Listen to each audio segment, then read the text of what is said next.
Welcome and happy Thanksgiving to my fellow American friends. I know you're probably just coming off that turkey high, eating that beautiful poultry, possibly even the cranberry sauce. And I'm not talking the cheap stuff. I'm talking the kind of stuff that comes in the can, the processed, that's still got the can indents around it.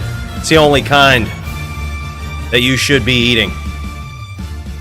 Folks, it is time for another DFC with your new DFC champion, Santillana the Fast Clipper ship. Hold on. You guys hear that buzz? We're gonna have to fix something. I'm gonna unplug something. Oh, there we go. There we go. A little bit of technical difficulties here in the spaceship. As some of you know, we travel here in this spaceship 7 times the speed of light around Sanctuary. Takes a while for most things to catch up, but also, most importantly, sometimes we see some glitches. By the way, just want to give a big shout out to you guys. What's up, Laser Pants? Yep, Joby's coming back, Philip. He's coming back. It's going to be great. He asked for a specific duel tonight. He wants to go up against the necro, and we'd better hope that that necro is not half as good as I am on a necro, which isn't asking much. The bar is not high. I can easy Joby like nothing, dude. It's like 90-10 on a necro. So he's asking for a tough fight is what it boils down to. What's up, Johnny Dubs? Happy Turkey Day. By the way, special shout out to a whole bunch of people that kept their memberships live while we were not. Big shout out to my boy Yav, Doombringer, Inso for 11 months at God tier. Just want to let you know, that's the highest one. This guy ain't messing around. 11 months coming up on a year. David at S tier. Whew, man, 5 months at that. Then we've got Andrew Farley, Daniel Jackson, J-Rock VR, Will Lifts Weights, Paladin, especially welcome on this channel. My boy Dirty, Devin, Chance Katz, Max Raymer, Base Zuka 92, I see you. 11 months for Thomas Huddleston at S tier. Wow, big cheers to that, man. Buckeye 23, Nightfall, HF, LPC, my dudes, thank you all so much. You guys keep the spaceship going, you keep the dream alive, but most importantly, you keep this chalice filled with spaceship fuel. Holiday juice, if you will, on a day like today. It's going to be great, man. We've got a very good card. A lot of fights on this thing, man. Y'all should be ready. It's going to be insane as always. I understand it's a holiday, not everybody can make it, but a big cheers and a big thank you to those who can. And again, happy Thanksgiving, my fellow Americans. Big cheers. And here it is. The card. 15 fights on here. Some people with multiples. But that's only because we want to see some action. We've got a very interesting matchup between Diowind and the current champion. These guys wanted to go Din v Din.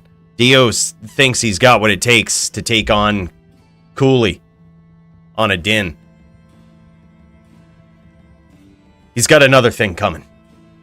All right? Or maybe he doesn't. Maybe he's yet another Din that shall beat the champion. Likely due to lag if it happens. It's probably lag. We're going to check that. We're going to check that ping when we join this game. Going to make sure that there's no BS going on. Not trying to lag us out. You know, we want to have a real duel. And you know what I mean by that. It's going to be din on din violence. And speaking of violence, we've got some digital violence in the form of Joby versus Hellian. Now, this is going to be tough. He asked for a necro matchup, and let me tell you, this ain't going to be a fun one. This is going to be an uphill climb for him. Hellian, this guy claims to be new. But I'm beginning to think, in recent history, like maybe last 5 minutes, that he might not be. Dude's been tearing up the DFC, climbing the ranks for the last several months here. And wow. This guy is a force to be reckoned with. We tried, but we can't stop it. We can't stop it. By the way, what's up, RH? How you doing, man? By the way, thanks for keeping the membership going, man. Big cheers to you. We then have a big test for Muchez. Muchez moving up the ranks. Now, look, there was a very close duel between GVN and Riz. GVN almost pulling it off, but Riz now quickly becoming the boogeyman of the top 10. Can Riz outshine Muchez on his decked out, absolutely perfectly geared Zon? Does Muchez have what it takes? You can't underestimate this guy. We've done it a couple of times, and now he's got himself a savage opponent. A win over Riz here is a big statement. A very big statement. That might just take him to the top. Then next up, I can't believe we haven't seen this one. Punch versus Polytheist. 2 players that have received the most Fight of the Night and Performance of the Night bonuses in all of DFC history. And we're going to get to see them go up against each other tonight. So that should be a fun one. I'm really looking forward to that. Gertie versus NYC Maxim won't be happening tonight. Max has got some stuff going on. It's a big US holiday. We get it. But in light of that, Gertie's going to be going up against Hellian. Both of these guys, I believe, should be able to make it. So we should see that one. Then we've got JavitoPvP versus Botasaurus. Botasaurus actually doing phenomenally well in the DFC. And now he's got himself an aspiring, rising star of an opponent in JavitoPvP. We've also got Doc Piggy versus one. Look, public service announcement. I couldn't find Doc Piggy in the Discord to give him the DFC role. No idea who Doc Piggy is. So, Mr. One, we'd love to see this match. If you're having trouble getting a hold of your opponent, I get it. Tag one of the mods in the DFC chat. We'll see if we can help you track him down. Perhaps another pair of eyes to find this shadow lurker would be great. But that should be a classic NVD. Necro versus Druid. Should be good. It's me, Cold Pig. Is that who it is?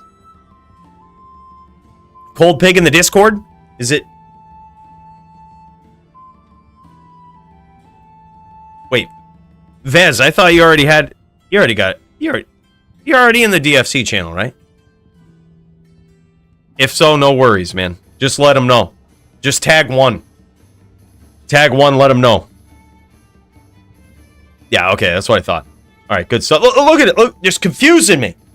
Just throwing me a curveball on Thanksgiving. I'm so thankful for your juck fuckery. Vezz, let me tell you. Without it,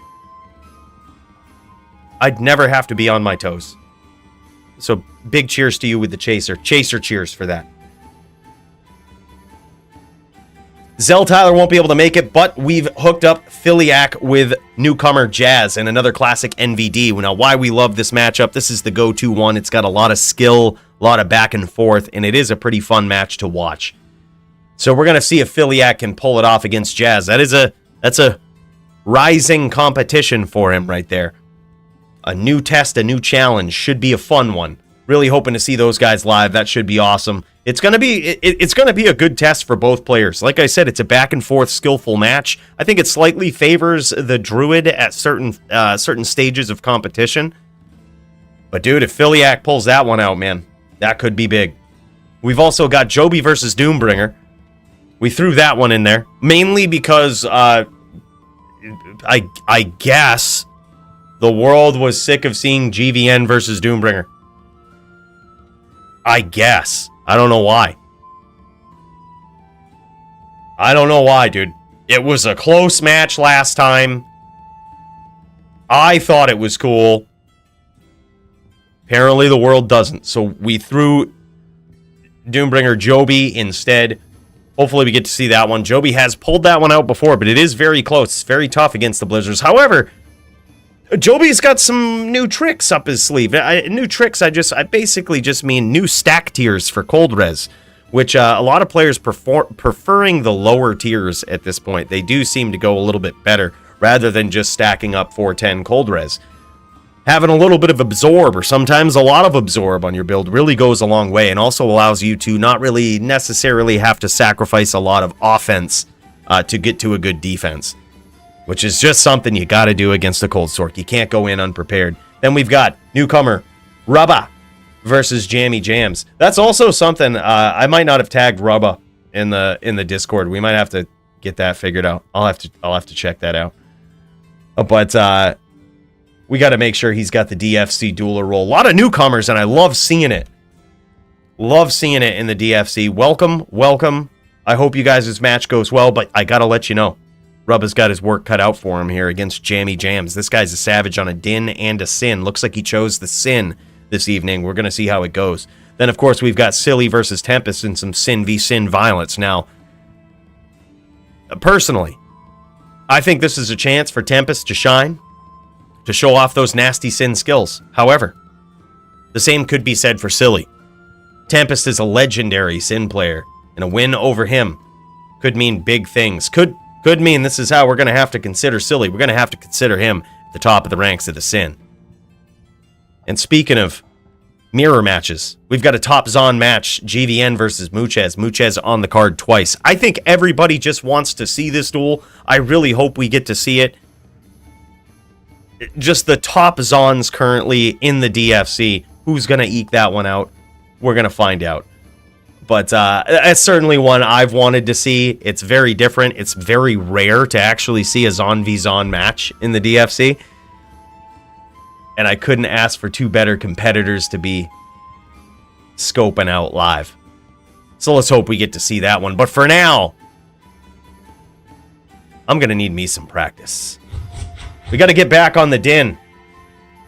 By the way, if this is your first time in the DFC and you somehow don't have that DFC dueler role, can't see it necessarily, that's okay. Just go ahead, join the stream channel in Discord. You'll see me chilling in there. You don't necessarily have to talk, say anything. Just be in there. And then when you're ready to duel, when you're in game with your opponent, you guys are ready, right on the brink, just share your screen.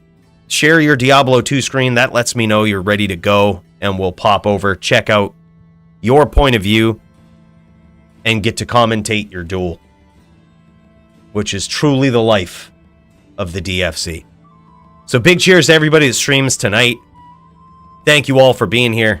I'm looking forward to a good night. Let's do this, huh? We got to get back on the Din, man. Yo, what's up, my dude, Dark Hado? We getting ready, man. Look, I'm just gonna make a game. I'm gonna need some Din on Din violence to get prepared. I'm gonna make dual password 123. Oh, never mind. I'm gonna make dual 123 password 123. Look, preferably Din on Din. You know, I guess bring whatever you'd like, but preferably Din on Din. Need to really practice up and get ready for Dio. I've got a bad feeling about that one. I feel like he's really coming in hot. This guy, I'm not underestimating him in the slightest. This guy's a savage and everybody knows it. So ask me if I'm underestimating this guy. The answer is no. We're going to try our best. We're going to bust out the bow. We're going to have massive open wounds. We've got what? This is because I assume he's coming in on a hammered in. Yeah, we've got 60% chance of open wounds. I assume he's coming in on a hammered in. That's what I've seen him play on. Believe it or not, that's actually a... It can potentially be a long match, and I want to warn you guys of that, alright? It can potentially be a long match, depending on play styles. But I want you to know one thing. Dio won't be able to be here for another couple of hours. Challenge for this title. But I gotta tell you, this is a real duel. And you know what I mean by that. This is championship status. I got it. And I ain't looking to give it up. It ain't coming easy. And if that means we've got to rep to full a couple times, well, then that's just what we got to do. Look, the days of playing casually are over. When you become a DFC champ, there's no shot. There's no more getting slain by Fallen. There's no more getting slain by Quill Rats. That shit doesn't happen. Ever. So if anybody shows up tonight and says that that recently happened the other day, don't believe them. Because it didn't. Right? But those days are over. It's real duels only at this point. And if we gotta take it to the extreme, we certainly will.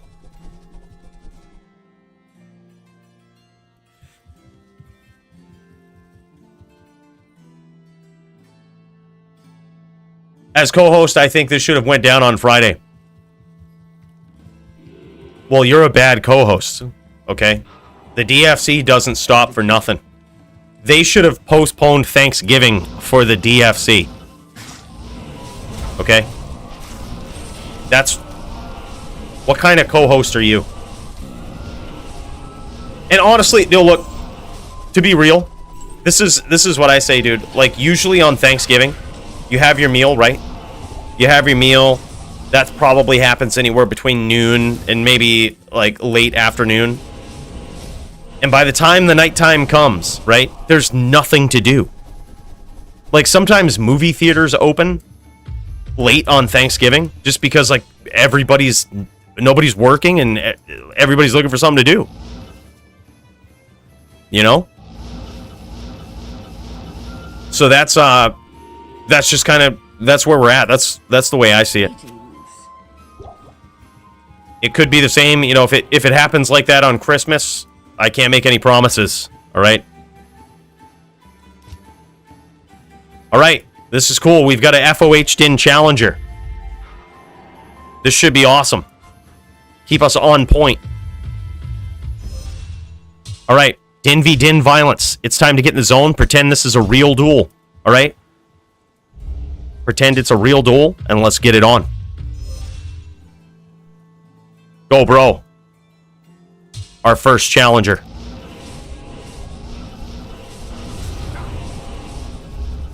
I think we hit him with some hams.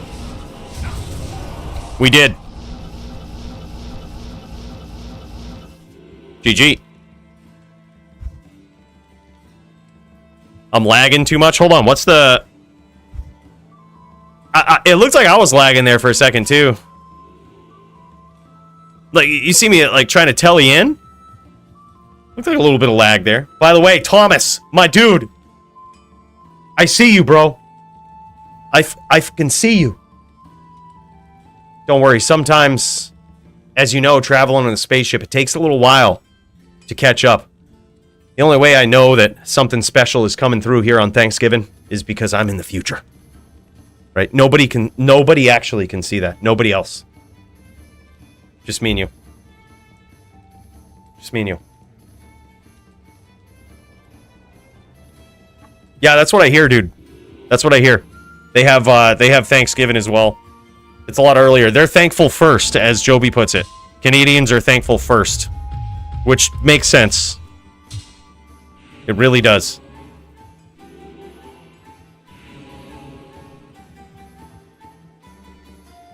Look, I'm not sure when this is going to come in, but it can't wait. There it is. There it is. I got 20 on my mans. You're goddamn right. My dude, Thomas Huddleston, with the 20 spot on Thanksgiving. You know what? This day, among many other days, my friend, I'm thankful for your generosity. Big cheers to you on this special day.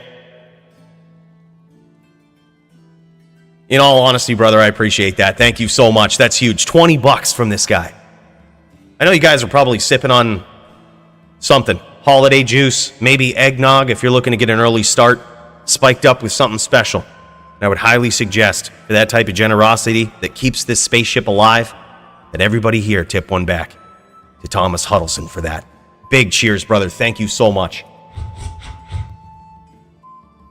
One hell of a guy. Got XRP and me dying in Discord chat. Dying, ready to go. Oh, there's Rubba. Oh, hold up. I'm going to give this guy a roll right now. I see him. I'm going to give him that. I see him. DFC dueler roll. Rubba, you're now official, bro. You're now official. We ain't messing around. I see Rubba just ready to go, man. Big cheers to you. By the way, what's up, Joby? We were just talking about people who would potentially say that I died to a quill rat in the moor.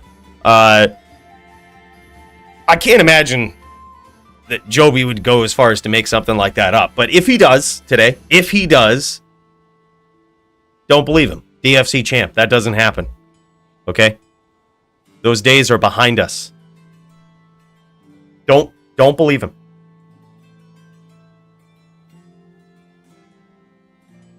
Yeah, honestly, it was weird, man. I figure, like, Dio just needs more title shots, man. The dude is savage, so I feel like he's just the first test of anybody that's a champion, right? If they haven't already gone through him, it's like the first test. And this is my first time being champion. I feel like I would be taking the easy route if I didn't go Dio versus me.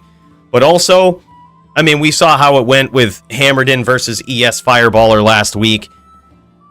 Dude, I did not expect to beat Armin P last week. I didn't expect it. I thought he had some tricks up his sleeve. I thought I was just going down. I thought it was going to be another one of those times where we challenged for the title. But then I woke up and I realized I am the top ES Fireballer in the world. Not just the DFC, but in the world. So I didn't think it was fair, whereas Dio signed up on a din to give him that match. But as we've seen in the past, I have been beaten din v din in a number of ways. Lag, high ping, and internet crashes. It is possible. So, because of that, I figure it would be far more fair. What is this? What is this? Is there a screenshot? What is it? Oh my gosh. Don't click that, guys. It's a virus. Yeah, don't click it. It's a virus. Something just like logged on to my computer and made it appear as though my character died to a quill rat. Yeah, don't do it. Don't do it. It's a scam. Don't post that shit, Joby. You're a mod. Come on. We try to flag people with viruses. What is this? It's Rubba, first DFC. What do I do? By the way, bro, first of all, welcome. You're off to the right start. I see you in the join the stream channel. Just gave you the DFC role in the Discord, brother. So, your opponent tonight, let me double check. Let's take another look at the card here. What you'll want to do is just tag your opponent in the Discord. Try to set up a game. You could send him a personal message or just tag him in the DFC chat channel, which you should now see as of like 5 minutes ago. But so tag Jamie Jams. This guy's hit or miss. Sometimes he's around, sometimes he's not. If you don't hear back from him, just let me know. I'll try to. I would hate for your first event to have somebody not be here. We'll try to get something set up for you, bro. Quill Rat, the real DFC champ. Right, Joby? I don't want to hear nothing like that, Kyle. It was a virus. That was a virus. And don't click that link. Don't click it. All right? Some sort of virus took over my computer. I don't want to hear that shit. Bro, big cheers to you, man. Thank you so much for that. Really appreciate it. 279 Canadian. Really, I think that's just to announce that live, so now it's on the record. All right, it's... God damn it, Kyle. Big cheers, brother. But yeah, basically you'll just want to try to tag Jammy Jams, which I do believe he is Jammy Jams in the Discord as well. So you tag him, just send him a message. Hey man, you trying to duel tonight on stream? If you don't hear back from him in the next like 30 minutes or so, just let me know. It's perfectly okay as well as like as soon as you know your opponent to reach out to him as well. So if we know a day ahead of time, you can send him a message. Even sometimes people change the matchup if they don't like it. Hey man, this matchup sucks, takes a long time, you want to try this. You can agree to it or not agree to it. But yeah, basically just touch base with your opponent. Try to get in game with them. And once you're in game with them, guys are ready to duel, just share your Diablo 2 screen and that lets me know. Yeah, pretty straightforward. I kind of leave it to everybody else to set up their duels, set up the games and stuff. We used to try to do that, but I mean, it's tough. Y'all are good at that.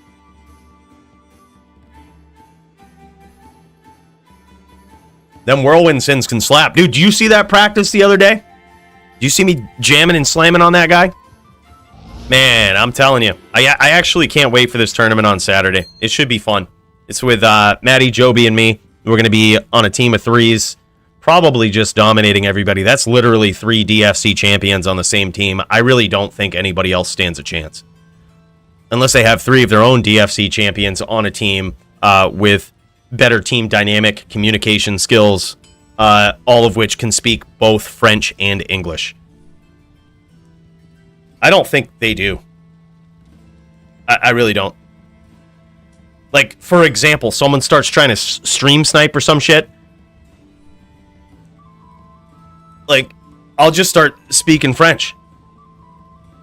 I'll just tell, Joby Maddie will start speaking and stuff, and I'll just jump on. I'll be like, je parle pas français.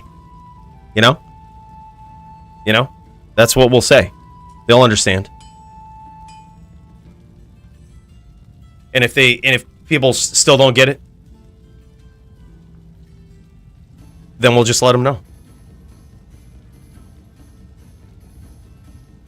Let them know we're someone important. Je suis quelqu'un important in Tabernacle. Yeah. Fluent. You see, we'll just start talking like that. Game strategy and everything. Yeah. Yeah.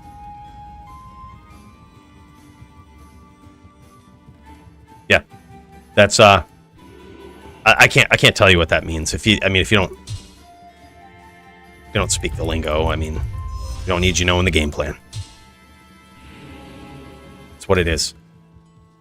All right, we're still waiting on people to pop into the Discord and fire up their screen. But honestly, you know what? This is good because I need some din v din practice. I haven't been on a din in a number of weeks. Right now, I'm in this game right here. If anybody wants to join up on anything, really, join up on anything. We're in Duel 123, password 123. That's the game we're in. We're looking to get warmed up. To be completely honest, I haven't touched the din since they banned the life tap, or they limited life tap. I haven't touched the din since then. I think that was a very crucial thing. And I was a little slighted by that. Felt like the DFC really didn't want me to be a part of it. But here we are.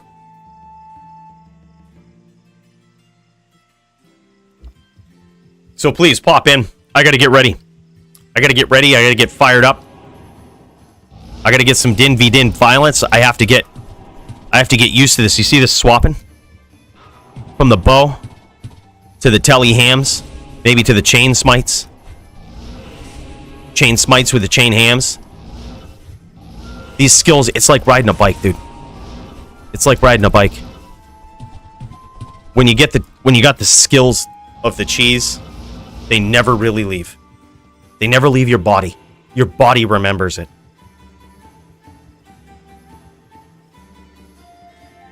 Yeah, basically Vamp went, Vamp got a big opportunity to play, like, some other game on a league, like, competitively. I meant to ask him which one. But that's what he's been doing, dude. Like, dude's a pro, inside and out, man. Just, like, he is a pro. He is, like, the GSP of the DFC, man. He's like the George St. Pierre. This guy pops back in, takes the title, leaves. The most frustrating style, but nobody can take him out. Nah, nobody beat him. Nobody beat him. He had to step away. I was. Thank you. Everyone left me alone for the holiday. Said I smelled bad. Oh, don't read that chat, guys. Yes. One day, dude, if he comes back, he's gonna have himself a duel. Hello. I feel like if he did come back, I might not win. But I feel like I would have a chance. I would certainly have a chance.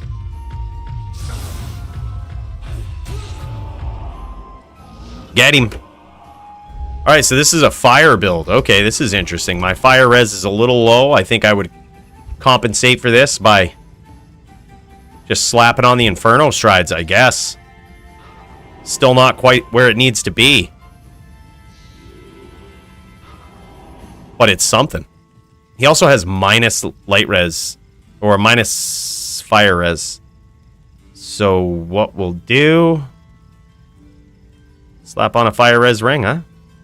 That's what we gotta do. That's what this guy's built for. He's built for every single possible combination of fuckery that could come our way.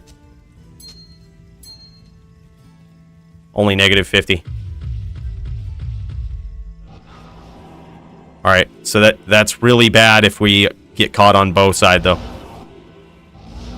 Still really bad on bow side. Alright, let's practice up. Go, bro. Let's see if we can do it.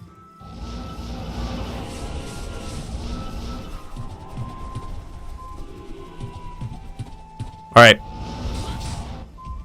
Alright, we caught him. We might have actually caught him with some open wounds.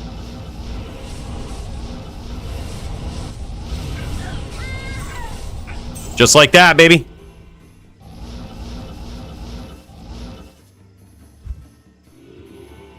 That's how we would do it if we had to go up against ourselves, Santiana, the fast clipper ship. That's how we would do it. Just in and out. Shoot those arrows. Constant harassment. Oh, look at this. I'm on 900 ping. This game is weird. I'm kind of lagging too. But my ping doesn't reflect it. Maybe, like, when you start engaging with people that have higher ping, you start to get higher ping. Like, it tries to balance it out. Who knows?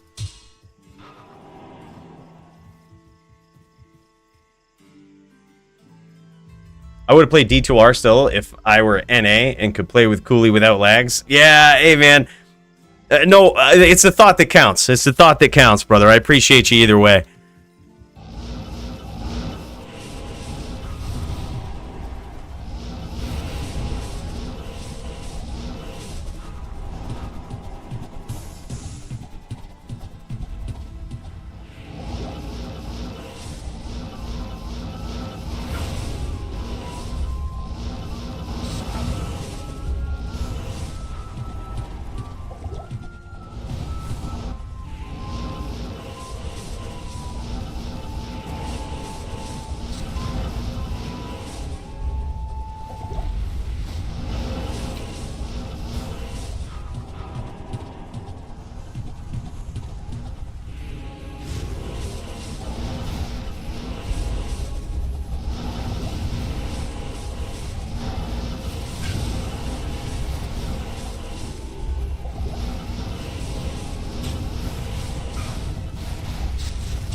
Just like that, boys.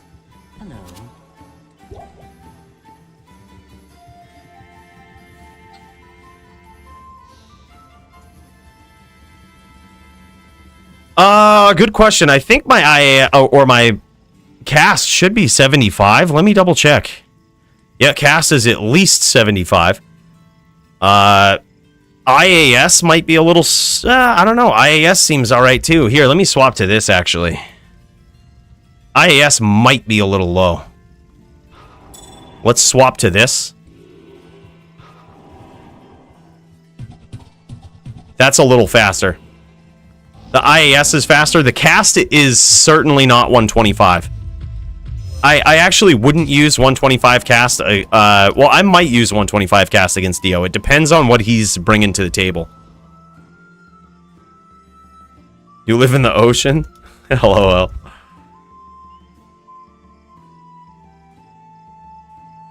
Go, bro.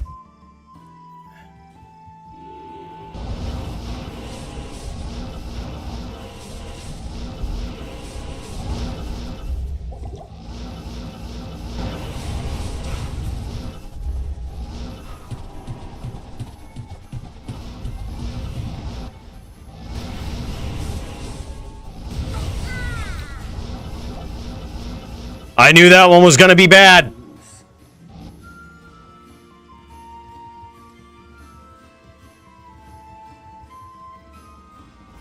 Try next game. You make.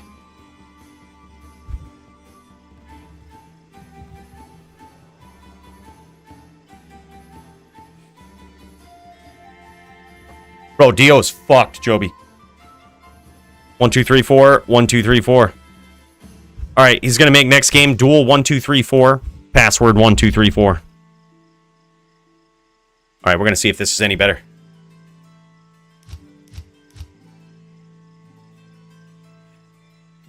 Yeah, I think so too, Kyle. It's kind of a good point because if we're going up against a Hammerden, like, let's be real, the way that we beat a Hammerden is with a bow, right? That's the way we beat the opposing Hammerden. There's no secret to it by now. Everybody knows. Like, our big sauce against a Hammerden is shooting guided arrow at the Hammerden, cutting them open. Yeah. My ping is good here. Bridge map, too. Yeah, that last game was odd, dude.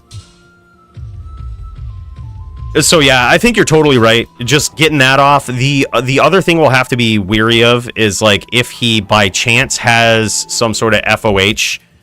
Like, if he has like a mage, that could be a thing. But if it is, that's also cool. What we'll do is we'll just switch to Hodo. We know that we're not gonna... He's not busting out a bow. That's the only reason I have the grief right now, is that there's a chance he busts out a bow, which has, in the past, has proven to be quite the Achilles heel for me. Dueling an opposing bow paladin... No secret. I think I've lost every duel against an opposing bow paladin. I mean, because of lag, obviously. But it's just a data point, all right, to remember. Just a data point to keep an eye on. So if he brings that to the table, we have to prepare. By the way, what's up, Solus? Dude, honestly, dude. Joby told me the whole story behind that name. And bro, I want to give you a special cheers here after this duel. I think that's fucking awesome. I never knew the true meaning. I won't share it here. That's Solus' story to share. But I'm telling you, bro. I got mad respect for you, brother. I think that's friggin' sweet. We're not even host. Deep meaning to that name. Big cheers to you.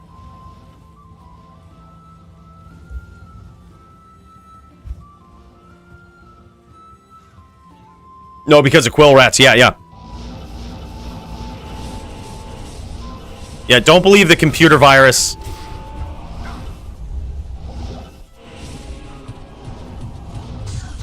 Alright, we cut him open there, I'm pretty sure. We just landed a couple of shots. Yeah, we got these quill rats, bro. I don't want him to get killed by these things. I'm gonna clear him.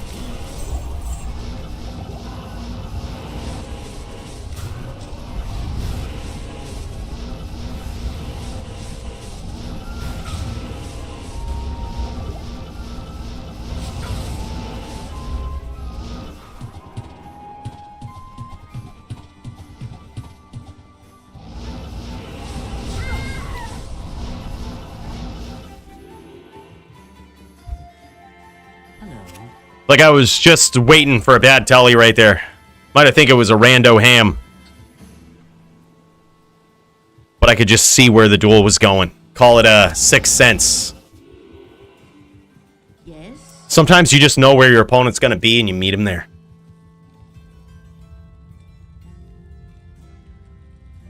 Good day. Dude, no way. EverQuest is still like a pretty big game, even though it was created back in the day. When they remaking that, dude, or have they? I don't really follow it as much, but dude, like that came out in the days of the original D2. And it's one of those games, man. They don't make ARPGs like they used to.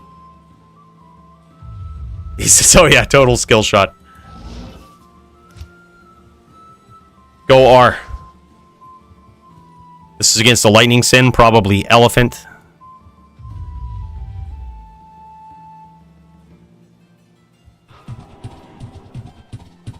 We're just gonna pump him full of lead from way out here.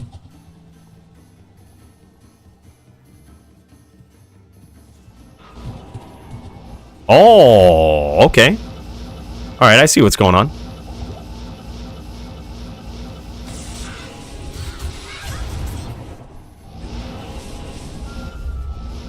Never get caught sleeping with that bow out, bro.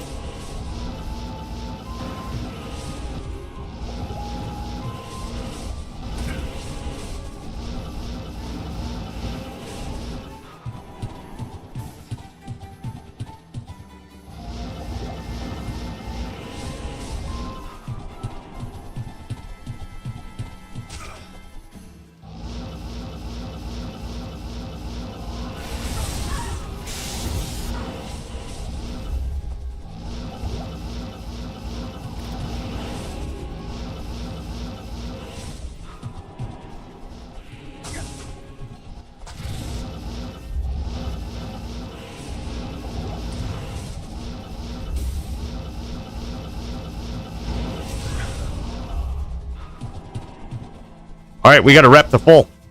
No, we won't do that. This is a practice duel.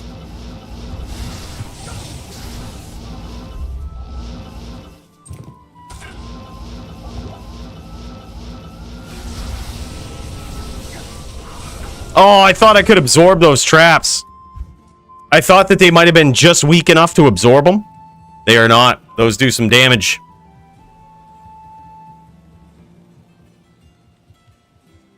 Look, these are the things we test so that we know for future duels.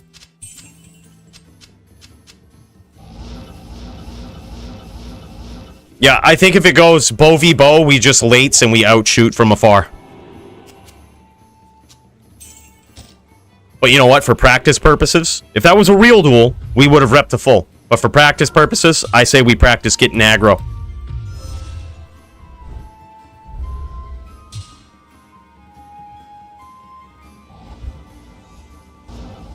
Practice doing it right.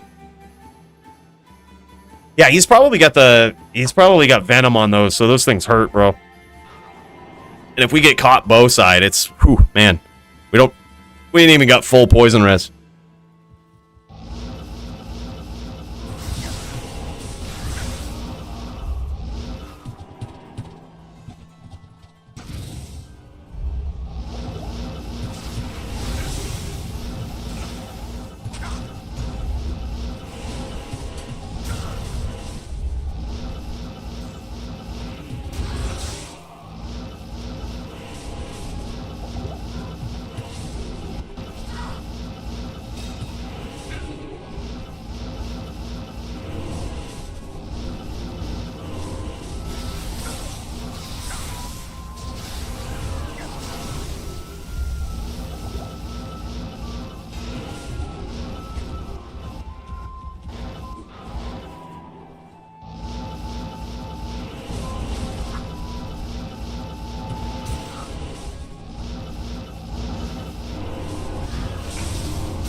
GG. Good duel. Love the Sin, man. Love the Sin. Tis a good setup. Yeah, you see, that's the type of Sin I think that's impossible to beat for any class. Like, if I ran a Sin, that's the type I would run right there. Bow Sin to address from long range. Traps to address from anything from long to mid to short range. Beautiful build. Love it. Love it.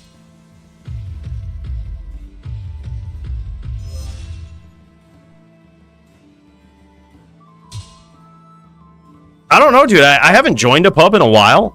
I haven't looked for one, but dude, they were always pretty lit. Like, whenever I did, I just always would search for duel, and like, there was always at least one that was pretty hopping. Well, you gotta figure they also have bursts of speed and shit, like on the Sin, so they're shooting fast, dude. Granted, we have fanaticism, but there's so much synergy between the trapling speed, the bow shooting speed. It is. I feel like the bow was meant for the Sin, dude.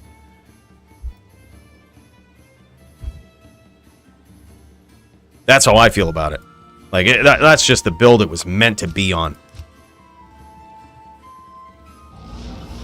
So much synergy.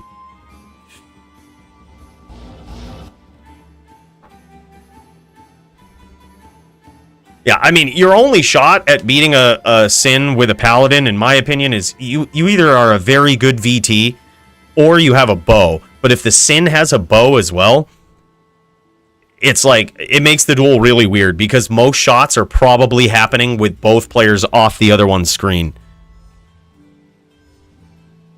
I call it the annoy Sin because it is very annoying to duel.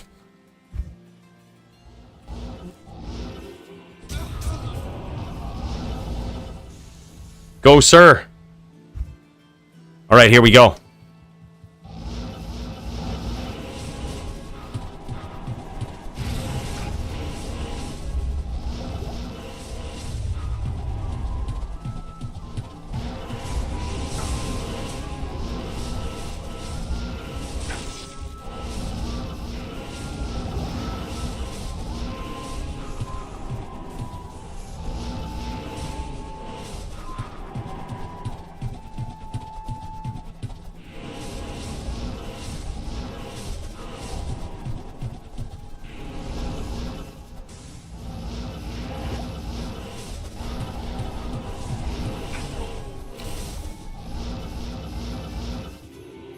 GG. Yes. It's kind of din-on-din violence we're looking for, baby.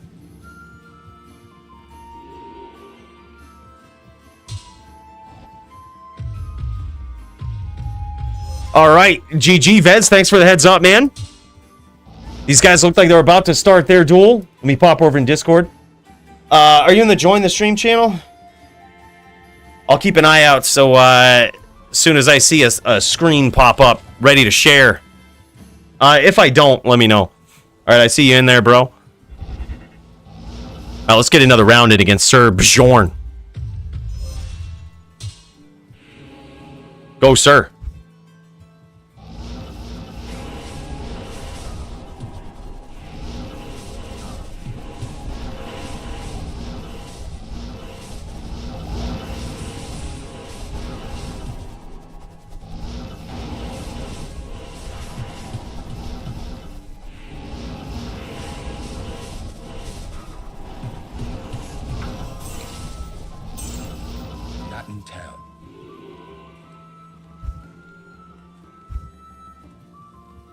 That's how we roll. We ain't even got that Hodo on, bros. If Dio plays straight hams like that, or even Mage, I think for sure we go Hodo. No need to charge him down. It's very rare that you would charge a Din or even up smite one, like any Din. But hell yeah, man! I see you going, Vezz. Let me see if I can get tuned in. Let me see what this looks like.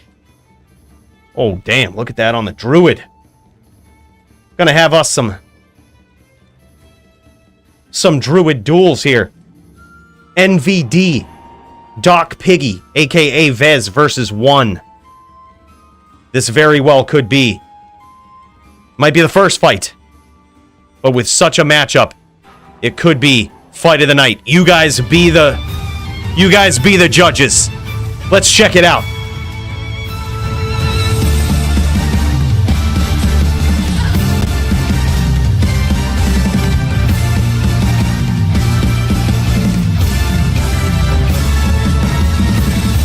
All right, this just in. Looks like it's going to be Druid versus Cold Sorc. A little bit more in the favor of the Druid, I would say, but it was only because of an arena bug where he signed up on a necro, didn't have a necro, and you know what? Hey, that's fine.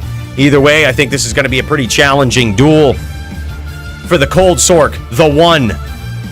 But if there was someone that could pull it off, it's him. He's looking at making a run to be the next top Cold Sorceress in the DFC, but he's got a challenging opponent to get through here right off the bat. And that is Vezz, a.k.a. Doc Piggy. Don't get it confused. This is the man, the myth, the guy to go against, the guy to beat here tonight. Definitely an uphill battle. But we're going to see how it goes. Cold Pig ready to go. I've dueled this guy before. Mr. Vezz ain't no stranger to the Druid, and he definitely ain't no chump on it. This guy, you better not be get caught getting sleeping here, or you're gonna get slept. That's just how it is. You get caught sleeping, you get slept. This guy's quick. He's got chain locks for days, sneaky chain locks. And you gotta be ready. We're going to see if 1 can pull it off.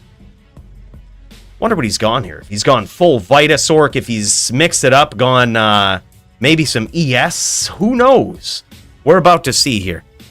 We're about to see once this duel starts up. Looks like these guys are just getting some of the ancillary things out of the way. Maybe the mana pool. Clearing them more. Making sure they're all set and ready to go for what could be a high intensity long-range duel. Basically, in this matchup right here, the Cold Sorceress is going to be trying to keep the distance, especially if she's full Vita. Full Vita, not having ES to sort of pad your life total, makes any Sorceress a weaker Sorceress, in my book. But also, it's kind of the direction that most Cold Sorceresses have to go. Yeah, it looks like he's full Vita. But it also means that the Cold Sorceress cannot get caught up close and get hit with those nados, which is everything that Vezz is going to be trying to do here. He's going to be trying to close the distance, push the pressure, get up close and personal, and drop those nados right down on top of 1. And the big thing that Vezz has leaning towards his advantage here is you see those beautiful white dots circling his character here. That is a skill called Cyclone Armor. What that does is absorb elemental damage. And yes, that cold damage is elemental. So that is going to suck up a lot of that damage before it even gets to his life total. So 1 is going to be tasked with the charge of trying to trap Vezz. Basically, his strategy to win this is he has to have multiple threats on the screen and basically be ready for a stomp. Bait the stomp, essentially. He could even get real creative and put 1 point into Blaze. You know what I mean? To make him a fast clipper ship when he walks down the map, which is certainly going to be a strategy that he'll likely try to use. But every time he pushes that engagement from Vezz, he's going to want a Blizz waiting, maybe a orb, but certainly some Ice Blasts. And that's going to overwhelm that Cyclone Armor and bust through that cold resistance. If he can bust through the cold resistance, a Druid cannot have over 300 cold res versus a Cold Sorc. So it should be, it very well could be a quick night if he can just muster up enough skills all at once to bust through that Cyclone Armor and get him good. But it's certainly a challenge. We're going to see if he can pull it off. Glacial Spikes, yeah, there it is, man. Glacial Spikes, probably not a horrible idea. Freeze the bear, freeze the oak. It's probably not a horrible idea, to be honest. That way you're not getting hit by the bear when he teleports in, when he gets close. Yeah, it's AoE too. You know, there's some very interesting things that you can do with AoE and cold damage, especially as it pertains to a druid. GGM actually showed me this. His involved a paladin with a Holy Freeze aura and cold arrow charges on the gloves. But basically how it works is when you have an aura like that that's giving you damage of some sort of element, what will happen is that when there's pets in the way, the damage gets amplified by all the pets. So if you have like a full zoo, if you have 5 wolves or something, and you go just deep into a cold arrow shot, especially one that explodes, right? Like I think cold arrow just naturally does, and they've got the Holy Freeze aura, they've got all of this cold damage. You actually get blown up very fast. I'm talking very fast, dude. Like, I was actually surprised. His din wasn't anything to write home about, but he just had that little combo going. Holy Freeze with the cold arrow charges. Dude, blew up my druid. Like, right through the cyclone armor, full pets and everything. Which tells me there's probably a way to do it with, like, cold mastery and all of that as well.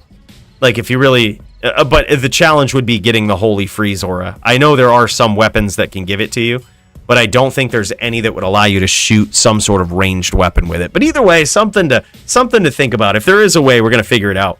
I see a lot of people making videos about bow sorceresses, and like, trust me, dude, I've had one of those in the works for a very long time, mainly because the original person to point that out and to do that build was Macro Bioboy. This guy's one of the most original build creators in all of Diablo history.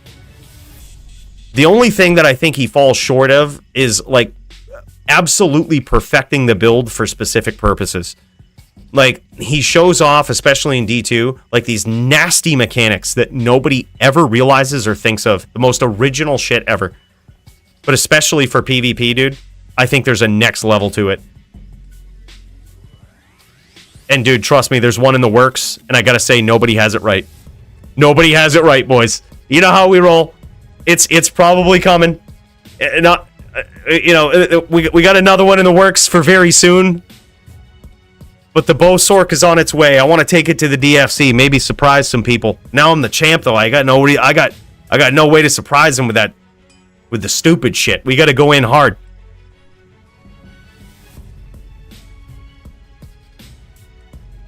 Yeah. Absolutely incredible. Guy's very, very smart. I gotta say though, his D4 builds, they're good starter builds.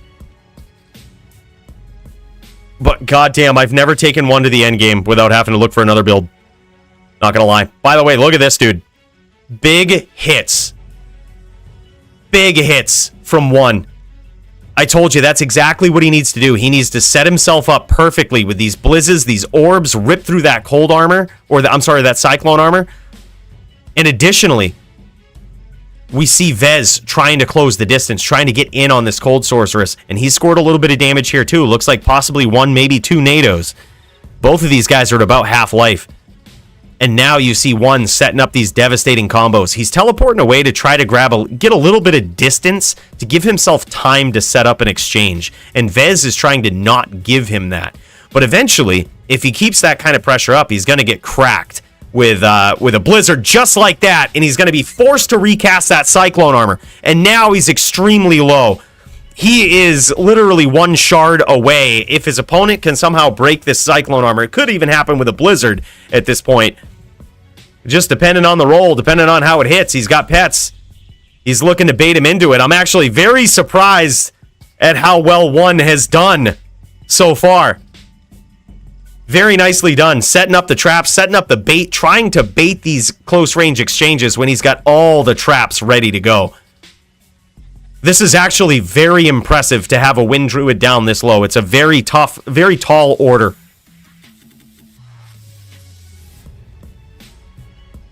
Yeah, no game sound on Vezz's end, it doesn't look like. Looks like one might have also got tagged with another NATO, and oh man, he just escaped it right there. And now Vezz going for the chain lock. while one trying to drop these blizzards down as he gets his opponent to chase him. That's actually very smart. It's a very dangerous game at this point because one is trying to bait him into an exchange, right? He's trying to bait him into an exchange, but he might not be able to survive it if he doesn't do it right. Now, Vezz noticing the hurricane damage that's going through on his opponent. Oh, and there it is.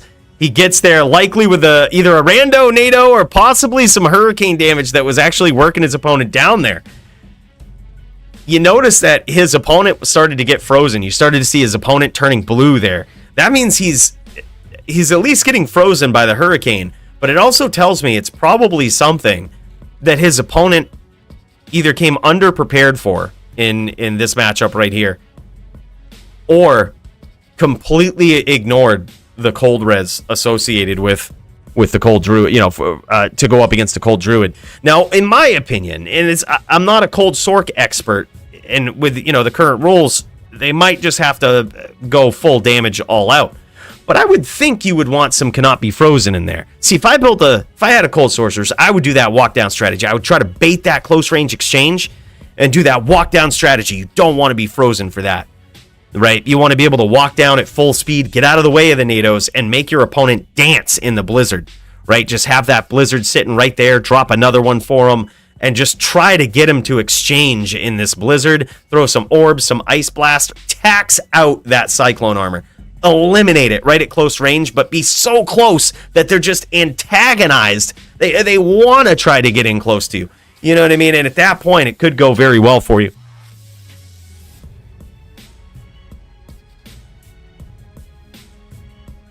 Yeah, he did run out of bow there. Probably didn't need it, to be honest. Like, he was 66 life, and it looked like very minimal rep. Yeah, BPs are 99% cast on the druid or 163. Thanks, Joby.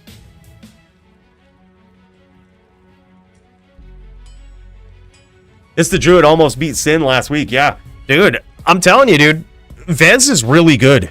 Vezz is really good. I think he's very underrated in the DFC. Very highly skilled, but I'm actually very surprised at one here for landing so many shots, as many shots as he did. It's certainly a more mentally taxing duel for the cold sorceress because they have to set so many things up, right? Again, you have to bait that exchange with a druid.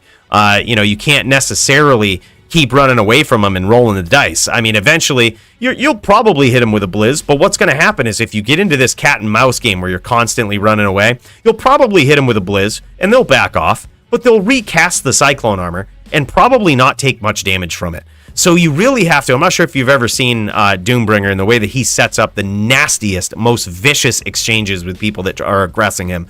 That's kind of what you have to do. Can someone come and get the shrines, please?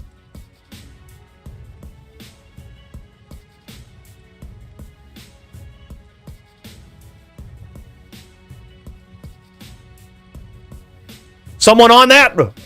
Get him. Vezz 1, password 1. He just wants to get the shrines out of the way. Skill shrine over here. Joby's in it. Joby, thank you, man.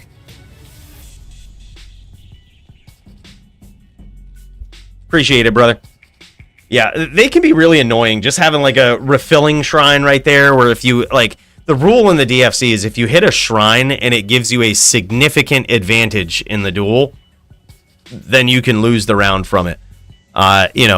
With the exception of like right there, that refilling shrine, where he's at full life, he could probably just hit it because it wouldn't have given him a significant advantage. But if you hit that skill shrine, that'll certainly give you a significant advantage. That one's big. By the way, Chaos Sanctuary terrorized by the looks of it. If you sitting around, you ain't dueling. Oh, big hits from Vezz. Now oh my god, he just went from 100 to nothing. And that's how to do it. I thought that duel was over. I thought one was Hurricane PK. Probably was. But Vezz got a little overzealous there. Might have been going without that Cyclone armor and just got slept, dude. Oh my god, that was a big hit from one. I'm telling you, man, I'm impressed by this guy. I'm impressed by this cold sorceress, boys. He's got some skills. He's got the skills.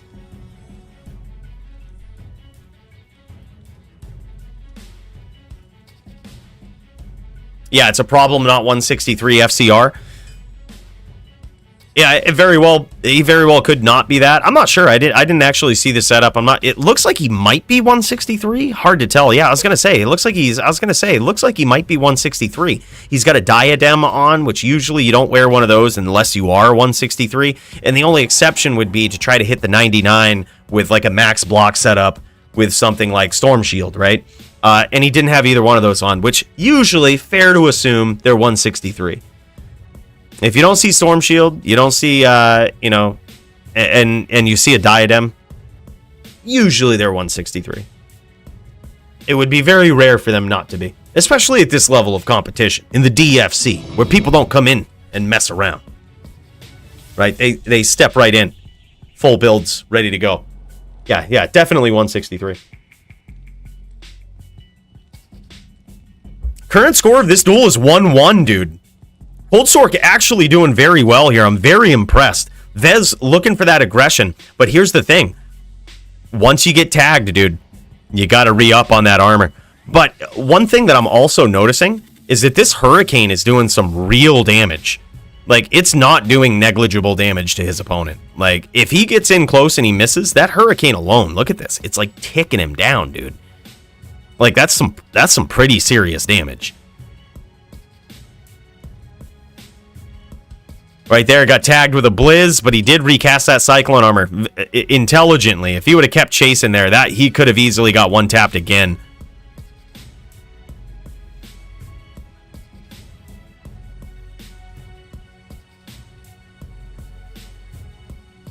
And now it is a game of cat and mouse, a very dangerous one. A very dangerous one where Vezz does keep getting tagged with that Blizz. The question is, can he keep it up? Can he keep up the cadence, which is certainly different versus a Cold Sorceress? It's like you chase, you get tagged, you recast. You chase, you throw, you get tagged, you recast. There's only a few times where you really want to push the pressure. Oh my god, and there it is, a very nicely timed telestomp NATO right there. Nicely done. Score now 2-1 in favor of Vezz, the Druid. All right, yeah, GG, dude. I got 15 minutes. Think we can do our duel in 20 minutes max, Coooley, or else, dude, we might be able to get a couple of rounds in. That's for sure. Like right now, are you talking about? We got this duel going on. I'd hate to switch away from these dudes. Let's check back in after this duel, so we ain't got to rush these guys. It's no worry, dude. I can wait till I can wait till 9:30, dude. Either way. It's no skin off my back, bro. Yeah, but we'll check in after this. If you still got a little bit of time, we could get some rounds in.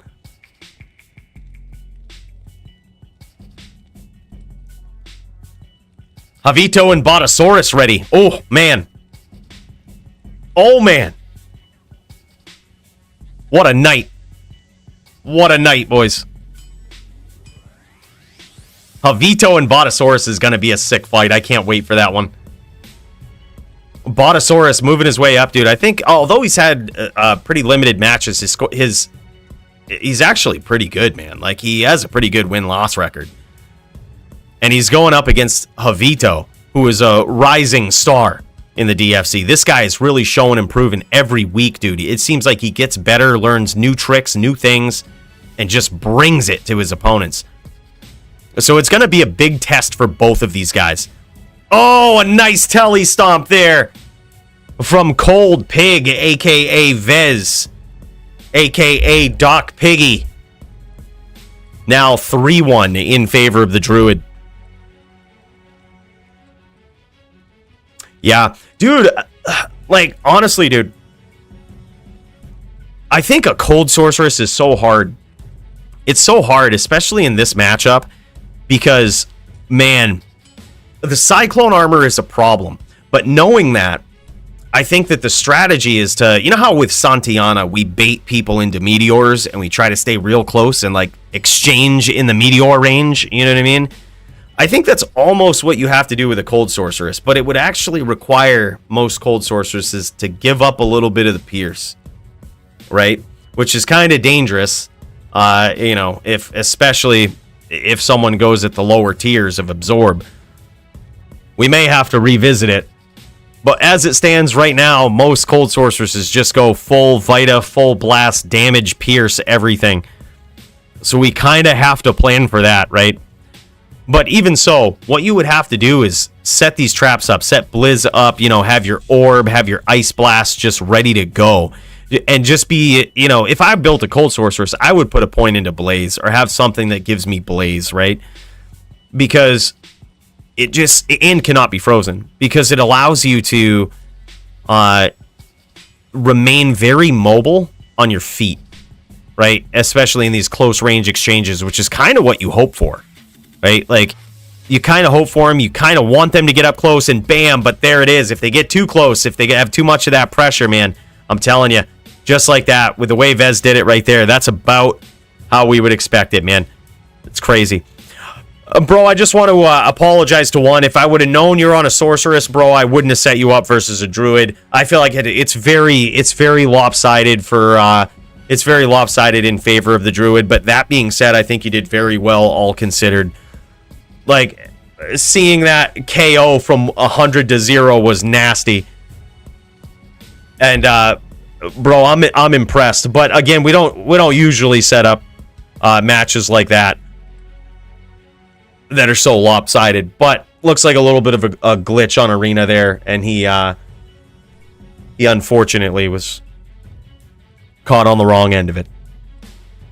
All right, looks like Botasaurus. I see him in the Discord. I don't necessarily see him streaming, but yo, Dio, where you at, bro? Let's get a couple rounds in, bro. While we wait for these guys, let's get a couple rounds in. What do you say? Send me game name, bro. Join your game? Okay.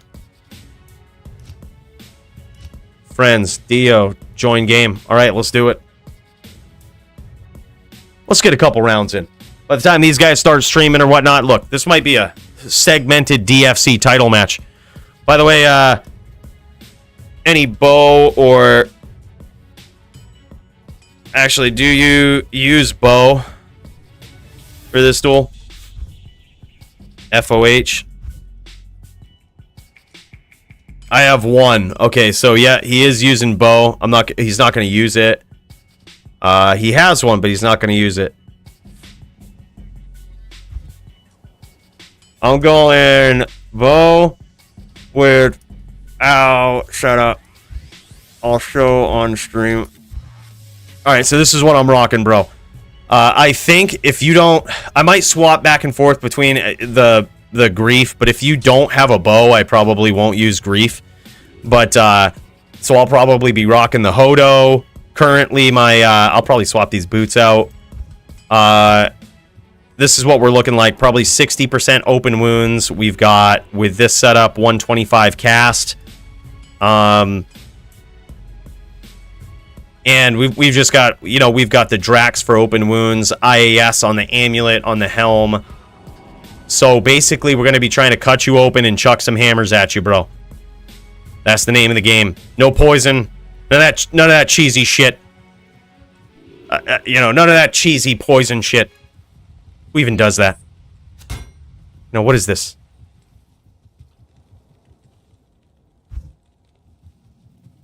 Yep, he's gonna get his CTA all clear for him. We'll get a couple of reps in for the championship bout here.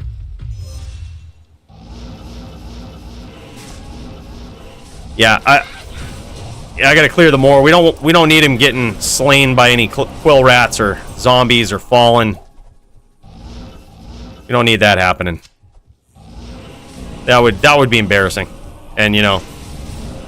I mean, I wouldn't take a screenshot of it. I think that's BM, you know. But, yeah, some people would. I don't know. Hard to name names, but there's some people out there that might take a screenshot of it. Harass Dio if you got killed by a quill rat. You know, there's some really mean people out there that just... They think that because you get killed by a quill rat that you're somehow less of a person. You know, but look, I've got empathy, right? I know how it really is. I mean, not that I've ever been killed by a quill rat, but you know, I've seen some good men fall to one. You know, that's all I'm saying.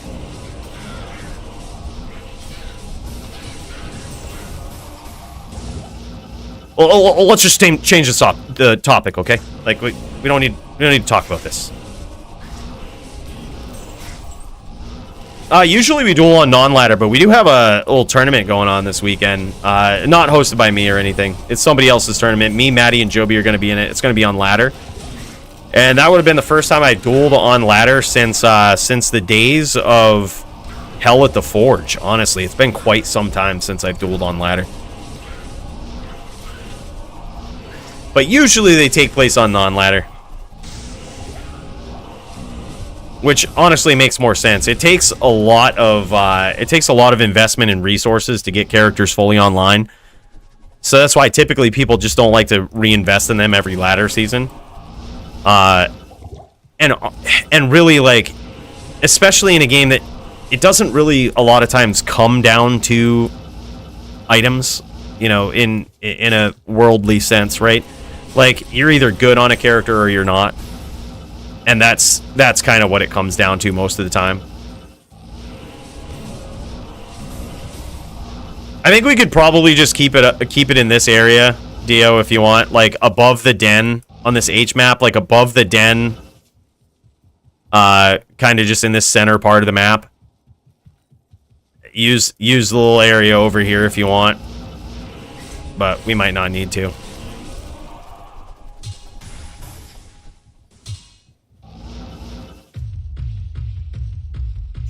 All right, we get the mana pool going.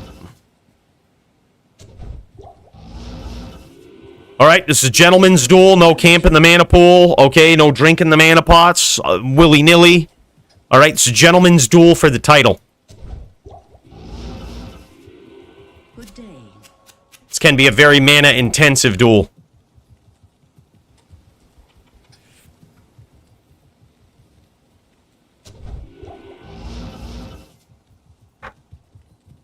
Yes.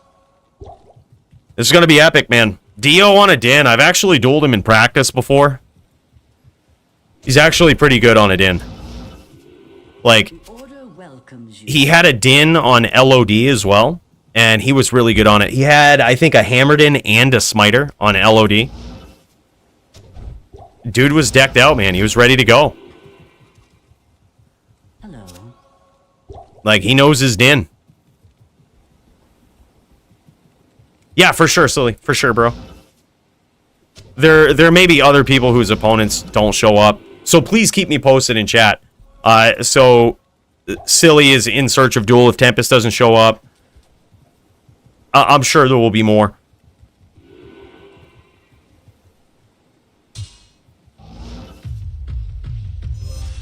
Jesus, he wants gold too? Now he wants my gold? What is this guy? What a gold digger. Wow. Yo, this is how it is. This is how it is with all friends, right? You know, first it's just one little thing, and then it's another little thing, and before you know it, you owe him 180 grand. It's just how it is. Yo, can you clear the more? Oh yeah, all right, thanks, bro. All right, yeah. Just pool for us, okay? Just pool for us. I'll be right there. Yo, bro, I need some money. Yo, bro, I need some money. Oh shit, man. AFK 6 hours, bro.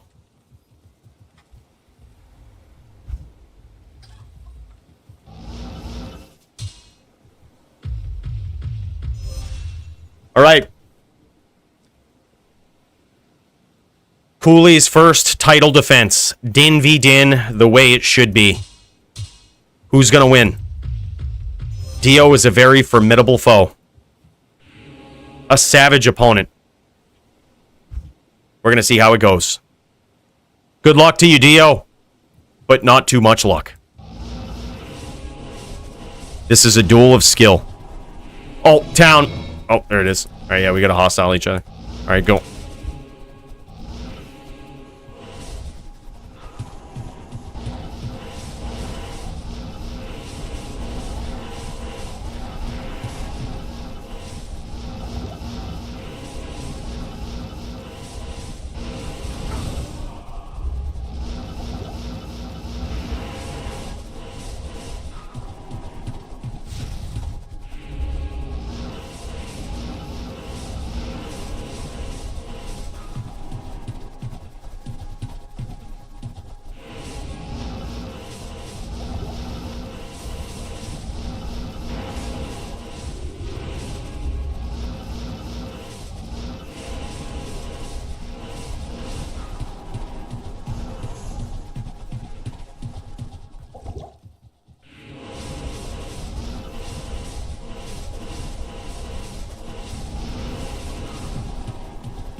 Mana-intensive duel, boys.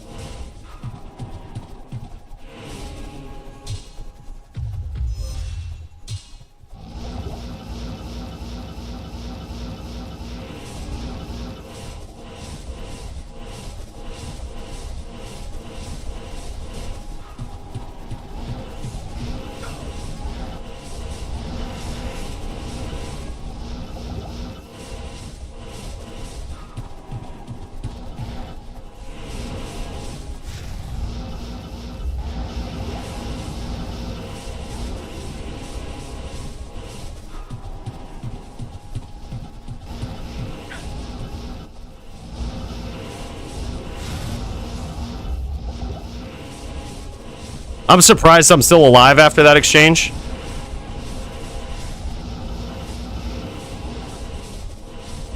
To be completely honest with you.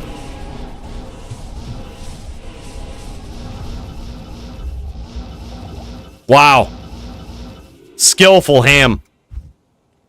That was pure skill. I had to start predicting where he was going to be. You know what I mean? Seemed like some spam there, but... just calculated.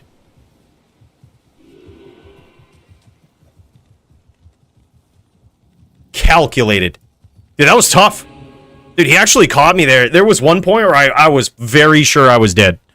Like, I had my bow out and he spun a ham, but somehow I was not in the radius. It was like, well, it didn't make any sense, but we'll take it. Yeah, it's only spam to the untrained eye. Alright, he says BRB. Alright, GG. I see Botasaurus in here. I don't see him streaming it, though.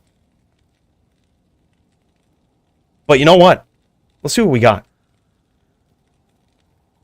I know we've got Botasaurus, Javito, those guys about ready to throw down, allegedly. We also have Silly in search of another duel. Silly is on a sin. Savage on a sin. With a potential big challenger tonight. But you know what? I know Ruba has been looking for a duel. And, bro, if you're still around and you and Silly want to throw down, I would totally be fine with that filler match right there. If you guys are still around.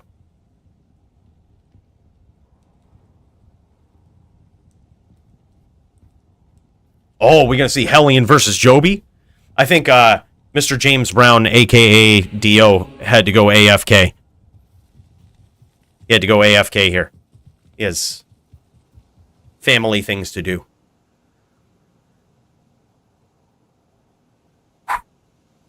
Dude, I'm telling you, that first round was tough. I told you Dio knows what he's doing, dude.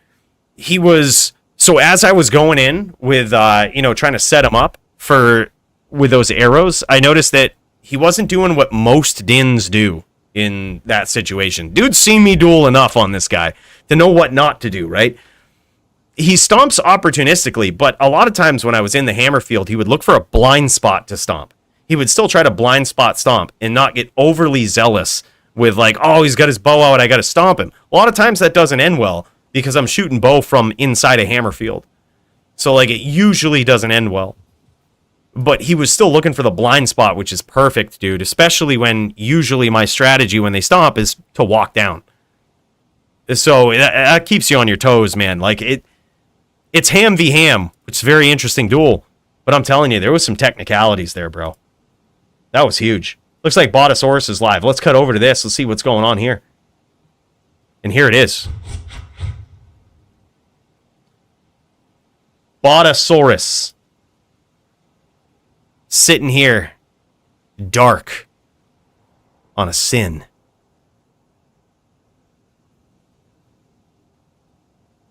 Is this dark or is it just my shades? This is dark.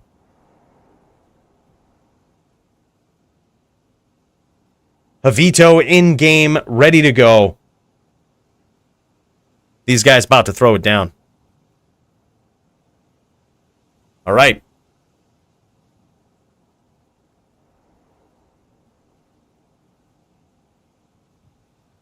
I can do any druid matchup or neck. I'm bad on neck, but can try.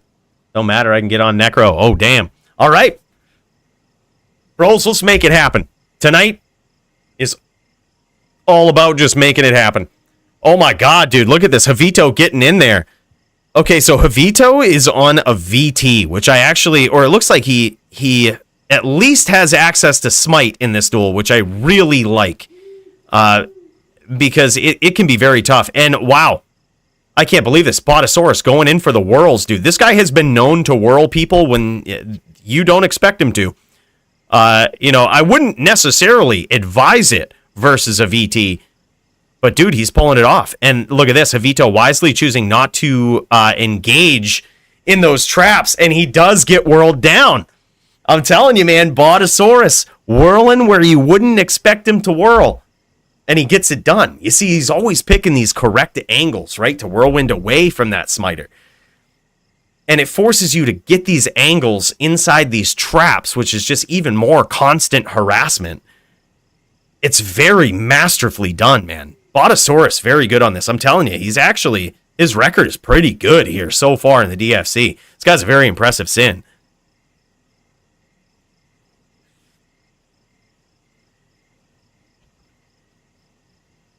Very nice, boys.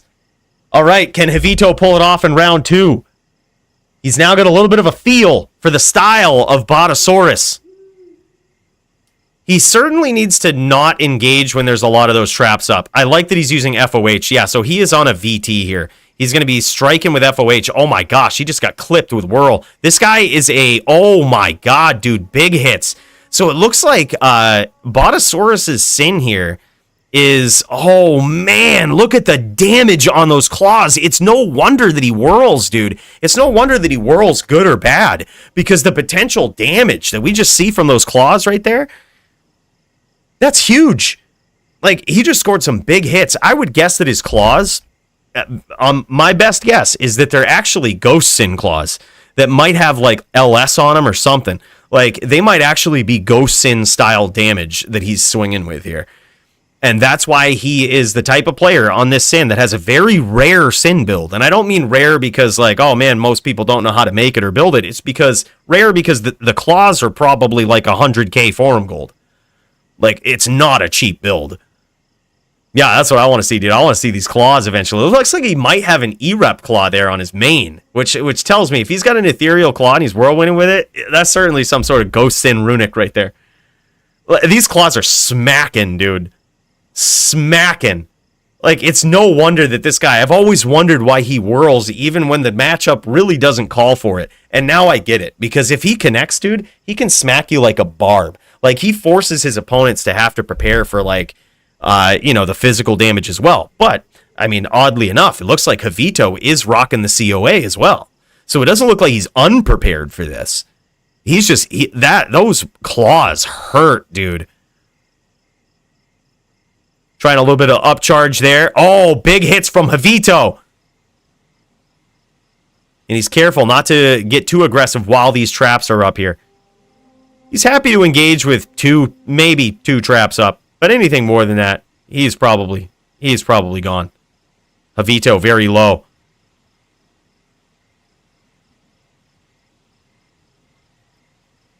Nice fake out there from Javito. So what he did was he actually used the FOH in a situation where the Sin didn't have many traps up, which you would think the Sin would then turn towards whirling, right? That's what they usually do. If you're just stuck on that FOH, they try to cut you open, try to get you poisoned a little bit. But then Javito immediately swapped right back to Smite, and there it is, the whirlwind finish, dude. Botasaurus. Boy, we got to see these claws after this, man. This Sin is sick. Like, I'm actually programming this in long-term memory. Whenever you see a Sin whirl when it's not socially appropriate to in the duel, they probably have really good claws. I would agree. I think Drax are your friend here. But then again, if you have to stack up DR and all of this, hitting your breakpoints could be a challenge. But I think pinging with FOH is certainly the way to go. If he pings with FOH, the what he'll run into is he'll be forcing his opponent, Botasaurus, to change his playstyle a little bit, right? Right now, he kind of goes on the aggro, lays a couple of traps, and tries to bait you into this exchange. But if you never fall for it, and you're just always FOHing him, he's either going to die by trying to set up traps and not aggressing with Whirlwind, or he's going to try to aggress with Whirlwind. And if he does that, and you're ready with the smite, then you can really punish him for it. But he just clipped him right there. Just awkward timing that Botasaurus has. Very awkward timing. This guy is good, man. And he catches him in those traps, deals some serious damage to Javito. Looks like he got stuck in those traps. Chaos Claws, +1 Blade Shield, LS, 3 weapon block. No shit. Yeah, I mean, I wouldn't be surprised if his Chaos looked like that, dude. That's so good. And he busts out the bow. I gotta say, I love it. A little risky in this matchup for sure, but I gotta say I like it. It could also be indicative that, because you notice that when Javito is landing these smites, and this is just me being, the Din player that I am, I wouldn't be surprised if this is some sort of elevated hybrid build here on behalf of Javito. Like, I wouldn't be surprised if he told me this was like a Murdered In style, right? Like, if Smite wasn't his main style of attack, if it wasn't truly a VT, but he was trying to lead his opponent to think that it was. But in which case, right, let's say he did have access to hammers on this build, this is certainly the matchup to be using hammers. Like, especially if you're antagonizing your opponent from the outside. So it tells me that maybe he is straight smite, but it doesn't seem like that smite is hitting hard enough. It might just be not clean hits, right? Might just be like a nick every once in a while that he's hitting him with. He might not be hitting him clean. He could also be lagging. It looks like these guys might be switching the game up a little bit here. Switching the server up a little bit. I like that, dude, especially when someone's when they go FT3 on their opponent's server and then switch servers. I think that's a very good GM way to do it. Certainly what should be done in these matchups. Because it is very possible that Javito is just getting pinged out. Yeah, dude, we're totally good with that, Botasaurus. I think that's a totally good thing to do. Very GM thing to do is when your opponents are playing from two different servers, to switch it up a little bit, switch the servers. So that being the case, it looks like this next duel is going to be on Javito's server. But that first duel was pretty savage in favor of Botasaurus. It was 3-0 in favor of Botasaurus. So Javito's going to have to pull off a 3-0 to have a hope of coming back. If he does, it's a coin toss for the final server. And the winner of the duel on that server is the victor. Yo, what's up, Odin?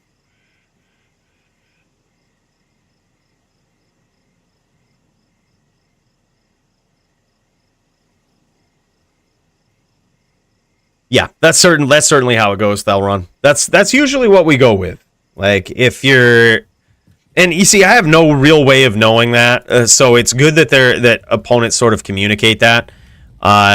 It's also something that possibly, if you're playing in the DFC, you might not know until you join your opponent's game or they join yours. So just always communicate with your opponent. Just be like, hey, my ping is really high. Are you, like, West? Or are you, Europe? Like, what's up? And that way, like, if it's just a fluke, you can try another game. Or if they are playing from a different area of the U.S., maybe they're playing from Hawaii, maybe they're on West, you're on East, you can at least switch it up and try 2 different games. That way, just communicate. If you got high ping, always check that out. Sign of a good dueler right here. They always got this up in the upper left-hand corner. They've always hit that FPS command. So they always know what their ping is. It really dictates how you have to duel. But it's certainly something you got to keep an eye on. Bro, it's tough playing Europe to US server PvP. It sure is, dude. And it's, the introduction of D2R, the remake of Diablo 2, really made it possible for people to play from different areas of the world. Which was, it was kind of impossible before, right? Like, and it's sort of a shame because we have so many good duelers in Europe and so many good ones in the US. Like, it's so good to be able to bring them together, but still, ping is like the big baddie of them all.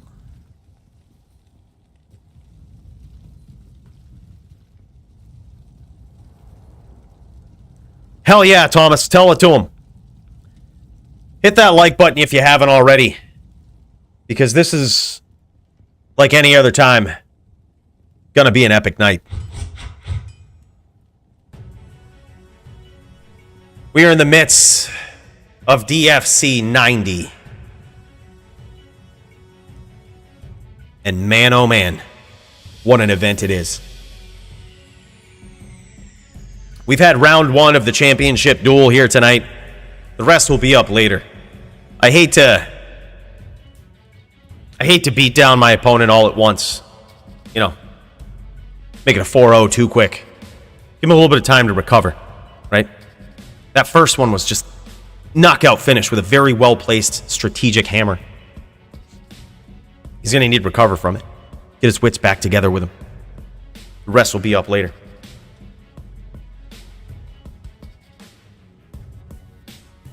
Yeah, I'd be down for that, Vezz. If we got some downtime. But now the duels are really starting up, man. I think we got Joby and Hellian on deck, too. That's going to be a sick duel. Sin or Barb for fun while we watch DFC. Hell yeah, man. Get those reps in.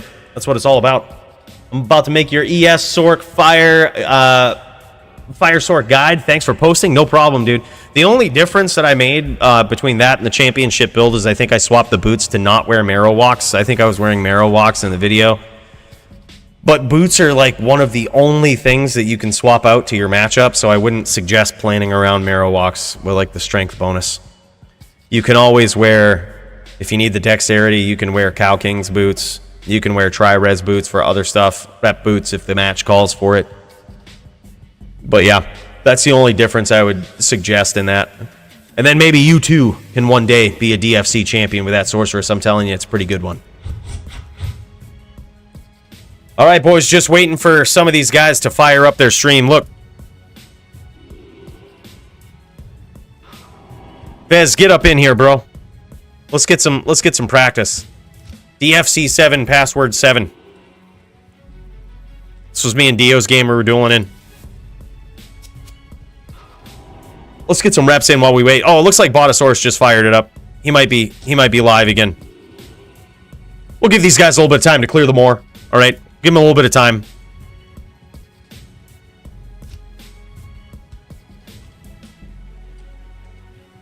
Oh, we've dueled this necro before. Very questionable name that you can't even type in chat. I love it. Let's get it in. All right, here we go.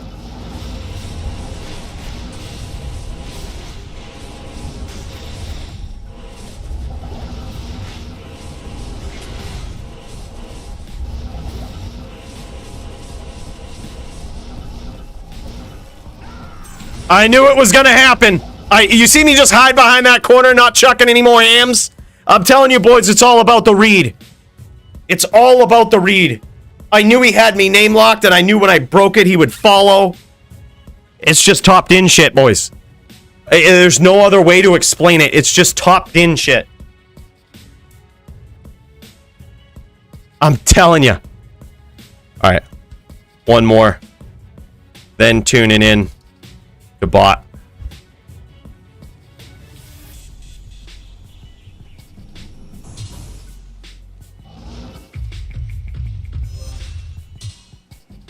All right, here we go.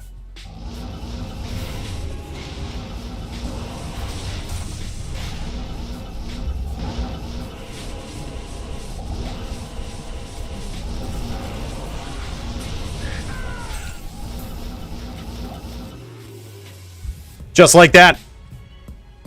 Just getting it done quick. I'm not pretty good on neck. You did fine. Nice walkdowns. Last round. All right, boys. I see Javito streaming now. Oh, we're going to get Javito's point of view. This is going to be great. Let's check it out.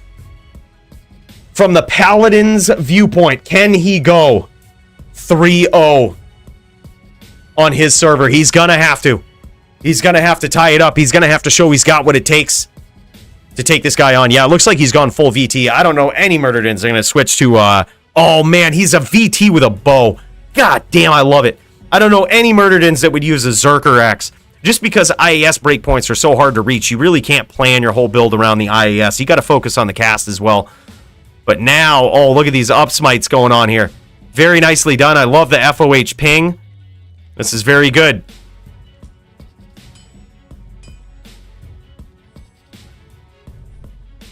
I like it. In and out here from Javito. That was very good. He got the swing in. Didn't really do a life check. Didn't kick around too much for that. He just realized. Right here's a good time to charge in. When you see him setting up those traps like that, good time to charge in. And he knows that. It's very hard. There's so many skills going on. There's so many clutch in the moment decisions that you have to make, especially in this matchup, and all of them are life or death, man. Yeah, he's going for some nice up smites here. Just missing it, dude. Unable to connect. And he's in a lot of trouble. Hasn't been able to deliver a lot of damage to his opponent. His opponent might get overzealous here, but it's hard to do it in that stack of traps, bro. GG's. Looks like that's going to be it. Botasaurus claims another victim on his way to the top. But still very impressive. I gotta say, I love this build. I love that Javito has switched it up. He's using the bow on the VT. I think that's so underrated. I think it has a lot of potential. This matchup is just very hard. It's just really tough, dude. Sins are on a whole different planet, brother. I totally get the struggle. Totally get the struggle. I think he did very well. I love the build. Looking forward to seeing this guy rip it up with various Din skills. But tonight was Botasaurus' night. Quick duels too, man. Like, these guys just getting it in, getting it done. Hell yeah. You know what that means. I mean, we got Mo time. We got Mo time.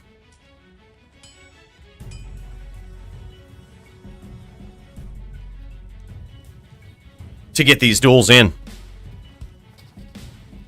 Get refreshed on the. You know what, dude? We got Vezz up in here. I'm totally down for this duel. I don't have smite. I don't have my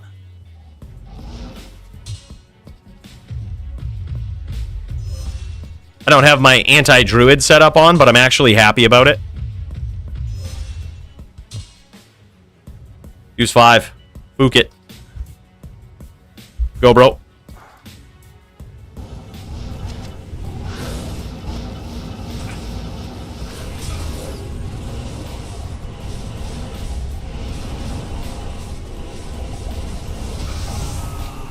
I've been learning from R-Lmao, boys.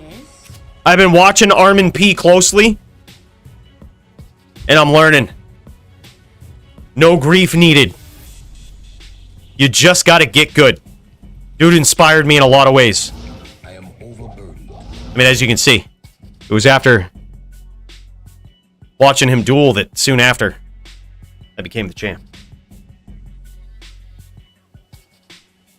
2 different flavor of Mack trucks, absolutely. Dude, I absolutely love Botasaurus' setup, dude. And knowing that he very likely just had those, like, Ghost Sin style claws is just so impressive to me, dude. That shit is nuts. We also do have Drax on for this matchup, so this is kind of cool. If we blow those wolves up, we can heal back a little bit.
Good duel.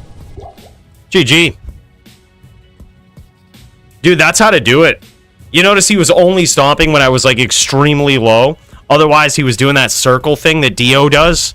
Dude, I seriously don't know how R-Lmao ever beat that strategy. Like, it's so good. Like, it's so good. I need to go back and rewatch it, because, like, I don't know how to beat that. Like, when the druid just circles around you, they just, like, they overcompensate for the field, and then they just chuck NATOs inward and force you to move. And then the second that you do, like, they're on you, like, they stomp, you know, they stomp and get out. It's so good. It's such an ironclad strategy in this matchup. It's a fair point, Thomas. I think we're a few likes away from that, but regardless, it could happen. You know what I also see? I see Philiac and Silly. These guys about to go at it? These guys about to do it? Let's fucking go, man. Let's check this out. In this corner, we have Philiac on the necro. This guy building it up, looking for a fight, looking for a good fight. This guy about ready to go. I think these guys are doing NVD. Now, this will be an interesting test. Very interesting test for Philiac. Because I'm telling you, this is a skillful match that I think at this stage probably favors the druid. But it's literally about your walk down strategy, your willingness, and you got to make the right calls if you're a necro here. There's going to be times where you need to walk down, you need to wait for that close range engagement, much like I was doing right there on the Hammerden. You kind of can't necessarily aggress unless something else happens, right? You're a lot of times waiting for the druid to come in and start the engagement. From there, on a necro, you have to walk down, you have to spear, you have to set yourself up. And when you blow up all their pets, that's your time on the necro to aggress. Start throwing, chucking those spears. But you gotta be, man, you gotta be on it. Oh, blocked by those trees. Dude, Philiac has actually gotten some pretty good progress here already. He says laggy for a minute. Well, luckily, Philiac was shooting at a tree. So, no worries. These things happen. Nice walk down from Philiac. Oh, man. Oh, man. And there it is. That's the call you got to make. He notices his opponent didn't have many pets up. He's just going with a bear. Gentleman's rule here. I really like that. And just held that name lock and waited for the stomp, dude. I got to say, he rolled the dice, and that was a great call. Philiac pulling ahead here in round one. Yeah, these guys might want to make another game. If both of them are lagging. Yeah, who knows? I mean, maybe they just make another game. Or maybe it's on Central. I'm not sure what part of the world these guys are coming from. But, yeah, if both of these guys are like 125, 140, I'd just do it again. I'd just do it again. I'm lagging bad, too. Your game and good ping, yeah. Dude, I'm telling you, you were seeing that earlier with me, right? Like, my ping was like 40, 60, which to me isn't really that bad. Like, that's good ping on a day like today. Like, any given day, 60 ping, I'm like, shit, yeah, man, that's awesome. Canada, that would be serious lag. But either way, like, you could see it. I was lagging hard. And now Philiac getting punished here early on. He's going to have to keep that bone armor up. That's certainly something that he's got to focus on. He's got to set these exchanges up and stay mobile. He's got to time his opponent as he goes to stomp in. He's doing a great job of it so far. But it's so mentally taxing for the necro. You always got to be on, always got to be watching, especially in these close range exchanges. Nice cut from his opponent. Silly cutting him off real good there. Nice spears.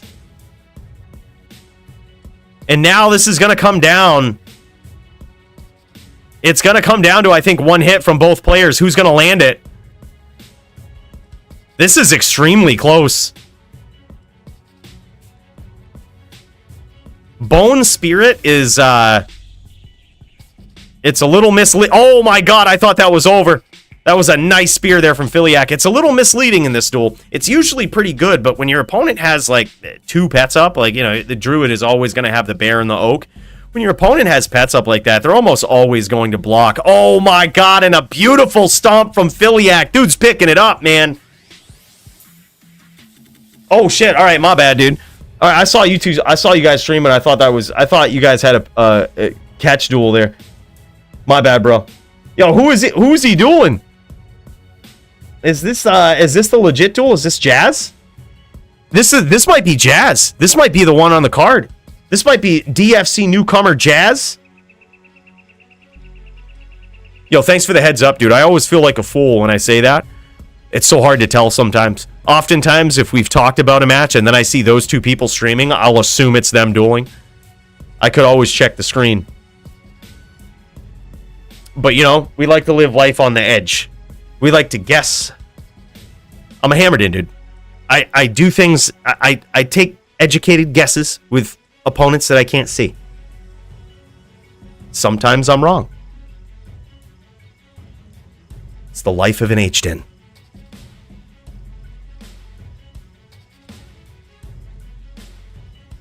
I was thinking, why did Silly remake its druid?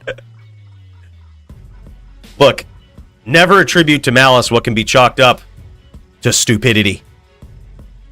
It's a good lesson to remember. Big hits from Jazz. And his name is Navajo, too, which would make sense with Jazz because they both have a J. Don't ask me my logic. Don't ask. Don't. It just makes sense. It just makes sense, guys. Trust me. And here it is. Jazz actually getting in there. He's taking a lot of damage from these spears, though. Philiac, dude, taking it to him. I'm actually very impressed. Philiac getting a lot better on this necro, dude. He has committed to this necro in so many matchups, and this guy is learning. He says, look, I'm going to be going up against some DFC opponents, and I know my back's on the ropes, man. I remember him saying this in the Discord the other day. He's just like, I'll probably get my ass beat, but look, it's all about having fun. That's the spirit, man. That's how you learn. That's how you get better. And look at this guy, man. He is climbing up. GG. All right, it looks like these guys might go to next game just because of the lag spikes and ping here. They might be playing from 2 different areas of the world, which could explain a lot of things here. Which is, you know, probably why they're gonna swap games, have the other player join. It could explain why both of these guys have high ping, because usually how you would do it is, let's say you had a European player and you had an American player, right? What you would do is you would have the American player join the Europe server and make the game. That gives them the best ping on Europe, and the Europe player would join it, likely having elevated ping as well. And vice versa on the other server. So that's why usually when you're playing from 2 different parts of the world, even still with, you know, creating different games on different servers, swapping it back and forth, there's still ping issues. Nice cut there from Jazz. Very nice cut from Jazz. Now that's how to step it up right there. Those cuts are exactly what he wants to do. The answer for the necro in this matchup is to walk down and spear, try to time his opponent, right? Time him for when he goes for those telly stomps. But if instead of stomping, his opponent cuts him off, he realizes the direction he's running and he cuts him off, that is the best case scenario for the druid. And that's exactly what Jazz did right there. Very nicely done.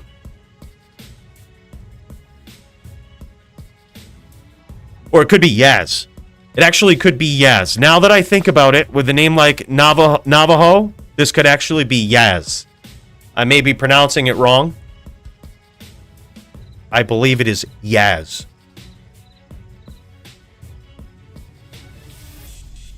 Logic. Often wrong, never unsure of myself.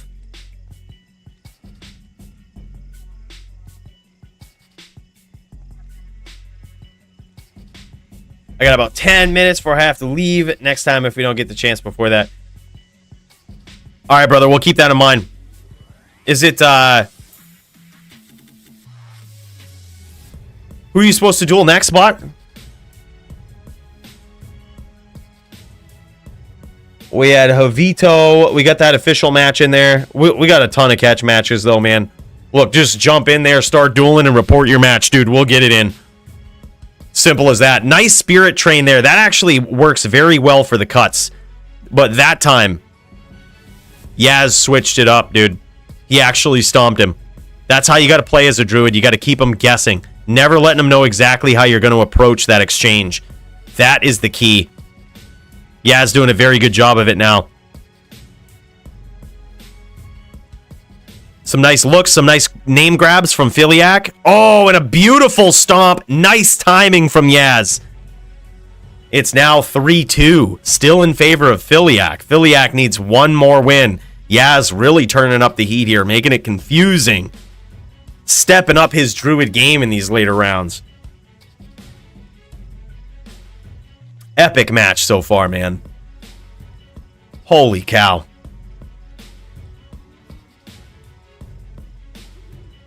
Yaz says, this weed got me playing on hard mode. It's like I have 99 FCR. Bro, you smoking the wrong shit. You ought to see Duke when he tokes up, man. Dude goes from like regular Duke to God mode. It's like his weed's laced with toe shank.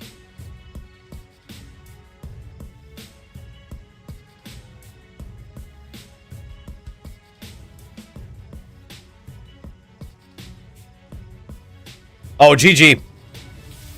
Yeah, happy Thanksgiving to you, bot. Either way. Yeah, do that, bro. Do the fam thing. We'll probably be here when you get back, honestly.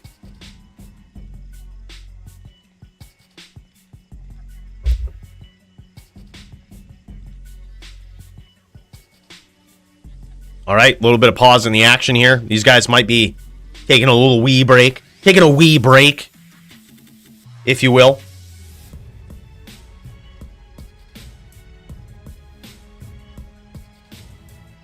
All right, and we're back to it. Quote of the night right there. Weed laced with toe shank.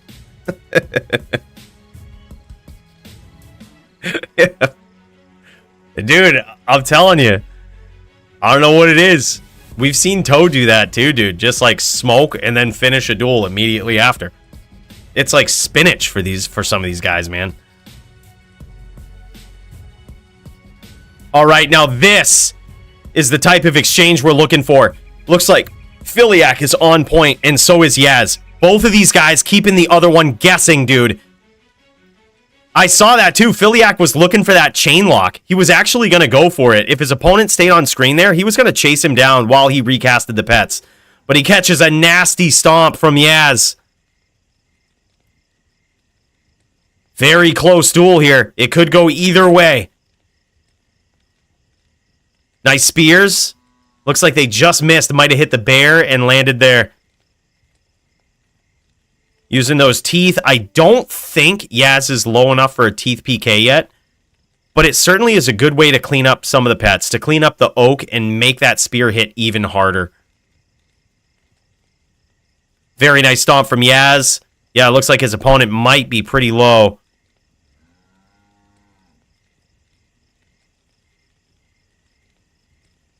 Wow, what a nail biter, man. This is a very skillful matchup, dude. And there it is! We get a tie!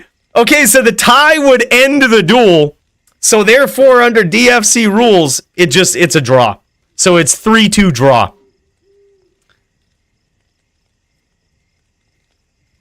It's 3-2 draw. No worries. Good round. Yeah, we go again. By the way, I see you, Botasaurus. I see you, bro.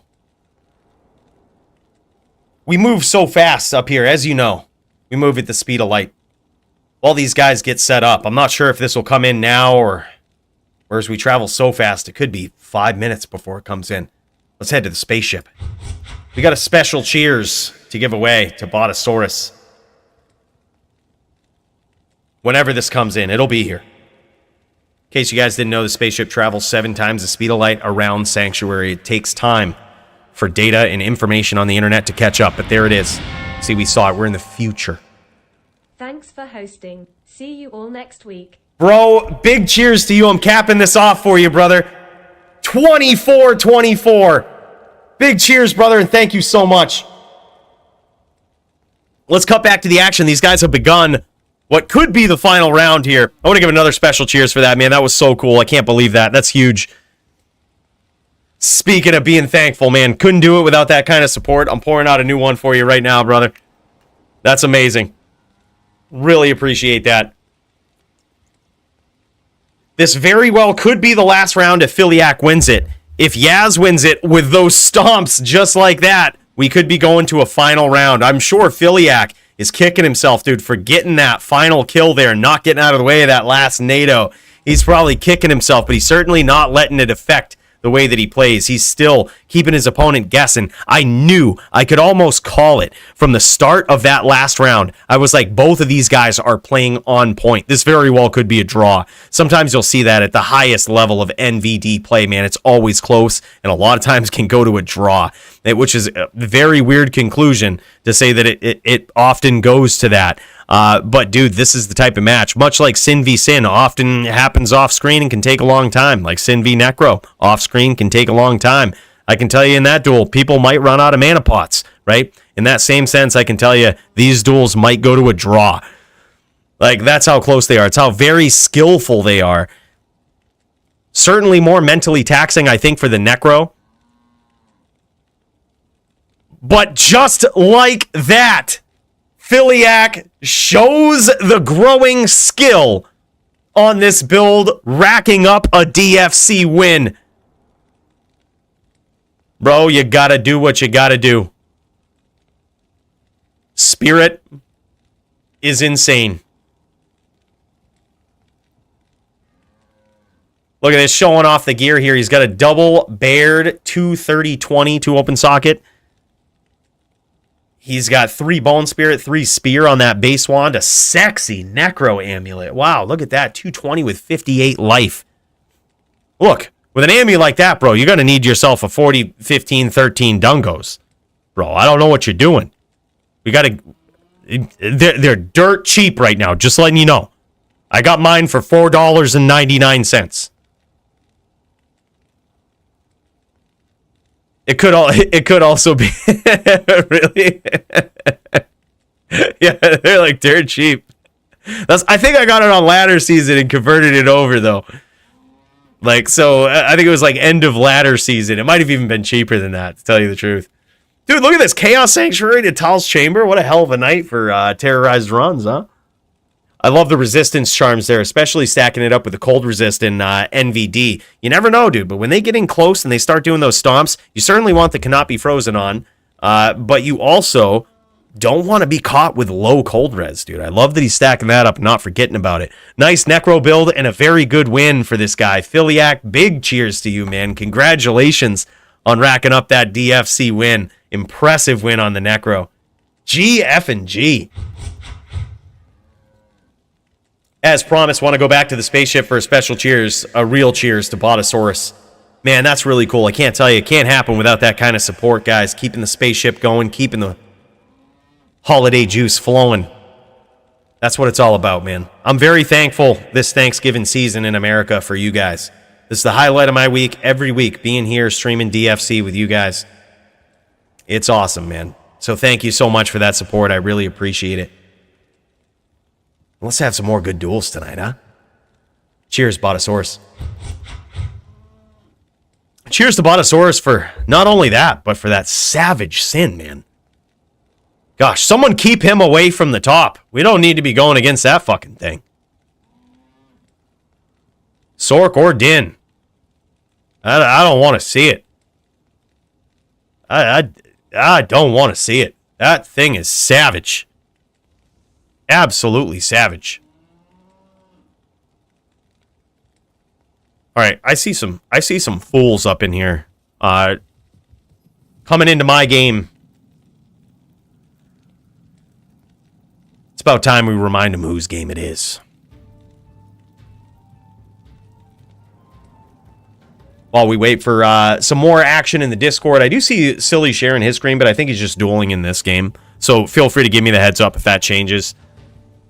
We get a matchup here. Happy Thanksgiving, Master Otis. Big cheers to you, man.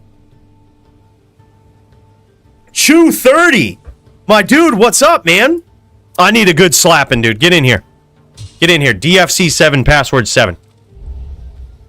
Look, I remember that one time you beat me on the Sin. Mainly because I was lagging. Okay? That was it. I was just lagging.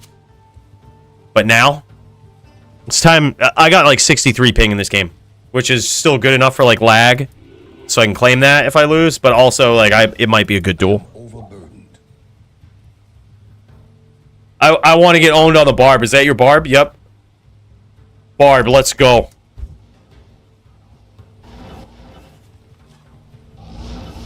I'm picking my poison. No DR. I think DR is cheap. You know, I think it's very cheap in this duel. I only have the DR from Enigma. That's all we need. I don't need no DR. That's... No. Shouldn't need it.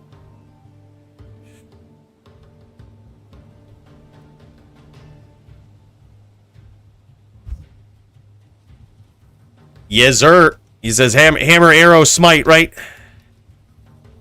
That's the hdin. You know what? I was actually thinking the other day, ever since I switched out my max damage charms, I think this guy is technically a vanquisher.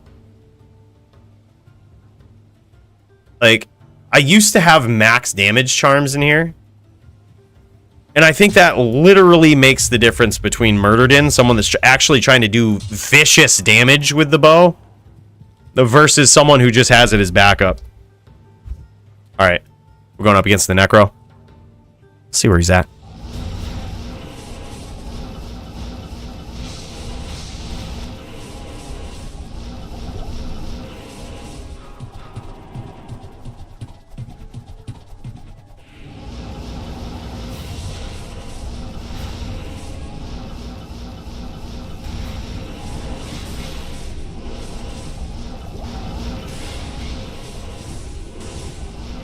We're not even hostile. I was gonna say, I was like, how did some of those not hit?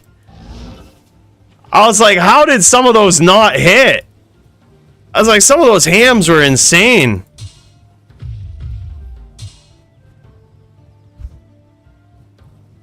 Welcome to the DFC, boys.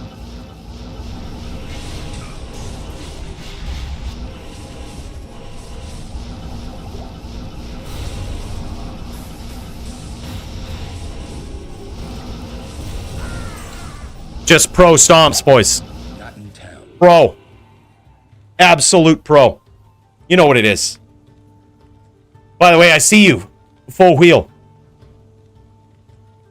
I see you, bro. This is a very special one. Please forgive us. We travel so fast up here. Like, I could say something. Y'all probably won't hear it for like 30 seconds. And I'm aiming it right down at Earth. Yeah. Yeah, is that you, Silly? DVN, NVD with Silly? Mirror match? Fuck yeah. Is that, Alright, sick. So it's Silly and Vezz, is it? Wait, who's on... Who's on... Yeah, that's what I thought. Where can I get this shankweed? Bro, I'm telling you. I don't actually know. These guys are keeping it a secret. I think it's probably somewhere up in Canada, if I had to guess. Canada's the place.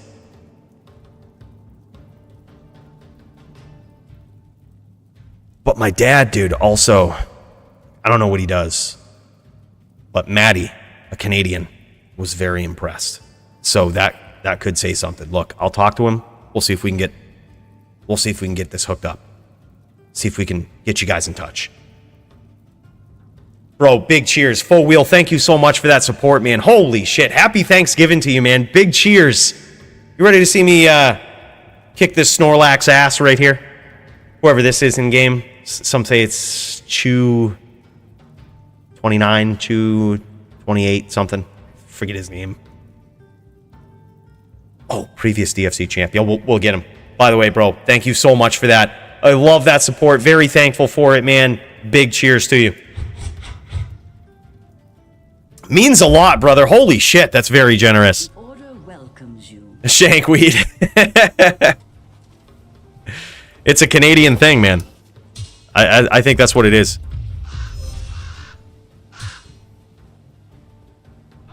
Go Chew 29. All right, here we go. What's he gonna do? Is he gonna shoot a bow at me? He is. He's gonna. Oh hell no! What is this?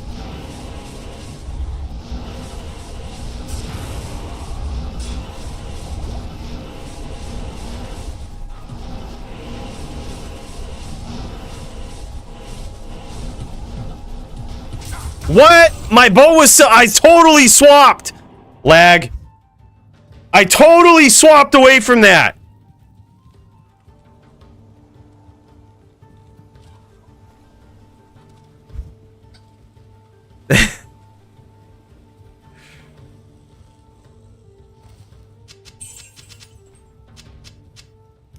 I deserved that one.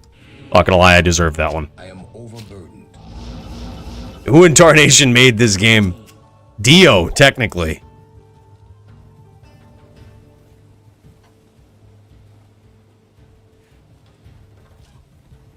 Dude, you gotta do it. You gotta do it, Archie.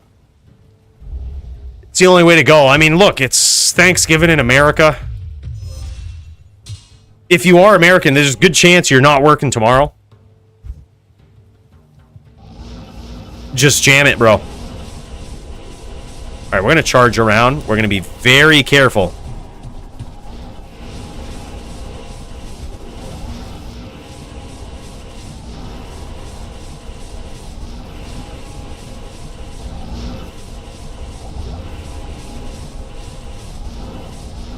Dude, it's so pingy.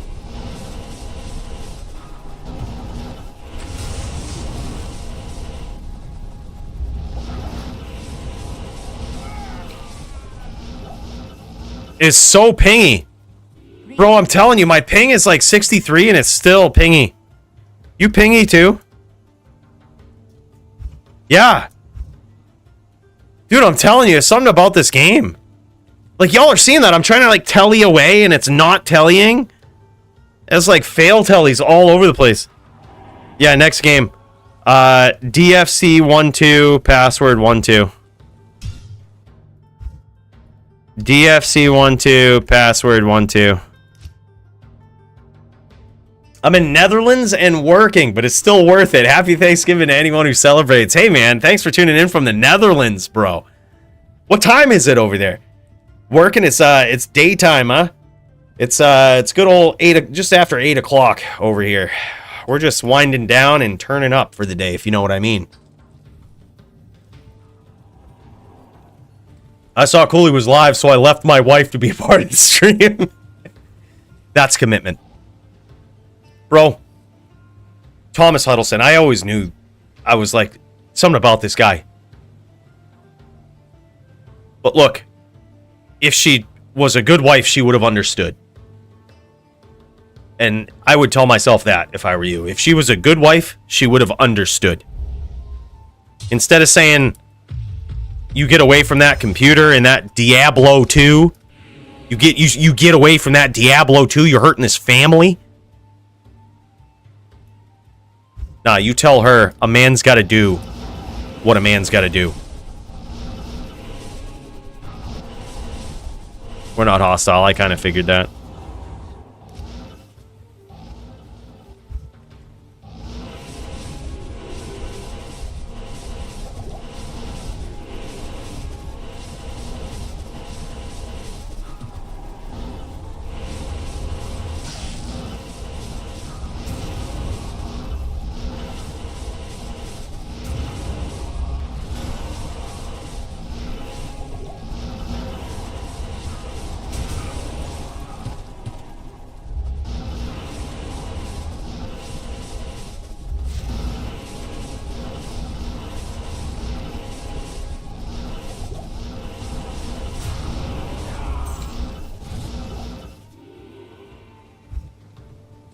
My timing was on point there, I gotta say.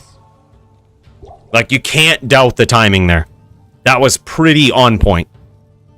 Like, I don't mean to toot my own horn here. But fucking toot, dude. You see those locks and those stomps right at the end of the whirlwind, knowing that his whirlwind was ending, but also that his next move might be to teleport.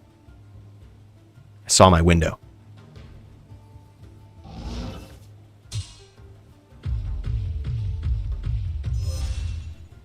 When the Coooley Central Command Center goes live, you stop what you're doing.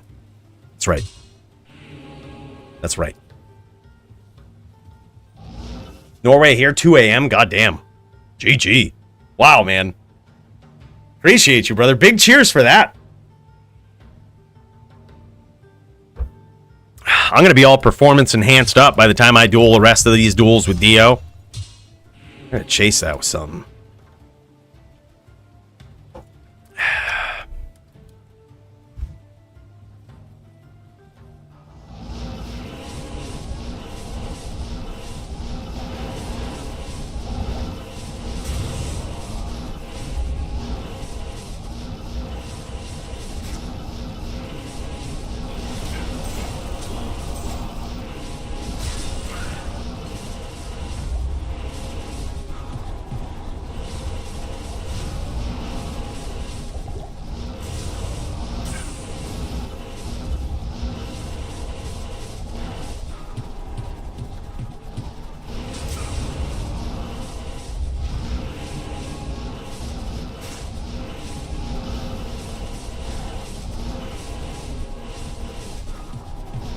No way! Good duel, dude. That was he CT casted in there. That was really good. That was really good. I should have known. I should have seen that angle was a good CT angle. He did it. He pulled it off. CT cast in for that whirlwind. That was nasty. Props to that. There was no reason I needed that bow out there. Silly versus Vezz now? Let's fucking check it out, man. This is going to be a good one. Silly v Vezz, and I believe this is a mirror NVD. Looks like we've got ourselves a duel, folks. Let's check it out. Epic. All right, so Silly is on the druid. Silly on the druid, Vezz on the necro. Now, we've got both of these boys warmed up today, okay? Delivering some absolute, I would say mid-tier cooked ass whoopings in the Bloodmore. Both of these guys know what it's like to duel the sheer greatness of the current DFC champion. But are they going to be able to put it to use? Put that behind them. Put the losses behind them and step it up. Now this is some high-level shit. Look at this silly CT casting to catch his opponent. All the while getting in with some very vicious stomps. And look at that, dude. I gotta say, I'm actually impressed with Vezz's ability to aggress there when he notices his opponent has lost his pets. Another savage stomp from Silly. And Silly's been unable to land a significant amount of damage here. Like, Vezz is actually landing some nasty spears. I can't say I expect any less, man. We've seen this guy duel on a necro. We just dueled him on that din. And I got to tell you, his timing's pretty good, but there was a nice cut there from Silly. And he might have actually dealt a lot of damage there. Hard to tell. It's hard to get a life check in these duels because, man, they move so quick. But yeah, it looks like he's still avoided a lot of significant damage anyway. It might have been a nice cut, but it didn't pay off very well. Let's fucking go, dude. Good duel so far. Another nice cut. Vezz able to escape a lot of damage there, but I'm telling you, it could be over really quickly. All it takes is just one good stomp from Silly. All it takes is one crucial miscalculation of the timing, of the tempo of the fight, and it's over for the necro. Just like that beautiful cut and a nice escape there from Vezz. This is some high-level NVD right here. It's all about that tempo, dude. When you notice the druid coming in, when you notice the necro walking down, who's going to pick up on and break the tempo faster than the other player? Just like that. A very beautiful cut from Silly, and he gets there, dude. I'm telling you, it could all be over just like that. All it takes is that tempo break. What we were just talking about is exactly what Silly just did. He stomped him, then he cut him off. Then he stomped him again, then he cut him off, right? He kept him guessing in the heat of battle. And at that point, Vezz just kicked around way too long. Ate a couple of good solid NATOs back to back, ripped through the bone armor, and it was over. And that's all it takes, man. It's quick.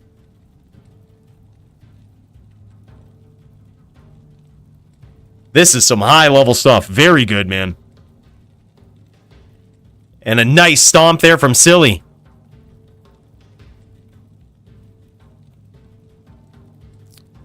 And it looks like Vezz has the pets out on the Necro here. He's got the Golem, and doesn't look like he's got the Oak, but he certainly has the Golem.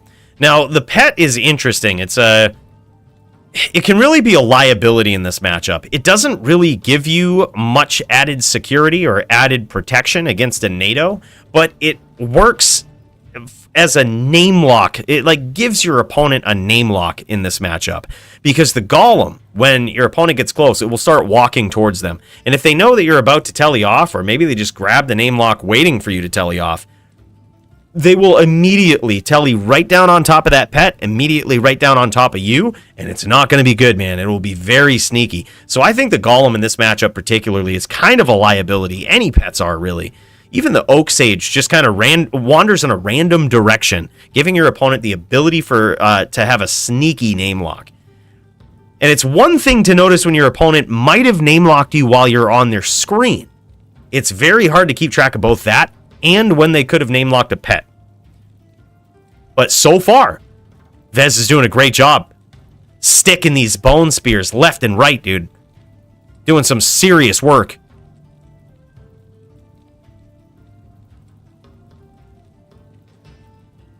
Some say build orders show skill, but playing outside the frame is what gets the win. Odin, you're totally right, man. Like, I mean, that's what it comes down to in this particular matchup of skill, and there it is. Vezz gets there, evening up the score. That's what it is. I mean, this whole matchup is tempo, right? It's one of those matchups that, sure, your gear matters, right? Like, but you don't need perfect gear in this matchup. You just need to play very well. But then there's a next level to it. If you know how to play well, does your opponent know how to counter your good playstyle? And it just keeps going on from there. Right? Okay, what's the counter to that? And it all comes down to that one thing. It all circles right back to one thing. Tempo.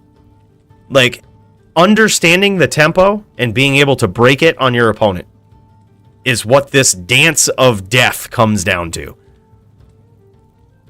So yeah, I mean, it's all about that. It's not necessarily the build. It's not necessarily the skills that are going to get you there. It's not even knowing your build very well. It's not even having a lot of experience on your build necessarily. It's how much experience do you have in this particular matchup, because it's so much different than a lot of others.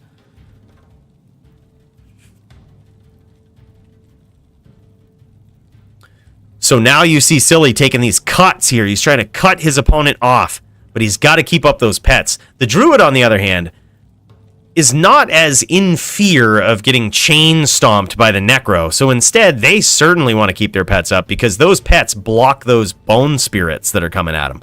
They provide a nice shield for those. It's only in times just like that where Vezz or any good Necro will stomp the Druid when they lose their pets. And he actually almost got there, man. That was some serious damage, and Vezz gets there again on the Necro, man. I'm telling you, I think the cards are stacked against the Necro in this matchup. It's a little bit more fair, though, when the Druid uses a bear, right? It's a little bit more fair. They're technically allowed 3 wolves. The Spirit Wolf is banned, but you can technically use Dire Wolves instead of the bear, which gives you 2 more pets. But in which case, either way, this duel is just savage, man. It's so nasty. Using those pets also gives your opponent a little bit more life after each kill. Not that it necessarily matters, but when you're using a lot of pets, they can certainly abuse that. If they put on, instead of, like, you know, going the white wand route, instead if they keep their cast from Hodo, and they go Drax, they have like 30 life after each kill. So they can just teeth the shit out of you as you come in, and they'll kill your pets. They'll kill all 4 of them, and they'll gain back like 90 to 100 life every time. So like if they're really in like lates mode and the duel's getting low and you're on the Direwolf plan, it can actually backfire. Nice stomp there from Silly.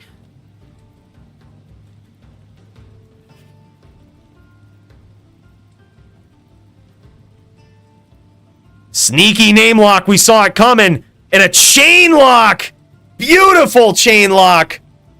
Silly is on point in this duel.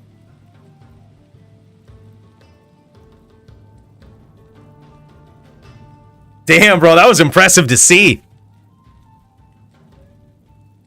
And now he's going back to the cuts. It's another way to break that tempo, man. When you got your Necro running away, man, oh man, does it force him to think differently when you're constantly chained on top of him.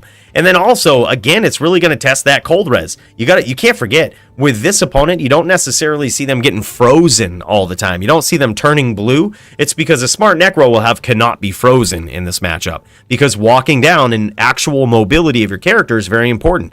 But what you're not seeing is that Hurricane is actually damaging the opponent when he's doing these chain locks.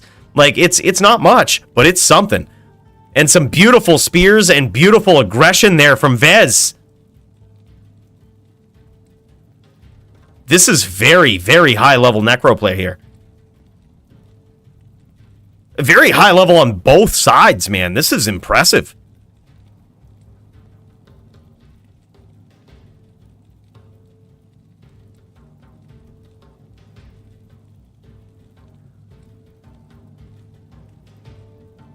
A nail biter for sure. Nice stomp, a great cut. Can he finish it?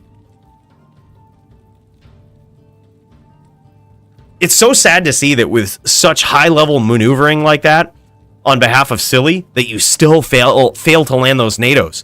Like, that's the drawback, dude. It's like sometimes your opponent can just outmaneuver those. Like, and that's the dance, man. That's the dance. And there it is, 3-1 in favor of Vezz on the Necro.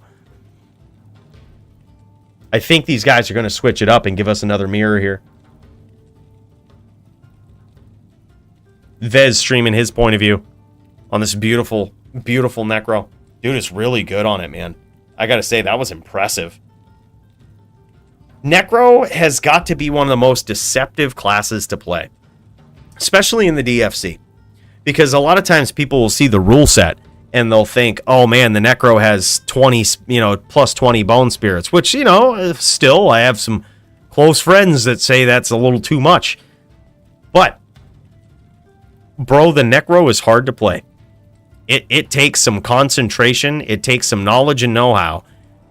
And the sort of drawback to it is it's such a simple game plan, but it's not an ironclad game plan. What it really relies on is the skills of the player to be able to adapt to different situations, to launch the right bone skills at the right time. And trust me, it is extremely important. They might hit very hard. Almost like hammers sometimes is what they feel like. They're practically like 70% of a hammer when you get hit with those bone spirits. It's pretty insane. But it's all about your timing. It's all about your approach. I'm telling you, it's for such a simple, straightforward game plan. What it seems like on the Necro, you have a couple of bone skills you're casting. It's actually a very, very tough, very tight matchup against a lot of different classes. It's crazy. And I only know this because I thought I would be good on a Necro when I built mine, and nope. I got 5-0'd by Mr. Llama SC on a Necro. I mean, clearly it was lag. Like, clearly, you guys saw it. Like, I think I streamed it. Like, you guys saw it. There was a lot of lag involved. I think he was playing from, like, Texas. But point is, he was also very good on the Necro. And, it also pointed out that some of my weaknesses and misunderstandings of the Necro, despite the lag. Like, I had no idea how important the Golem was in that matchup in NVN. That's pretty important to have a lot of pets up Had no idea. Up spearing at the proper angle, at a 45% angle, like 45-degree angle. That's a very important skill to have. Very important thing to know how to do. I was the culprit. Coached him for 3 hours. I thought we were friends, middle school. It's betrayal, man. How dare you? Nobody coached me. I stepped up with those top din skills and got top necroed. No, I think it was actually cool, man. You did a good job with him because he was so good on that necro. Not gonna lie. In all seriousness, he was so good. Llama has got a skill set unlike many other D2 players. This guy picks up on things quickly. Like, he's got the reaction time, he's got the knowledge and know-how, the familiarity with the controls, even CT casting. Like, you see him do it in speedruns, dude. Like, dude, CT casts and speedruns and shit. He's got the mechanics down. And what he did was he just practiced for, like, a couple of days. I remember seeing him practicing, like, a couple of days just dueling people on a necro. And he just got good in that amount of time. Like, he just knew what to do. He picked up on things. He doesn't get discouraged. He doesn't get like flustered in the moment, that happens a lot. If you're on a new build, if you're on something that you're not comfortable with, especially after long grindy duels or grinding so many duels in the course of like, a couple of days even, you can just get that burnout, right? Dude doesn't have that as part of his repertoire, dude. He just doesn't burn out. He just gets better. Yeah, he was very good. In all seriousness, dude was insane. Like, he was good. I put him up against Maddie on a barb because I thought that he might actually beat Maddie. My plan was to, like, literally put this guy on a run for, like, DFC championship title. Make some epic matches out of it. But then Maddie just fucking flatlined him on a barb. I couldn't believe it. I was like, all right, dude. All right. Like, it was crazy. I didn't expect it, honestly. I was like, oh, Necro is OP. Barb sucks. Maddie he fucking zerked him through a bone wall, dude. Zerked him from the other side of a bone prison, I think is what it was. Oh, it was nasty. By the way, I see you, Brand. What's up, man? I see you, bro. Got a big cheers going for you here. But as you know, we travel so fast. We got to wait for time itself to catch up. Right after this round, we're going back to the spaceship for this guy. Good to see you, brother. Holy shit. And now Vezz on the druid. Cinches it up. Bro. Brand Ludwig, Mr. Brand L himself. My dude. Thank you so much for that support, brother. That means a lot. Happy Thanksgiving to you, man. How you holding up? Y'all filled up with that Tryptophan? I hope you are, man. I hope you had a good one. Big cheers to you. Thank you so much for that $3. We're putting it in the fuel tank. The holiday juice. Big cheers to this guy. Sold Sorc coming back, Necro. Fuck yeah, dude. Sorcs are ass. I hate Sorc v Sorc. Just want to let you know that for the record. It's one of the most ass ways to duel. Why do you think I built a poison sorceress for SVS? Because I have an absolute disdain for that style of dueling. Mainly because I've been beaten SVS. And embarrassed by Punch.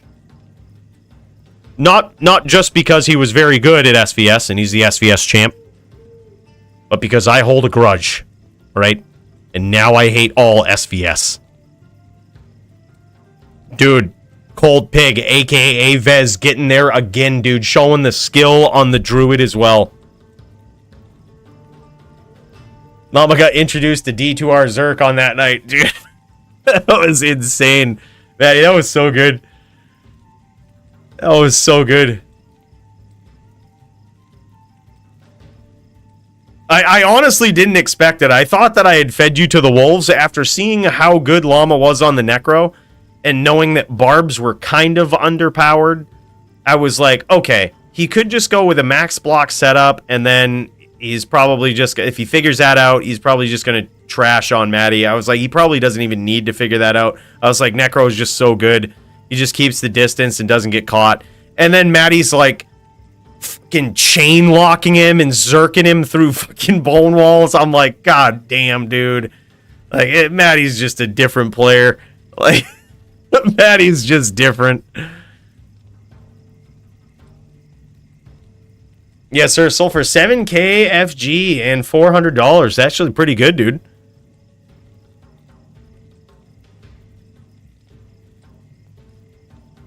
That's actually not bad. Oh, beautiful stomp from Vezz. Dude, Vezz just putting on a clinic in this NVD mirror match, man. Beautiful cut, but he catches some spears there, and now we've got a duel. Now we've got a duel. Silly looking to land these spears, looking to stay one step ahead of his opponent. It's all about the tempo. He's got a... It looks like... I was going to say, man... Like, it looks by the way that Silly was just kind of bouncing back and forth, trying to... Looked like he was low on life, but he didn't want to engage in those close quarters combat exchanges, which is usually indicative that he's having trouble figuring out his opponent's tempo. So instead, he wants to catch him first before he engages. And at that point, Vezz just said, all right, I see what's going on. And he just played differently, dude. It's all about that tempo, figuring out your opponent. He almost did catch him, though. That was the thing. Silly almost did catch him coming in there with a couple of spears. Almost finished him. So the plan almost worked.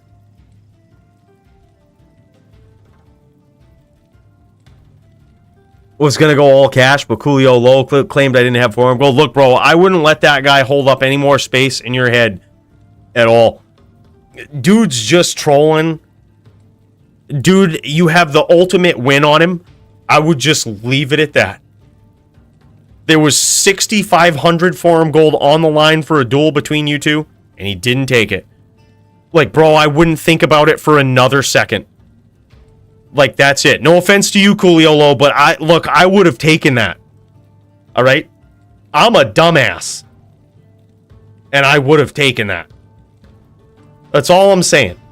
I wouldn't let him hold up any more real estate than that, man. Otherwise, you ought to start charging the dude.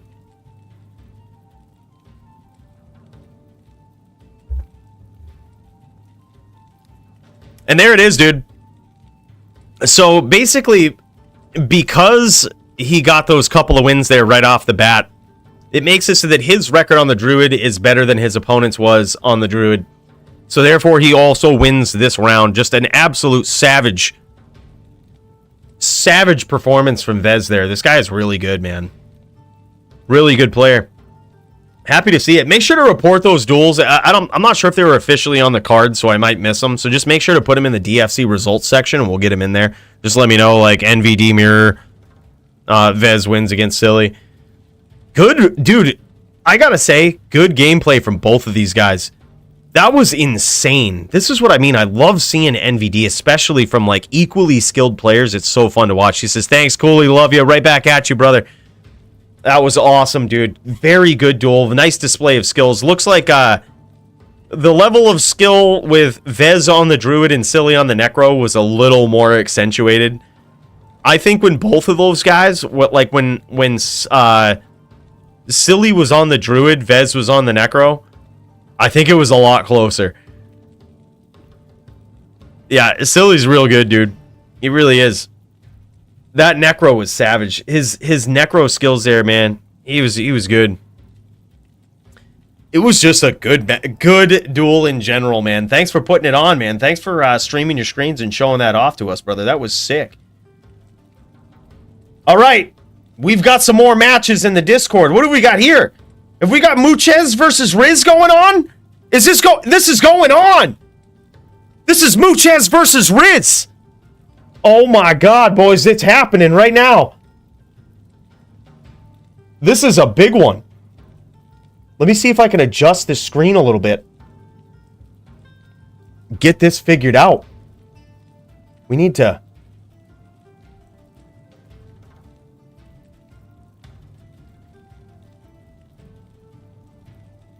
try to make this as full screen as possible without dilapidating too much quality. We are looking at Muchez's screen here. He's going up against Rizz. Oh my god, a close duel. Dude, look, I'm not sure what the score is with this, but I just gotta let you know. Rizz took down GVN in a Zon v Ghost matchup, right?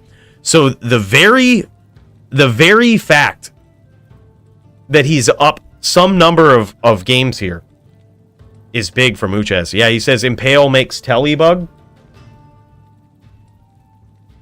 Impale makes Telebug.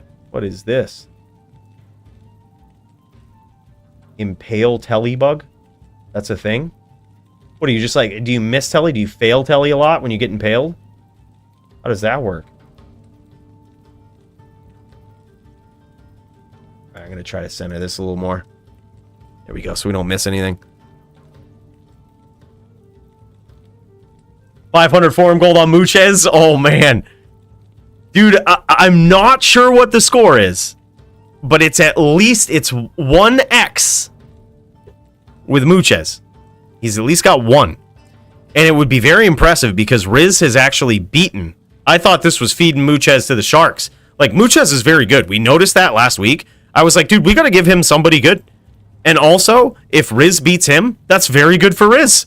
Like, because this guy's a savage. Like, these guys are both savages. But Rizz took out GVN on a Zon before. Oh my god, and he got that Impale in there at close range, bro.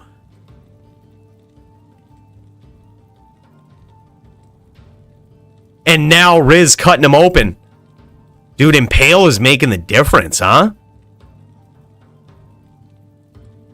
Impale making the difference.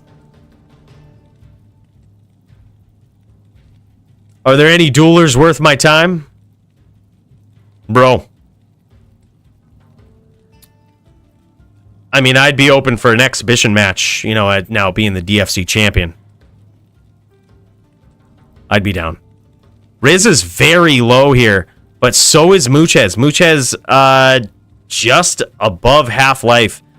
Rizz having a tough time scoring some hits, and he gets impaled again. Man, that's vicious. That Impale is making a difference, dude. He's just walking up to him and landing it, dude.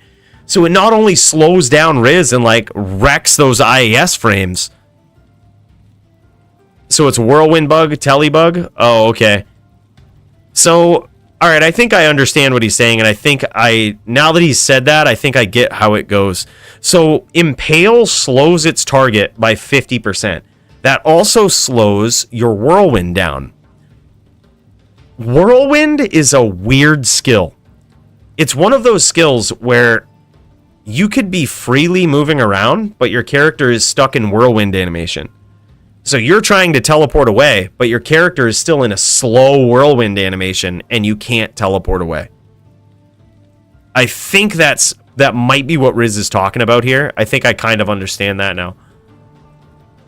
Wow. Impale, dude. We are seeing the Zon. We've been very lax with the Zon because we've wanted to see how far they can go. And all it takes is someone like Muchez pushing it to the limit. This is big, dude.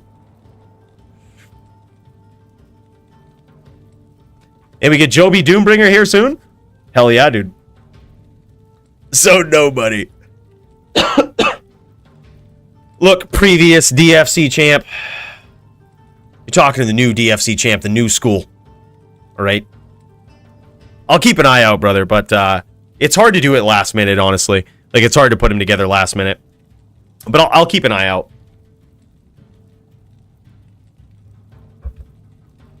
Okay, an interesting new approach here from Rizz.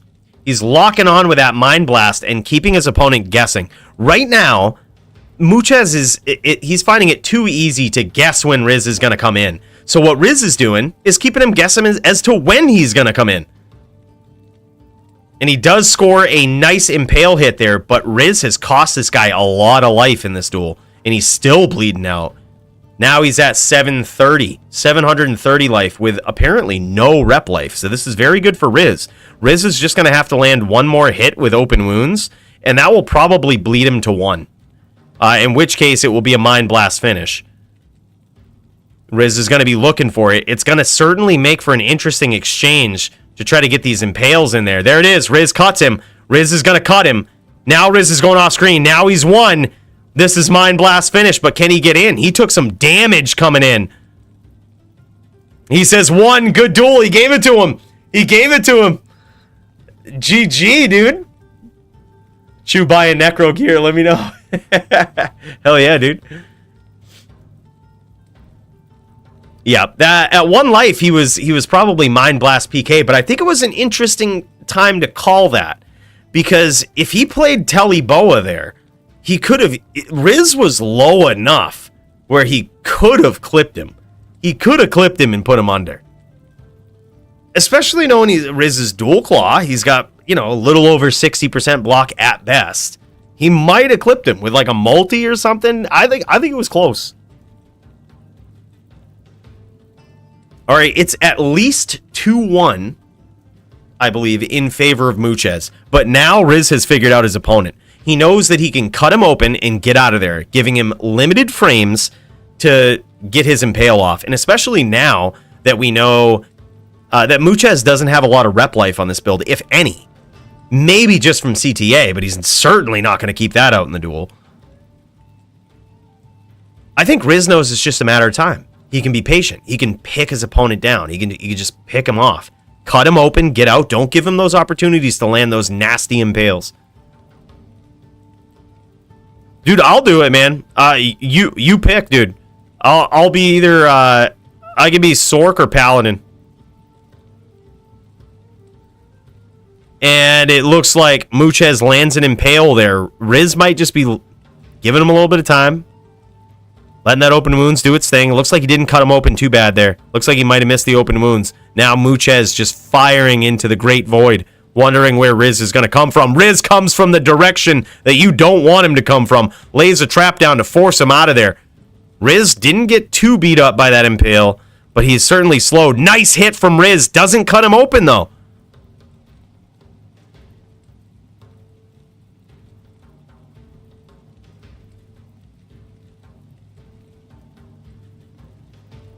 Let's cut over to Riz's point of view here. See what's going on.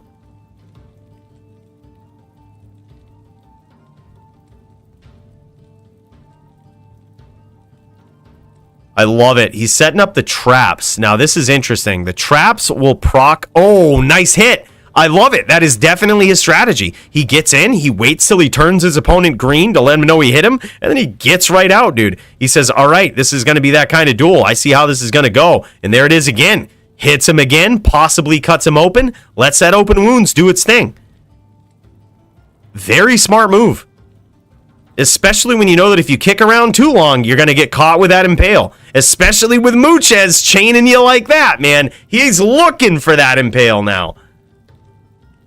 Such a strategy will also force Muchez onto that bow a lot more, which is exactly where Riz wants him. Yeah, look at that trap laying speed. So also laying the traps here is a way that Riz might be testing whether or not impale has worn off. That is genius. This is top Sin at his prime right here. So Riz is laying traps seemingly like willy-nilly out in the middle of nowhere. The reason he's doing that is to test whether or not impale has worn off, so that he can go in and land those whirlwinds just like that. He's doing it to see when impale wears off. And he says, town, good duel. He got him to 1 again. The new strategy working out for Riz. Riz has figured him out, dude. It's now at least 2-2 in this duel. Man, Riz is quite a competitor, man. He will figure it out. Okay, can Neck or Sin or Baba? Dude, I'll just jump on the din. You grab any one of those. Neck would probably be a fun duel. I feel like that would be most fair. Baba is too in favor of the din. Sin, with you playing it, is probably in favor of the Sin. I feel like Necro is probably fair. Like, Din v neck.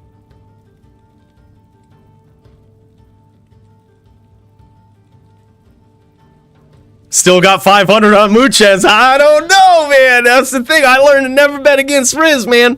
This is the type of dude. I was up 3-0 on this guy. On Santiana, I was up 3-0. This guy was demoralized. He's like, man, I don't know if I can break that ES. But the second he learned he could, I lost 4-3. After that day, I said, you can never bet against Riz. This guy just figures it out. He just figures it out. He adapts. He isn't one to, like, complain about it, get demoralized by, like, oh, this is what's happening, this is what's going on, I guess I just lose. That's, like, not something Riz does. He just figures out the strategy, he figures out how to do it, and this time he's figured out, okay, I can open wounds. Like, I can get in, get out, don't let him impale me, cut him open, and he'll give up. And that is honestly gonna, I would guess it's gonna force Muchez onto the Telly Boa. It's gonna force him into that zone. Which, again, that's exactly what Riz wants to see. He wants to catch him with that bow out. So then Riz will have to adapt.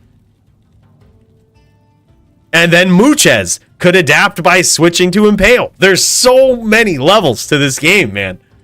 I'm actually very impressed with Muchez getting those 2 wins right there. Like, he's really showing how to do this on his on. The guy is a savage.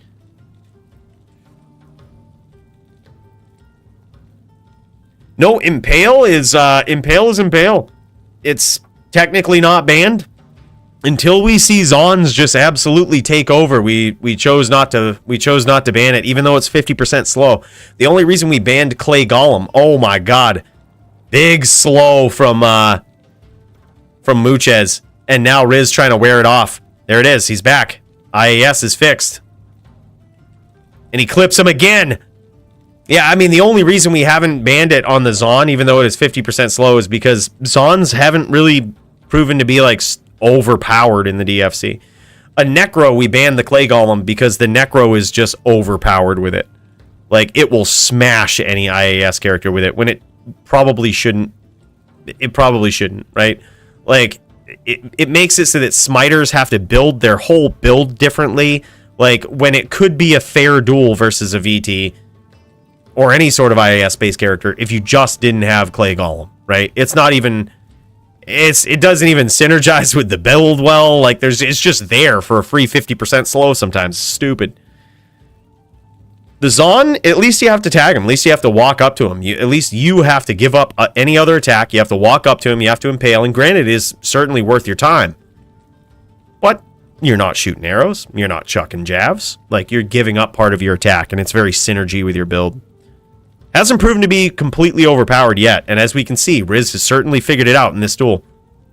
Clips him again, but gets hit with that impale again. Now he's going to let that wear off. He's going to let it wear off, but Muchez is picking up on it. He says, this is the time to aggress Riz. There it is. Impale is off. I had no idea that it wore off so quickly, to tell you the truth.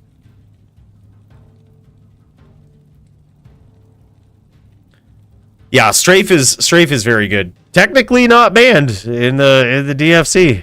Technically not. We have actually seen some druids beat some Zons. And that is with Strafe being allowed. So, I gotta say, no reason to do it yet. Although we haven't seen many Necros beat Zons. We also haven't seen many Necros go max block versus Zons. It's a tough call, more data needed, and there it is, Mind Blast finish. It's now at least 3-2 in favor of Riz. Riz might have figured out this matchup, but still, these are very close duels. I gotta say, regardless of how this goes, I'm already impressed by Muchez. He knows when to aggress. He's picking this up on his opponent. I told you, this guy's no slouch, dude. He's not only got decked out gear, but he knows how to Zon. Like, most Zons would sit back and just try to rely on that impale and be like, all right, man, that's my game plan. That's my out. I'm just going to sit here and shoot the bow and then impale when they get close. No, dude, Muchez chases him. After he impales him, he chains him. He pushes the pressure. Is it 3-3? Oh my God, it's 3-3. Dude, Muchez about to feel what it's like. I think he was up 3-0 versus Riz. I think he was up 3-0 versus Riz, and Riz is turning this around to 3-3 right now, making it a tie game. Oh my god. This would be the second time in like 2 weeks, 2 or 3 weeks that Riz has done this. If he does it. Iron Golem is GM on a Necro. Yep, you can Iron Golem. You could theoretically make an Iron Golem with your Thorns aura, with your Conviction, with your... Yep, go for it, dude. Theoretically. You could theoretically stack the more with a whole bunch of edge bows and infinities. If it's broken, show me. If it's broken, show me. GG, Odin, big cheers to you, man. I appreciate you being here. I know it's late over where you're at. Netherlands, right? Dude, I appreciate you being here.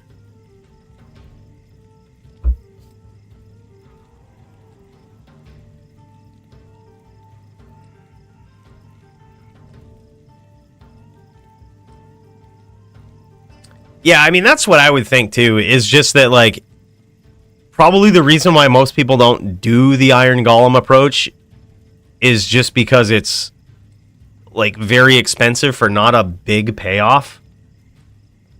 That's what I would assume. Norway, my bad, dude. I had the N right. It's been a lot of cheers. Been a lot of cheers. Bro, I really appreciate you. Thank you so much, man.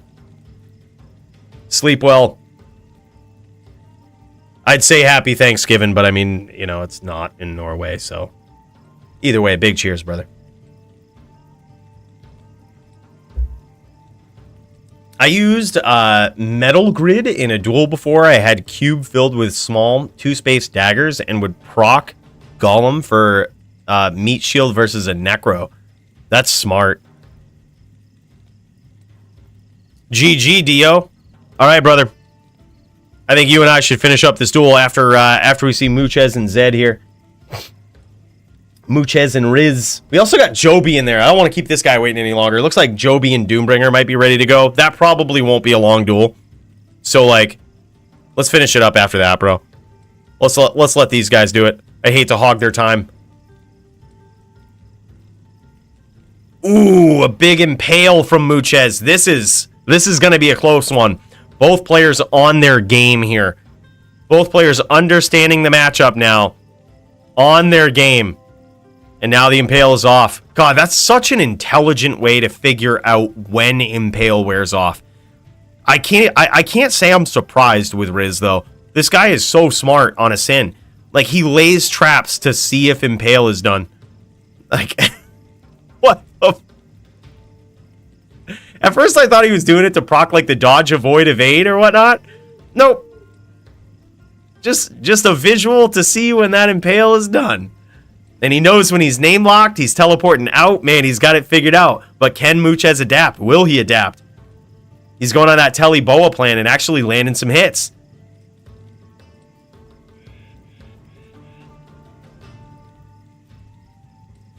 Well, you could, but the problem with running on a Sin is now you're opening yourself up to those long-range multi-shots because your claw block is not going to block any of them. So what he needs to do is do something that doesn't require him to move to test out the speed. And there it is. Looks like he's 1 to his opponent. Got him down to 1, and Muchez throws in the towel. He says, all right, man, you figured it out. You got there before I could. Very nicely done from Riz, coming back from a 3-0 start from Muchez. I gotta say that was very impressive. He says, definitely a tough Zon. A tough Zon and a great player behind it, dude. Like, Muchez, I think he kind of deflated his own balloon in the beginning, saying, oh, I'm not really that good, I just have really good gear. Or I'm not really that good, I'm just rich, as he put it. Dude, I think he's underplaying it. I think the guy is really good on his own. And the fact that this was 4-3 against a very formidable foe like Riz, that's impressive. Yeah. Me and Doom ready? Let's jam it, man. We'll pop over.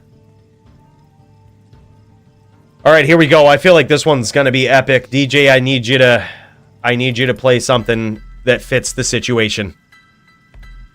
The two rivals. Joby has taken down Doombringer before, but now Doombringer knows the Joby style. Is Doombringer gonna be able to adapt and put Joby in his place as he comes back on this din? Or is Joby gonna put him down? The next question is, what the hell happened to Hellian? Hellian was supposed to go up against Joby on the necro, but I ain't seen it. I think Hellian went AFK 6 hours when he noticed Joby was in the chat. We might need another necro. Joby was itching for a necro v din matchup this week, and we're gonna probably need another one for him. Where's 230 at? We might have to see that, man. Get him on deck. Joby's got a brand new setup. Yo, there he is. You still got that necro? I think I found a better, more formidable foe for you, bro. Joby was itching for a NV din matchup this week. And we haven't heard from Hellian. Hellian went fake AFK. Hellian went fake AFK as soon as he noticed Joby was around. We ain't heard from him. VT, Joby VT. Could get you in right after this duel if you're ready to go, dude. Right after Doom versus Joby, Chew versus Joby. Let's go. Joby's going to be hot, though. He's going to be hot off the press. This is where Joby is most dangerous. And most pixelated.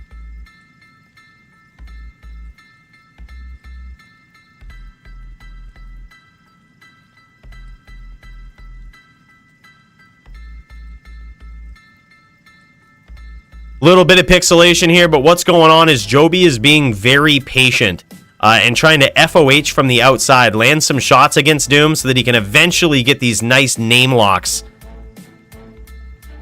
And if I had to guess about his cold setup here, I would guess he probably went with dual Raven, maybe?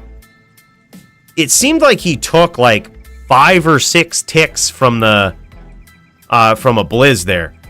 I would guess he probably went that route. It's hard to tell. No, he went... did he just go 410? He went 410. He went straight 410. All right.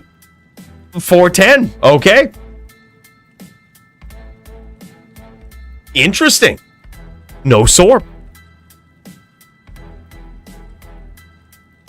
I think so too, honestly. I think that's the best setup. It's pretty comparable to what's going on right here, and you don't have to give up as much offense. It's probably a little better than 410. But it's with a, for a good reason. It's just like, when dueling a cold sorceress, you have to give up so much offense to, to defend yourself against cold damage. But yeah, I personally think that's the best setup for it now, especially after the slight increase to the cold stack rules. 315 dual Raven. Ooh, nice Ice Blast there from Doombringer. This is what I mean. We were talking about this guy earlier. This is what he does, dude. Especially in these matchups where it's your job to come after him. When you find this guy, you're going to find yourself in a world of trouble. He's going to have the nastiest setups. He's going to have Blizzard. He's going to have Ice Blast, probably Orb. Like, dude, I'm telling you, this guy is going to have a nasty plethora of cold juck fuckery waiting right for you. Like, it's crazy, dude. He just knows how to set up these screens. When you come on him, he knows where you're coming from. He's already got a trap set just like that. And then when you least expect it, he's going to approach you and drop a Blizz on you. If you ain't coming at him, he'll come at you. Like, this train works both ways with this guy. I think the duel is already slightly better than when they first met inside the DFC. I think it was a 4-0 in favor of Joby there.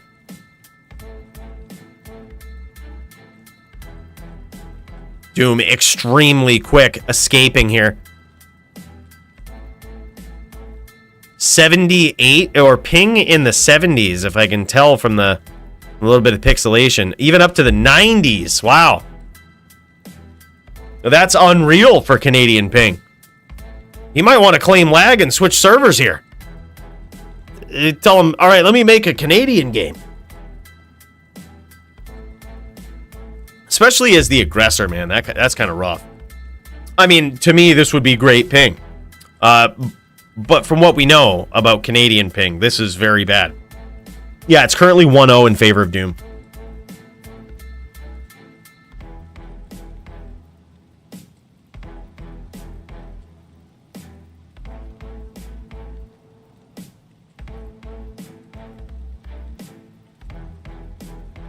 Ooh, there it is, man. There's that trap. Like, he just knows where you're coming from. He had nasty Ice Blast waiting right for Joby. Along with a Blizz, just catches him right in it, dude. And then look at that. Joby goes back. He says, all right, buddy, my turn. I'm coming at you. This is definitely a very dangerous game of cat and mouse here. Joby the cat, Doombringer the mouse. He's going to make him chase him a little bit. But every once in a while, he'll strike back. Oh my god! Doombringer in the house! And Joby punishes him for it. I'm not sure what was going on there. If Doom was just trying to... Oh. He says G-Force popped up. We could tell something was going on. It's that Alt-R, bro. I'm telling you, you gotta lay off that Alt-R. Alt plus R will bring up that G-Force thing, dude. I don't know why you're hitting R or Alt in the Blood War, but bro, you gotta lay off. Yeah, I figured. I knew he did. I knew he made that game, Joby. I could tell by the ping. I could tell it was an American game. America South.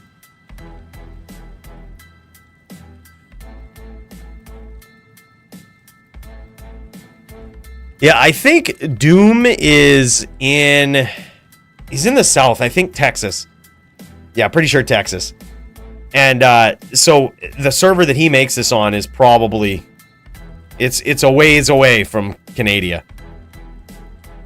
Yeah, this is Joby with bad ping right here. Still barely ever breaks 100. This is great ping for me on it. This is a great day. Mexican server.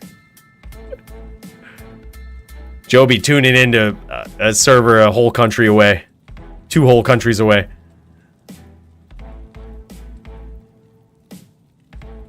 Joby being patient here. Looking for his opportunity. Look at this. I just want to point this out. This guy's got 5.3k life without Oak. No Oak Sage. Guy's got 5.3k. That's impressive. Guy's stepping it up. I guess I'll have to stop saving all of those shit items that I've been saving for Joby to make his characters better. I think we could probably stop now. I had some really good items for him, though. But 5.3k life without Oak. I'm telling you, that's probably more. No, I want them. Types mid-duel.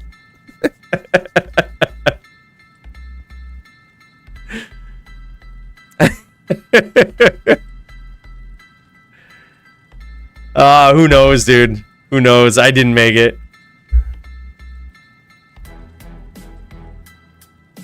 Joby getting in with that FOH, trying to harass his opponent from the outside.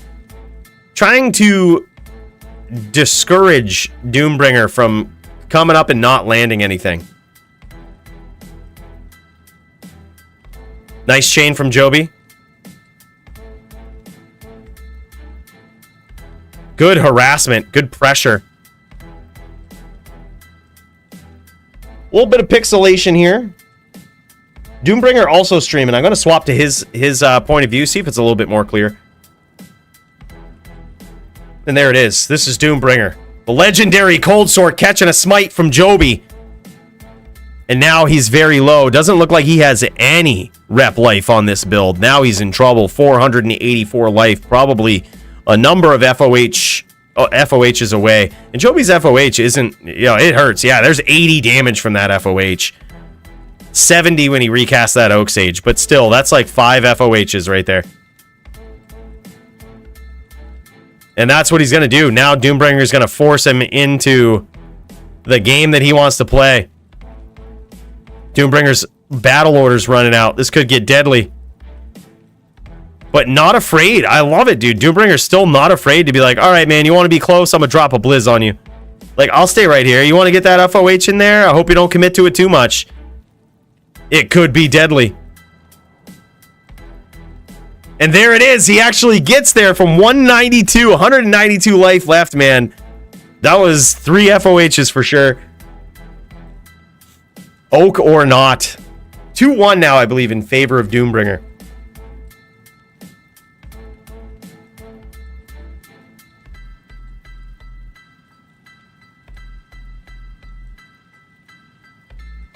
Yeah, I would say just make a new game anyway, because Joby's ping is ass for Canada.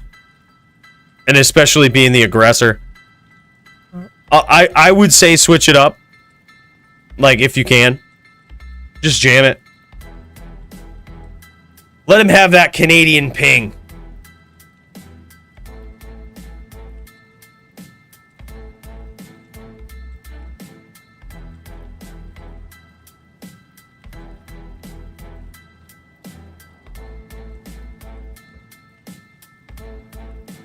All right. They're just going for it. Round 4. 2-1 in favor of Doombringer. Is he going to be able to pull it off? Is he going to be able to keep the streak going? Is he going to be able to avenge his loss versus Joby? That is the question. Now Joby going to that FOH, noticing how much damage it's doing. It's actually chunking him down quite a bit. Because when Doombringer only has 2,300 life. So, I mean, every one of these FOHs actually matters. Especially when on this build, you're probably not stacking up a lot of Lightning Absorb, right? You really can't. Like, with a Cold Sorceress, you kind of have to go all in. You kind of have to say, all right, I'm here to sunder your resistances, especially if you're going to go with a 410 setup. That's what we're going to do. Oh my god, big smites from Joby, and down goes Doombringer, evening up the score. This is savage. Evening up the score at 2-2. Wow, dude. This is nasty.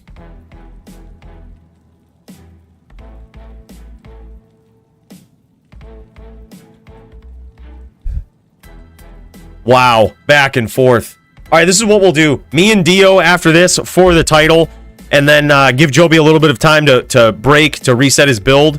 And then if Joby's down for it, we could see Chew 30 on a Necro versus Joby on the Din. I think that would be cool.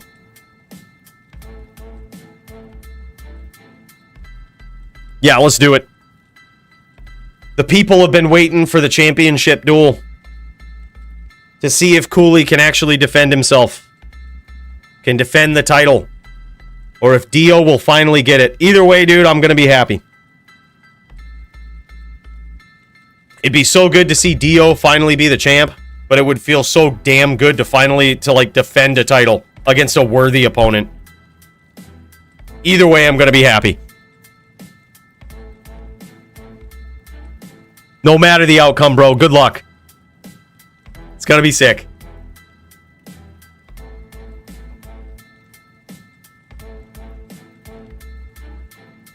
Joby with those nasty chains, getting those locks, pushing the pressure on Doom. Doom switching the angle.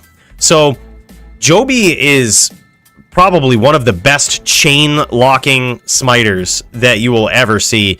And I mean, there's a handful of people that are seriously deadly with chain locks on a smiter. You could probably count them all on one hand. And Joby is certainly one of those guys. But the reason why Doombringer, you see him CT casting here, he goes from left to right. He's really trying to break that chain lock in a very unconventional way. He's trying to break the chain lock, but the reason he goes and CTs from left to right is because he wants to break it either over a puddle or a corner or something like that, but keep Joby on the screen so that any of the residual blizzards that he's dropped down, Joby has a chance of hitting them.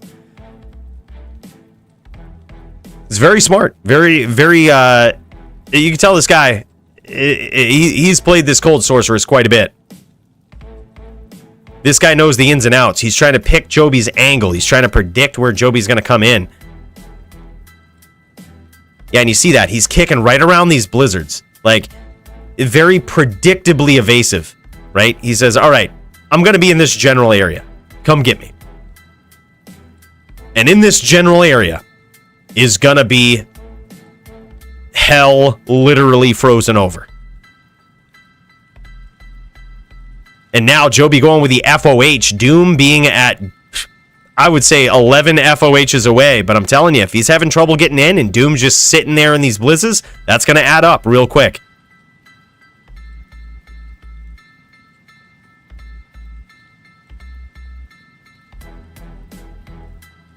Nail biter of a duel right here. Lands another FOH. And now Doombringer's Battle Orders is out. He recasts. But also, Doombringer's Battle Command is out, making it so that Joby is a little more safe in the latter part of this duel, right? Because with that +1 to skills, it rips your opponent's resistance away 5% more. And there it is. He recast the Battle Command as well, but now he's in trouble. He's 1 FOH away. Now maybe 2. Definitely 1 now.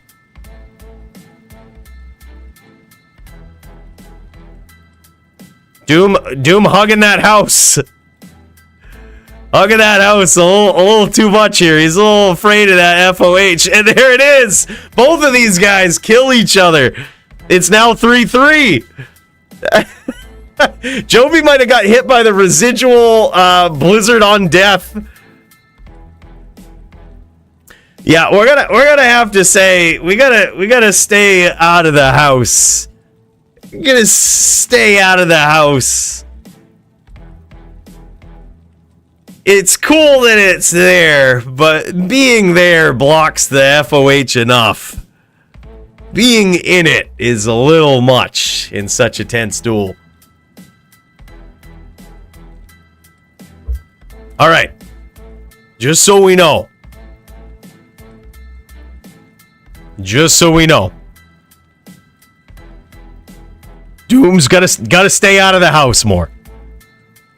Gotta stay out of the house. Going around it will block enough of that FOH. I see why he's kind of gravitating towards the house. It's because if he's on the other side of the house, it's going to be hard for Joby to actually hit him with an FOH. Like, even if he has the name lock, the FOH isn't going through the house, right? Those walls add some serious protection to the FOH. So if the sheer fact that the house is there is going to block some of those, and look, hey, that's the map. I totally get it. But I would suggest, I would highly advise Doombringer to stay out of the house, especially when he's low. Especially when he's low. The house will, being on the outside of it will block enough of them. Oh, dude, we got a Diablo clone? Oh, shit, I hope I'm in a game. I am certainly in a game. Hell yeah, buddy. We gonna get this. Just swapping out. Don't mind me, boys. We're getting ready to take this 20-20-10 Annihilus. And if it ain't, we're just gonna give it away. To Charcy or otherwise.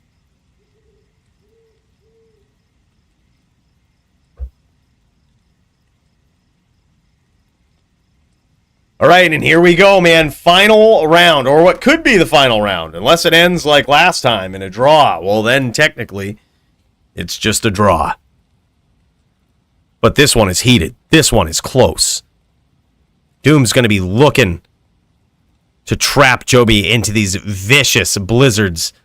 Joby likely going to be pinging his opponent away from the outside, enticing him to try to come in, to try to pick an angle. Oh my god, but there it is. Big blizz from Doombringer, and he gets there. GG's. Yeah, no, that was good. That was well played. That was well played. That was fair. That was fair.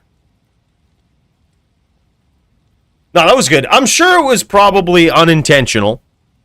That's what I say. I'm sure the house was probably unintentional. But we figured Paladin's got his work cut out for him here. Figured we'd just say it, just in case. No, I think that was fine, man. I figured being inside the house was probably unintentional. That's fine. Good duel, though, man. That was savage. Doombringer avenges his loss against Joby. This is what we'll do. I'm going to cut over to my point of view. We'll take care of this Dclone. We'll get him right out of the mix here real quick. Get us a 20-20-10. Then we'll take on Dio. By the way, Dio, same game, buddy. We right cheer. We out cheer. And we about to show Dclone what's up, dude. Like, we about to show this guy. Or it might not actually be the same game. We're just going to shoot him with an arrow real quick. Just show him. Just teach him a little quick lesson. Still no proc on tap? Alright, this is a duel. This is a duel with Dclone. No tap, dude.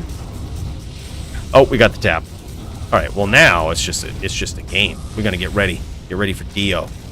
Get that bow. Bust that bow in there.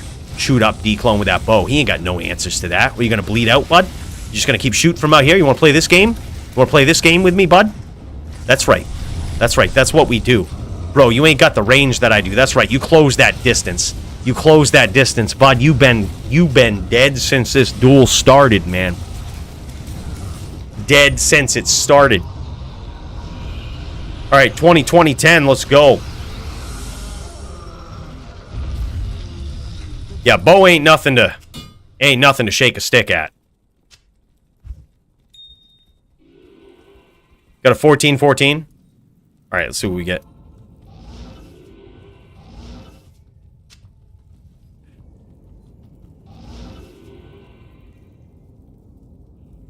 I'm going to go to Kane and Luke go lane.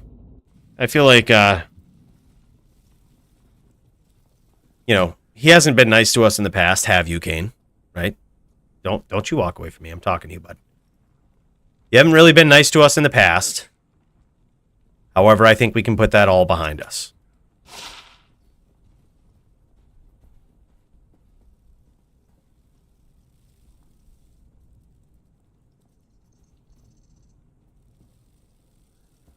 Faro, we found a Annie. If you ever go back to your paladin ways, why don't you put that to good use? Alright? Just put it to good use. 12-28. 12-28. Absolute ass. Yeah, yeah. Look, this is how I look at it. If the stats and the skills aren't collectively above 38 when combined together, it's probably not worth keeping. That's basically a 19-19 or, you know, 20-18, 18-20. Like, they're just, Annies are so cheap on non-ladder and just in general. Good evening.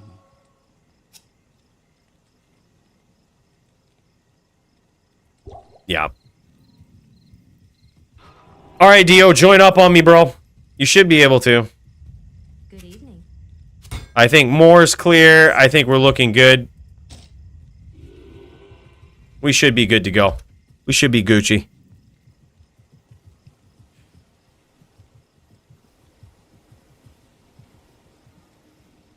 All right. Friends. Invite to game. There we go.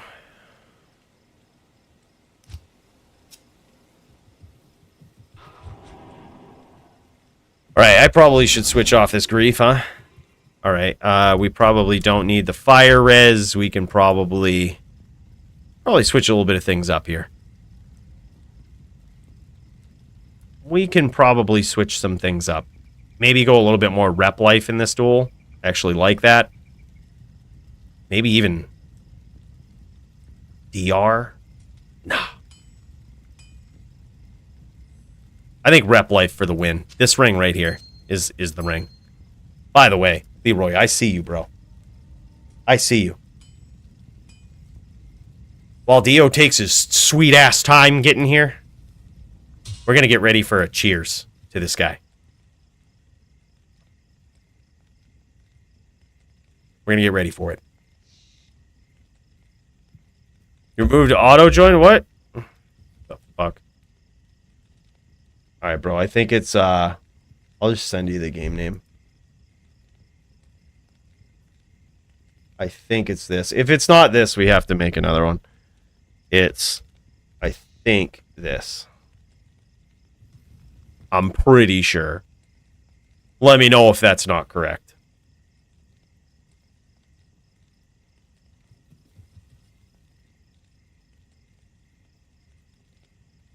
Well, look, we move 7 times the speed of light up here, and sometimes it takes a while. There it is. Holiday stream, much love. Hope to see you streaming this weekend and beyond, my man. Thankful for you. Big cheers to you, my dude. Thank you so much, Leroy Sunset. By the way, first ever member of the channel, and I'll never forget it. Bro, big cheers to you for the 5 spot. And you'll see me streaming this weekend, dude. I think I'm going to forego the stream tomorrow and just push it to the weekend.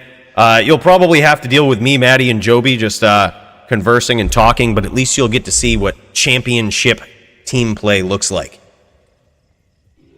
And we'll get to shoot the shit with the boys, man. It'll be good. But, bro, thank you so much for that support, bro. I appreciate it. Happy Thanksgiving to you. We just finished off this glass, so we're going to pour another one. Just for you, Leroy. Much love, brother. We're going to do it right. Spaceship fuel, holiday juice, and a muscle and nerve relaxant for what could be my first title defense in DFC history. Let's fucking do this, man. All right, look. I hate to do this to you, Dio. But whenever we do this, I need my theme. DJ, let them know how epic the match is. Let them know it's about to go down. Win or lose, we shall fight our hearts out. We're going to lean forward right now. Because it's going to come down to it. We can't be missing out on anything. We got to be ready. Oh, is he pulling? He might be pulling. Oh, no manas. All right. No problem. The calm before the storm.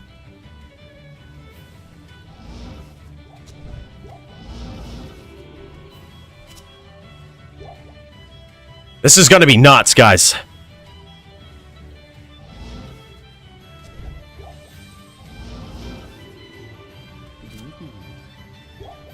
I'm ready.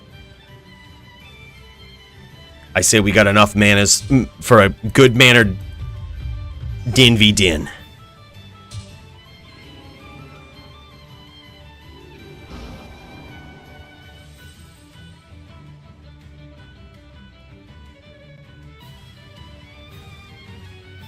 Let's fucking do it, boys. Are you ready?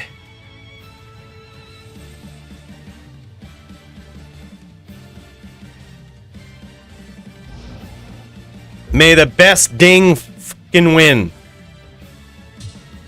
Damn straight, buddy. Good luck, brother. Go, bro. Let's do this.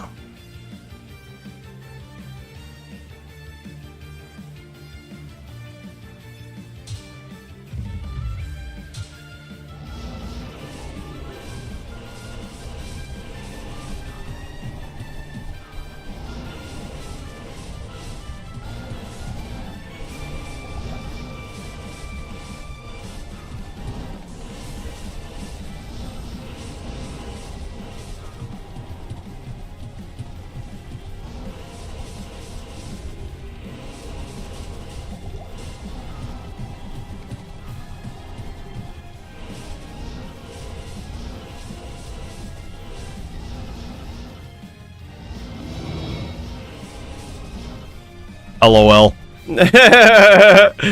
Welcome to it, boys. A din v din. At least Dio noticed it. We weren't even hostile. That was a practice round. That was a dance practice. Shadow boxing.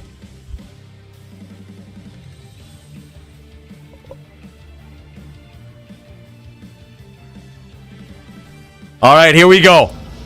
For real this time.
Bullshit, I saw that coming from a mile away.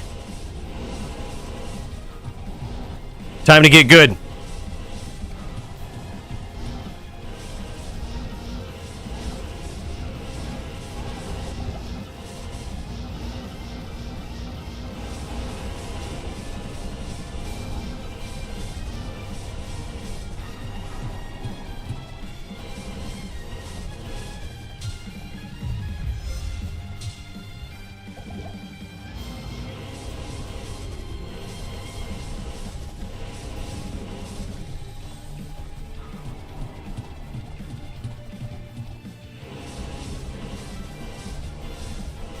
I think we ought to limit the size of this arena for the next duel.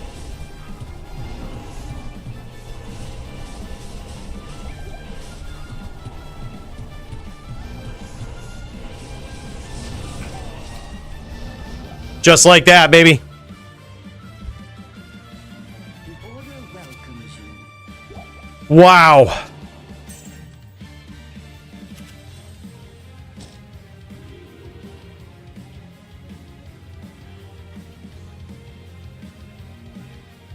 We should try to limit this to the square. You see what I mean by that? So like this. Otherwise it'll get, like, you see how it kind of makes a square here? It's still like a huge arena, but at least like there's no juck fuckery going on. Like, it's still big enough where like you can escape the arrows, you can, you know, kind of get the distance you need. But also, we just kind of know where each other is. Like, we know that there will be hammers in this square. Like, there's gonna be hammers somewhere in this square. The Din v Din, boys. All right, 2-0 so far, but a duel ain't over till it's over. All right, here we go, round 2.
Oh, what? Damn, GG. I was up on that duel. I think I landed a couple hams, too.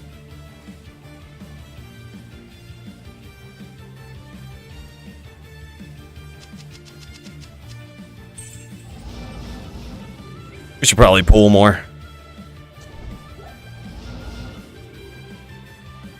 Yeah, finally. Finally, Hellian.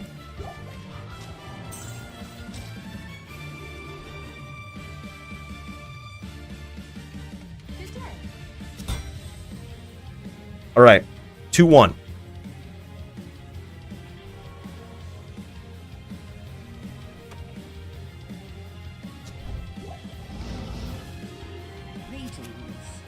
Not here.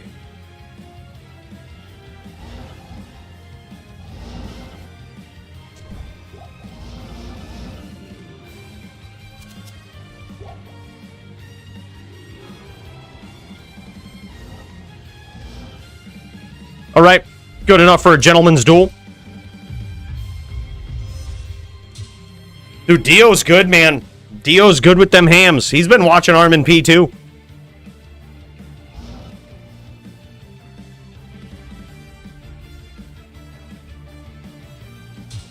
Oh, no. Dio signed up on a din. And I was just like, I don't really want to Santiana him, dude. Like, I feel like it's less fair.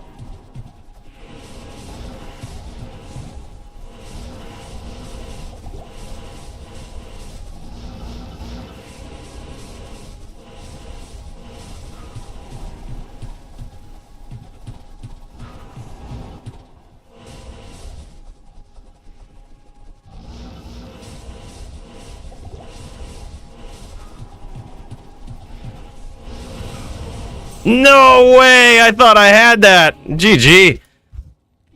2-2. Wow, man.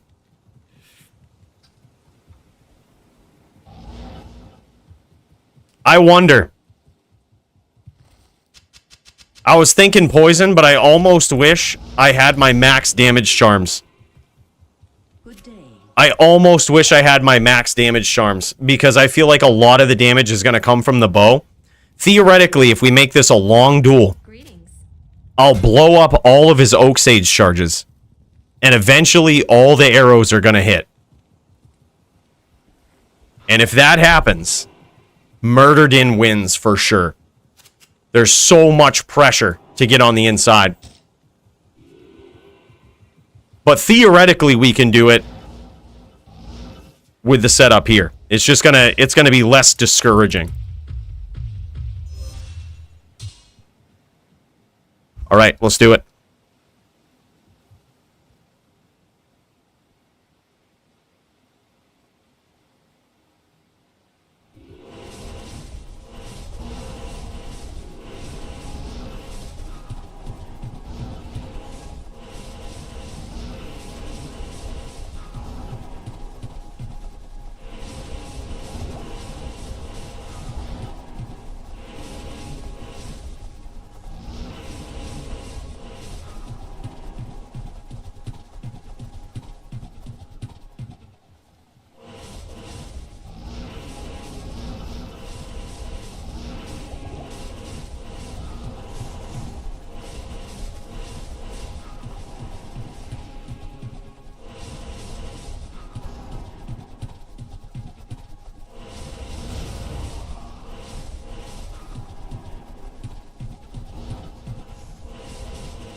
Took the trap. He went for it. Whew. 3-2, baby. Close match. Holy shit.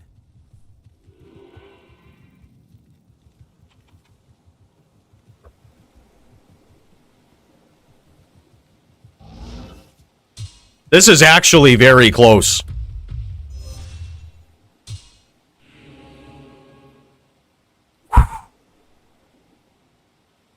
Holy hell, boys. Either Dio's gonna be the champion he deserves to be, or I will defend my DFC belt for the first time. One of those two things is gonna happen tonight.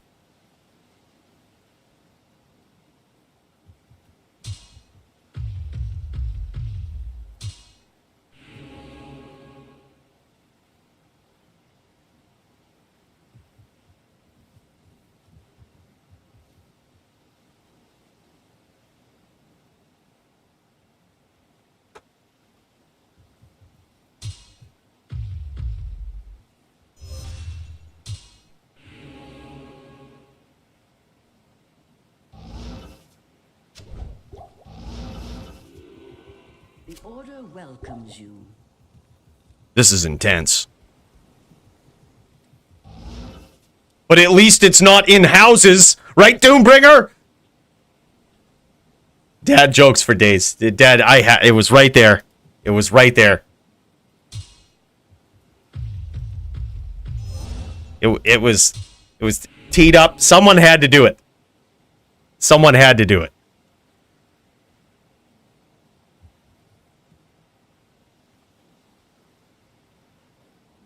Nah, I make them, dude. I make them. I stole Photoshop from a company that I used to work for, and I've just been using it ever since. Yep.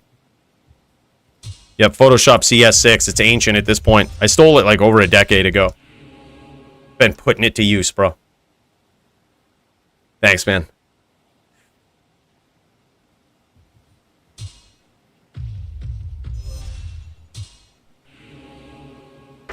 Here we go.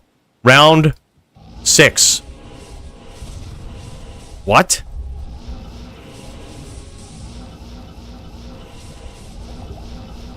He's got the bow?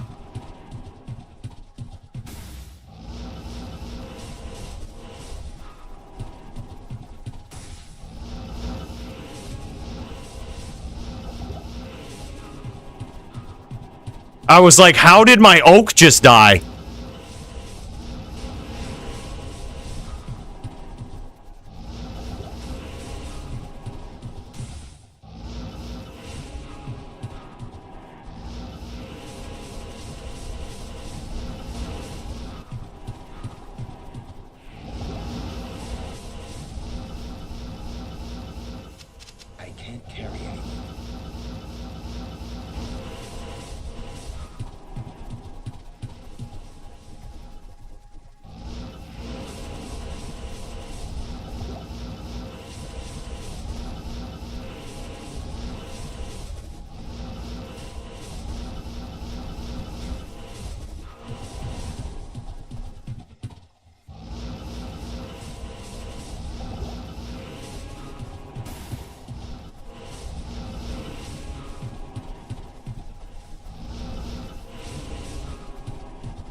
I am overburdened.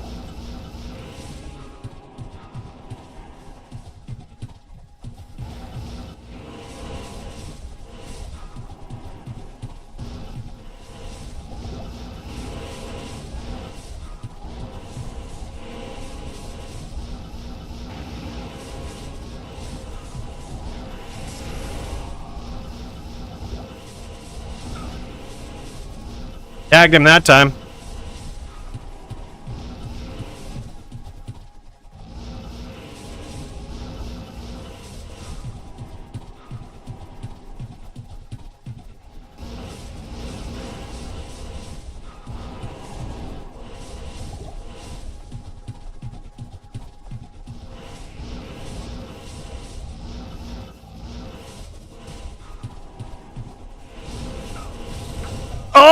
Oh my god, no. What the fuck?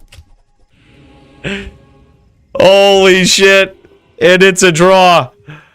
And it's a draw. Holy shit. 3-2.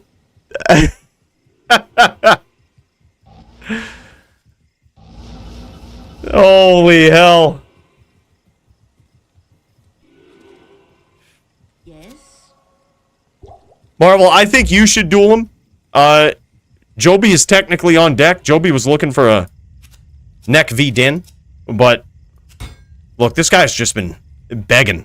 And I think begging is a bad look for him, dude. I think, Marvel, you ought to step in. Just shut that guy right up. No matter what he chooses. Goes on a sin, you ought to just Rollin that dude. Just smash him up good. Nah, it's 3-2. 3-2 in favor of me.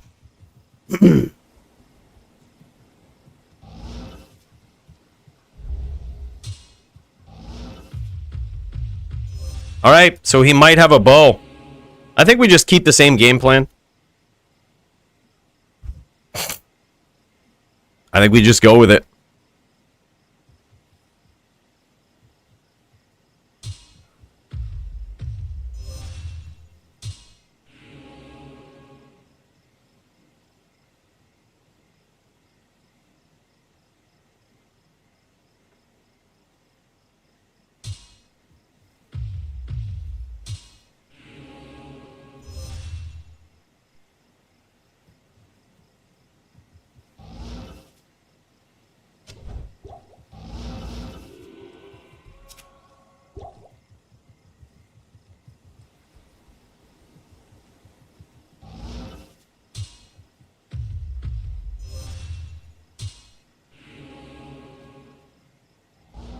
Got a nice little gentleman's pool up here.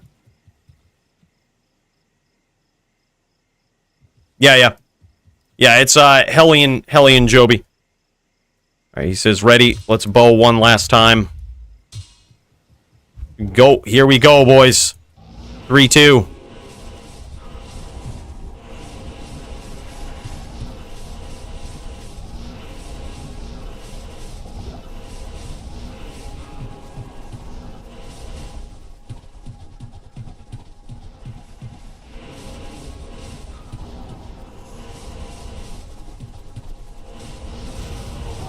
No way!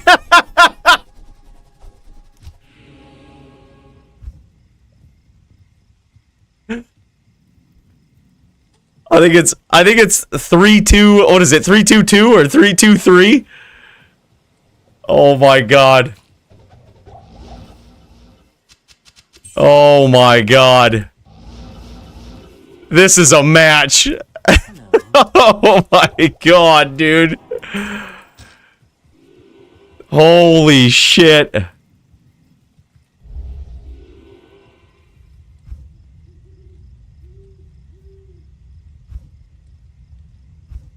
What you need?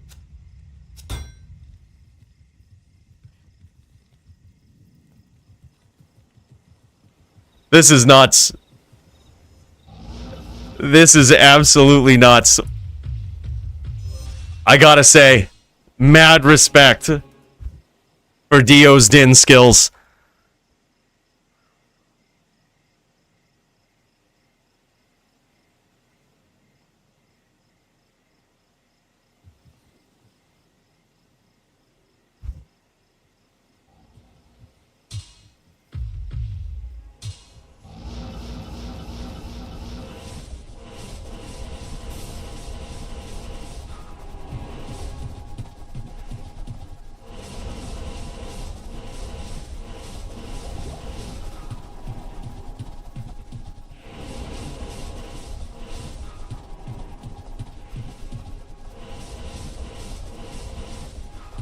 We might have chunked him there.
Holy shit, man! We got there. He almost got me at the last second. And still, the DFC champion. And still. Whew. I gotta say, I got mad respect for Dio's din skills, dude. I might have actually underestimated him a little bit. Dude is good. When he busted out the bow, I was like, son of a bitch, dude. I wish I would have asked, and now, like, I could have put on grief, but then I was like, nah, dude, I'm pretty sure I just want to stomp when he's got the bow out. Like, that's definitely the play. Like, keep the cast, never charge a din. He's never, like, yeah. Is like that bow, I left it in stash. I didn't have IAS for it yet. Yeah, that was the thing, dude. With this setup, like, I actually went all out for the IAS, knowing that it would be all about that. I mean, not only the fanaticism aura, but like 30 IAS in the helm, 20 on the amulet. Like, oh, man. Good fucking duels, man. That was so good. Y'all better watch out for Dio on a din, man. That, like... Dude is really good on a hammer din, and he fucking plays like it, man. Like, I feel like that last duel, I was like, the first few, I feel like I was chasing more, but like, in that last one, I was like, dude, you never know where the hammers are gonna be with Dio. He started doing what he does with his druid, and he started swarming around me with hammers, giving me nowhere to go, and I'm like, this is bad. I literally CT casted and hoped for the best. I was like, well, let's just hope there's no hammers here, because I was like, that's a pretty good answer to what I'm doing. I was like, I have no way out. I'm like stuck here, and then eventually you're just gonna make it so there's not much of a hammer field on my end. I was like, I see what you're doing. I was like, that was really good, man. That was sick. He says, I thought I had you on that last stomp. So did I. Yeah, so did I. I was like, man. I knew that from the last few stomps, I was like, I know I have to walk 45 degrees left down. I was like, no matter what, even if it feels bad, I was like, it appears as though he has far more life than me. So I was like, I need to walk down 45 degrees no matter how bad it feels. So, like, I hit with a couple of hammers, laid a few, and I was like, I have to walk down. I was like, it's how I have to go with this exchange. And then, like, luckily one of the hammers hit. And I was like, okay, now get back to town before I die. Like, that was literally what it was, man. I was like, yeah, I could die here. Yeah, that was sick. That was sick. Yeah, I mean, you know it, bro. You absolutely know it. You know what it is, boys. hdin duel of the night for sure. And still.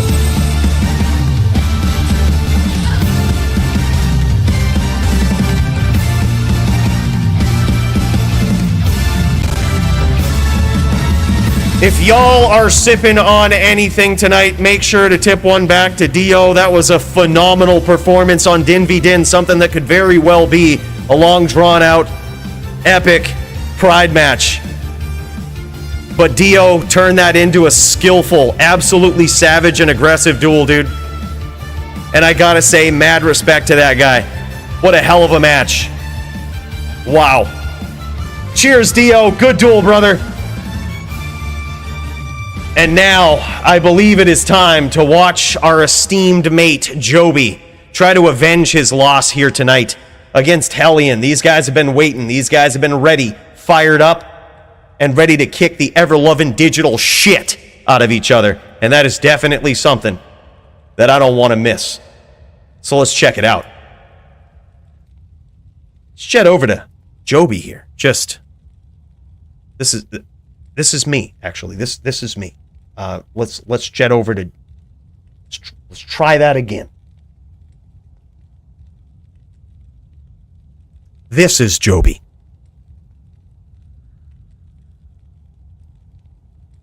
GG, man. Wow. Epic match. But can Joby do it again? We're going to find out. Joby was begging for this match. Necro versus Din. Wanting to put his new setup. He figured out some new things about the VT. Some new breakpoints, if you will. Hidden breakpoints. Not a lot of people know about the secrets of the Din. I can imagine Marvel himself probably does. But not a lot of people do. You might see him rocking the Zerker here. There is a secret breakpoint with the Zerker that allows him to get off 1 frame quicker when he gets these chains going. And man, it gets deadly. It gets absolutely deadly. It's 1 frame faster than your average 6-frame smite on a Zerker. And this Joby is pulling it off with this new setup that he's got here. Some interesting charms that he has in his inventory. Perhaps we'll get to see him here in a bit. But this guy, tearing it up. Looking to really mix things up against his opponent, Hellian, the new guy, who might be begging for Joby to take it easy on him. I'm new. Don't be beating up on me too much, but look, I've learned not to listen to this guy. This guy is a savage, okay? You don't listen to a word he says. This guy rolls with the best of them. And now Joby trying to punish him with that FOH, trying to finish him off, but still presenting the threat of the FOH chain. Can he pull it off?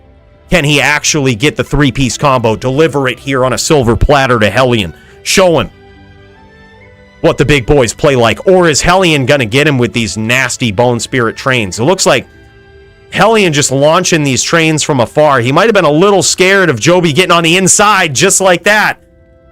As he should be. Joby hacks confirmed. That's what it is.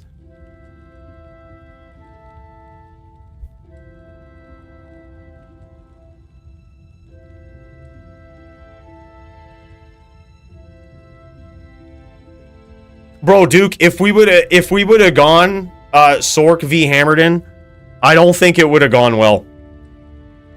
I was prepared if he had the bow. Like, I was prepared. I'm just like, it's kind of not fair.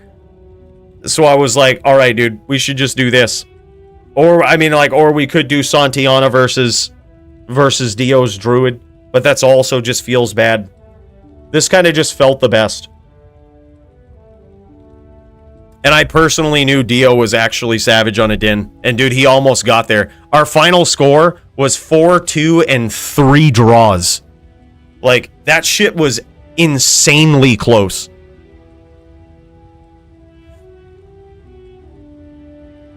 Is it same smite frames with PB? I'm not sure, honestly, DJ Johnny Dubs. Not sure. I'd have to check into it, but there's basically an attack frame.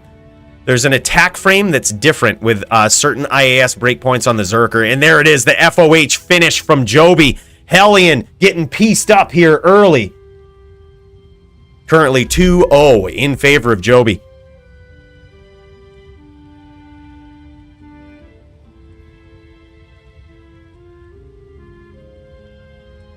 No, I just initially, I always sign up first. Every DFC event I sign up first. I was on a Sorceress. He signed up on a Din.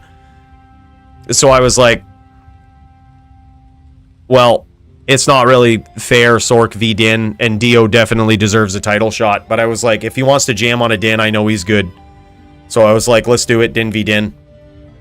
So I just switched to make the duel more fair. Unless he had some secret sauce against the sorceress. But I don't know what it would be. Is it like bow with open wounds? Like literally, if that was going to be the case, I was going to go more full Vita and just go after it. Like, and just go for the stomps. Which turn out in your favor either way. You get him hating the bow, and then you go back to regular old rigmarole. And there it is, nice chains from Joby.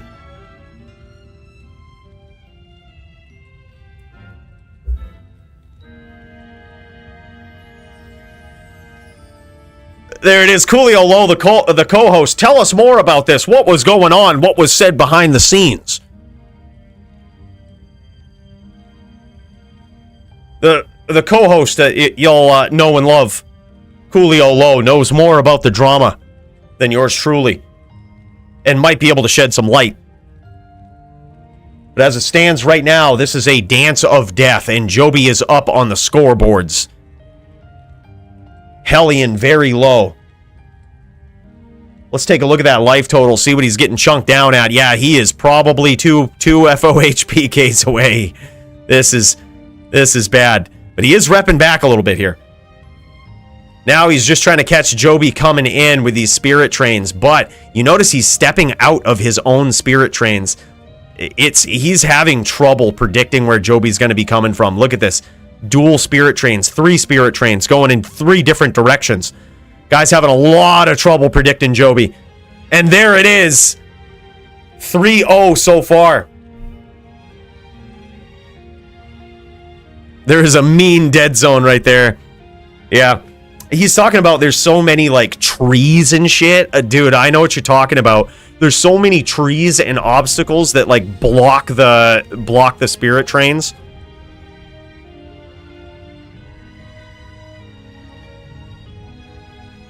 Yeah.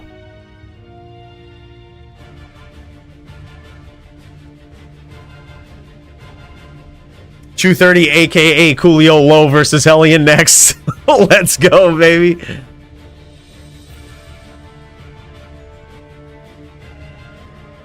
This is about to get epic. This could be the final round. Stand still like an idiot, Hellian says. Hello, Coolio Low at YouTube here. Right click smite. Oh, that's 230.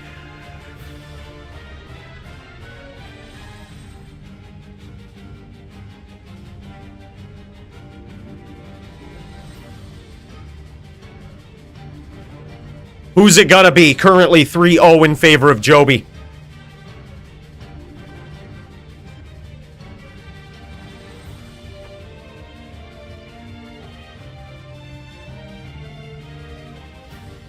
All right, and here it is, the next round. I'm gonna switch over to Hellian. Joby a little bit pixelated here. We're gonna assess Hellian's style. Yeah, see, that's the dead zone he was talking about. So many trees. He'd be wise to stay away from it, I think. Like, up in here is just dead. Joby has so many different angles he can approach from. And he's just getting ticked down. Nice hits, nice chain from Joby. Hellian on the run, backpedaling, trying to get the distance, trying to make some space between him and Joby. But Joby making it difficult. Spears are definitely your friend as a necro in this matchup. They're so quick. You know, I think the ideal strategy, how I was able to take some rounds from Joby on this matchup, is to set up a spirit train, jump in the middle of it, and hunt him with spears. Just hunt him with spears. He will be there. You just gotta wait for him. But unfortunately, if you wait too long, you give him just a few frames, he'll punish you just like that. Unbelievable. Joby with a victorious dance of death with the FOH and the new setup with the VT. Let's see if he'll show it off here. So he actually has a couple of tricks in his inventory. He has the Zerker Grief, right? You know, he hits the cast breakpoints. Look at that beautifully rolled Grief. He has a 15 IAS jewel in the helm. And this is all to set up a very special IAS breakpoint. Now, if I recall correctly, he also has some very unique charms that he'll show off in the inventory. And these are something you might not expect. Offensive aura grand charms. You see those two on the side over there? Those offensive aura grand charms get his IAS to exactly an additional 54%, which makes it so that your attack frame with Smite is 1 frame faster. So you hit at like frame 5 with your attack frame. You hit a frame earlier. I forget exactly what frame it is. But basically, your Smite takes 6 frames. Everybody knows that's max for Smite. But every animation of Smite is set up into those 6 frames. And you have, when your Smite starts, when your Smite actually hits. And if your IAS, in addition to that level of fanaticism, if it's a total of 54%, that Smite attack frame hits 1 frame faster, making those chains, those 3-piece combos, hurt a lot more. And especially when you factor in the range of the Zerker, it makes that matchup right there a little bit better, especially when the Necro's trying to walk away from you sometimes. Just makes it a lot harder to do. It's a very high level, high tech way to play right there, and Joby was really looking to try that off against a formidable foe. And I got to tell you, he might have made that look easy against Hellian, and granted, Hellian is a new player, but Hellian is definitely no chump. This guy, we've seen him tear people up in the blood more like nobody's business. So for Joby to go 4-0 like that, that's really saying something. Certainly a different style of Smite that Hellian isn't used to, and this guy will probably tear up most dins in the more that he comes across. Pretty easy. Joby the king, hell yeah, man. Joby's so good, man. He's so good.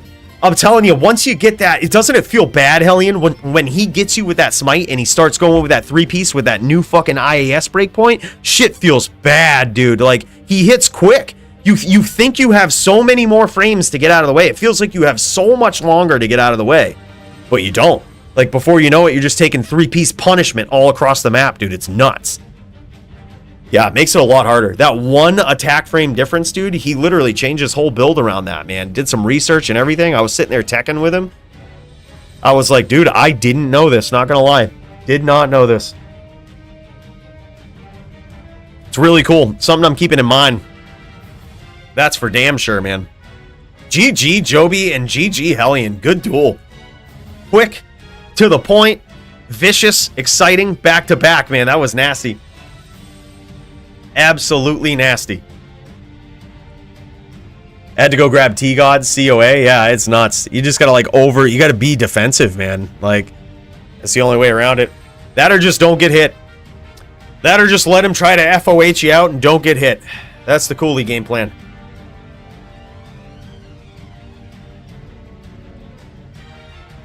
That's what it is. I think, we don't have many other people streaming in the Discord right now, but Hellian was really looking to get beat up by somebody else. I think Chew30 was talking some shit, bro. I wouldn't let him talk to you like that, Hellian. If you just absolutely smash Chew30 into the dirt, I just want to let you know, Chew30, previous DFC champion, and dominant one at that. If you can smash this guy into the dirt, that's going to be a big statement.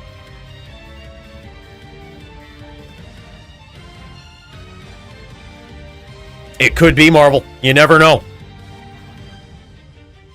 Yep, and this is it. This is Hellian versus Chew30. Chew30 on a din. He's chucking them hams, dude.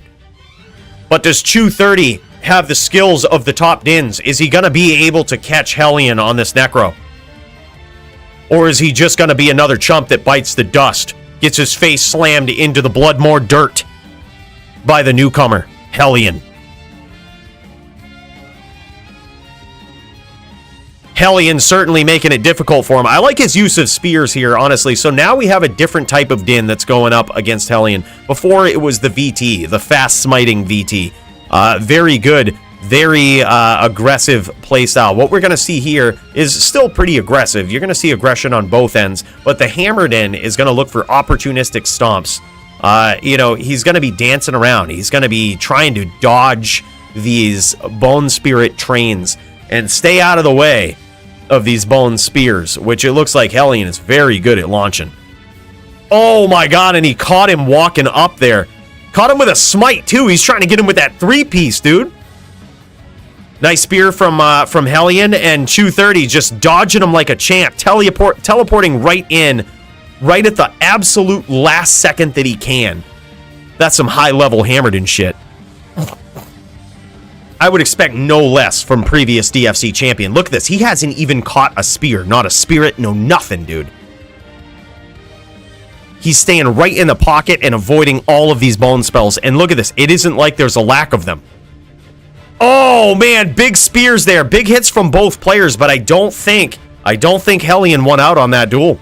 But still, with the hammered in, I mean, at this point, you might as well be at 1200 life.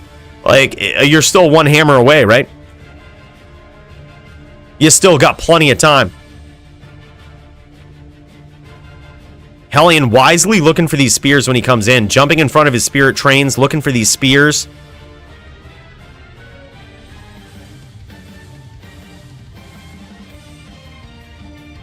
Absolutely epic. And now we've got Chew30 trying to do the 3-piece here. And we see a little bit of wall banging from Hellian. That's some high-level shit. Impressive for a new guy. And there's so much pressure right now from Chew30 that Hellian's having trouble, look at this. I was going to say he's having trouble re-battle ordersing, but his opponent told him to, which is actually pretty wise, because when he's literally one ham anyway, so it's probably to his benefit to not have bow up, right? To have so much pressure to not have bow up, because then he reps life back technically faster. Right? He has less of a max life pool, but it doesn't matter. Look at that. Some savage teleporting, some savage maneuvering there from Chew30, and he gets in there with an hdin. Very impressive. This is a very fun match, I think. hdin versus necro. Din versus necro in general, I think it's very fair, very back and forth, and very fun. Especially when you see two very skilled players like this. Chew30, previous DFC champion. He did it on a Sin. Very dominant champion on a Sin. But this guy's got skills on a lot of different builds. And of course, we know Hellian. This guy also has a lot of skills on a variety of different builds. And he's showing them off here on a necro tonight. Yeah, good duels, Joby. That was friggin' awesome, man. I gotta say, I loved seeing that new setup, man. I love the fact that you included me in the build of that. It was, I didn't know that shit, bro. It was so good. It's so good to learn it. I'm happy to see the new version. You definitely put it to some good use here tonight. And against a formidable foe, I honestly thought that wasn't going to go your way. When you were asking for a necro, I was like, who's the most savage player that signed up on a necro this week? I was literally looking at it. I was like, who's the most savage dude? Look at this. And there it is. Speak of the devil. Hellian just putting Chew30 down. Previous DFC champ with some clutch spears. Dude ain't fucking around, dude. This guy is a savage. I honestly thought, I was like, dude, if I can take a couple of rounds from Joby on a necro, Hellian's gonna rip him to shreds. But it just turns out, this is what I observed about that duel, if I'm being real, Hellian just hasn't dueled Joby enough to know when he should get the fuck out and when he's got plenty of time.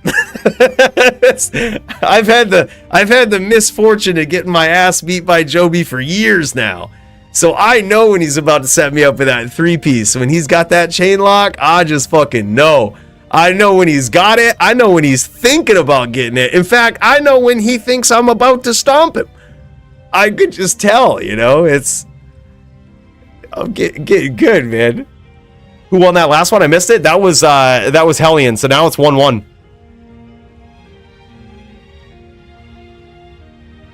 Necro 90-10 advantage against Hammer? I don't think so.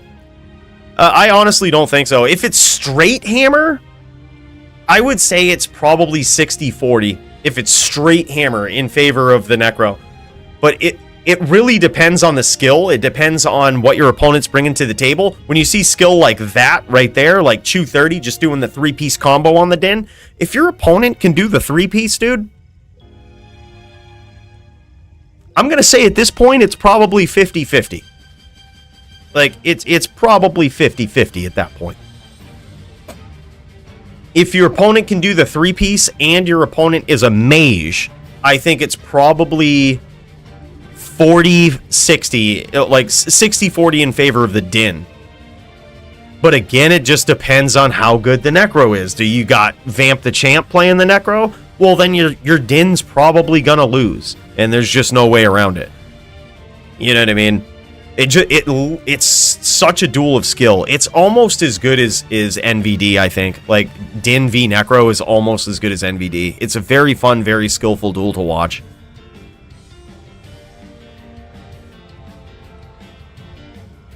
Oh, on the Necro, bro?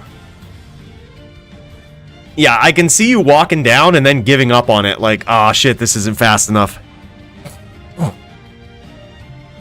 Yeah, it's crazy, man.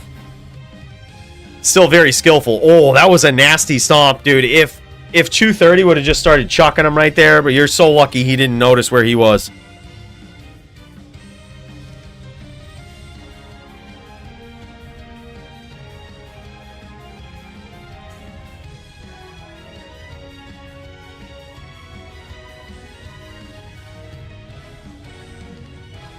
Yeah, Chew Hellian. Hellian lost to Joby 4-0. Yeah, it was very quick, very impressive, I gotta say.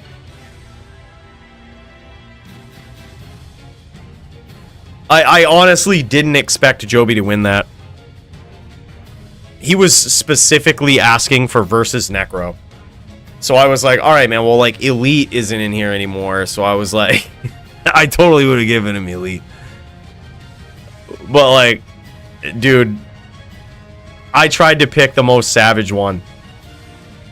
Like, Philiac was there, and Philiac is good. But, like, Philiac is racking up wins in the DFC. He just got one of his first, if not, I want to say one of his first. I think it's his second, maybe his first tonight. Can you imagine giving Joby to this guy? Like, it wouldn't feel good. But that was the other Necro option. GVN and me can go after. Oh, shit, dude. Muchez, I'm so pumped about that duel, man. I'm so pumped about it.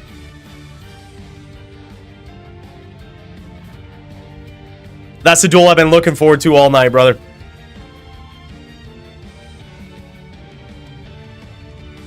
Can't wait to see it. We'll check it out after this. I believe currently it is, what is it, 2-1 in favor of Chew 30? Nice stomp there from Chew 30, forcing his opponent to use Bone Spear. Well, I say forcing, it's probably the better play. Like, Bone Spear is really good. Walk Bone Spear is extremely good against a Hammered In. But when you get a Hammered In that could do the 3-piece, and what I mean by that is they get in close, they smite you. And what smite does is it puts the swirlies above your head, which makes it so that any amount of damage that you take next, even 0, will put you in stun animation. And by 0, I mean if you take some sort of hit that gets absorbed, it will still put you in FHR animation. And that's very clutch, because if you can get a stomp right after that, you can stomp right on your opponent, they're stunned, and you have that small frame to just finish them off. But Hellian showing his new guy skills here. Making this, I believe, 2-2. Close. He goes, so, rip, didn't see bow in time. He wouldn't have purposely hit his opponent while battle ordering. But look, I mean, that's the casualties of war. These are the things that happen.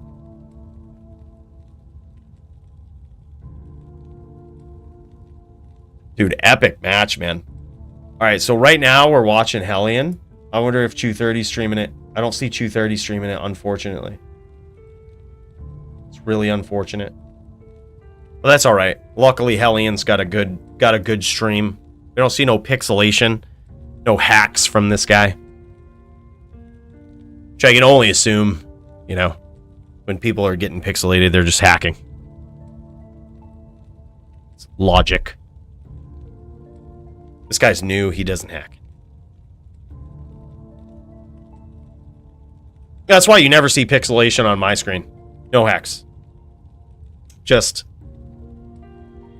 pure din and now ESFB skill. Look, if I told you guys I hacked, you'd tell me to uninstall those hacks before I get banned, because they're certainly not worth it. Let's be real. Like, whatever hacks you're using, they're not working. All right, 2:30 is going to stream it. All right, here we go. We get to see the three-piece live. Here it is. This is 2:30's angle. 2:30's perspective.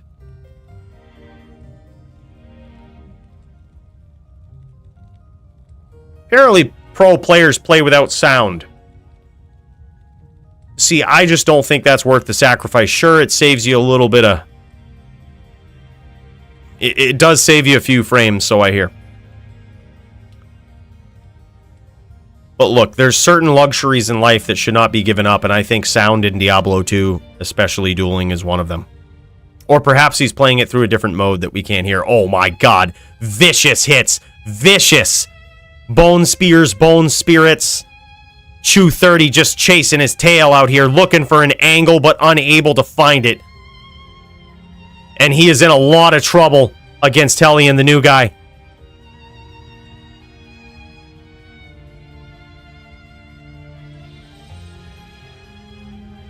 Likely Teeth PK at this point, as unfortunate as it is. Oh, and a nice spear from Hellian.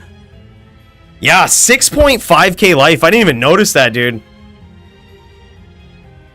That's savage. I wonder how much it is without Oak. He's got 3.2 without Bow. Bro, he's got 3.2k without Bow. Yeah, dude, that's like Joby shit. That's almost the exact same life total as Joby. He's got 5.3 without Oak. 6.5 with Oak. God damn, these guys are ballers, man.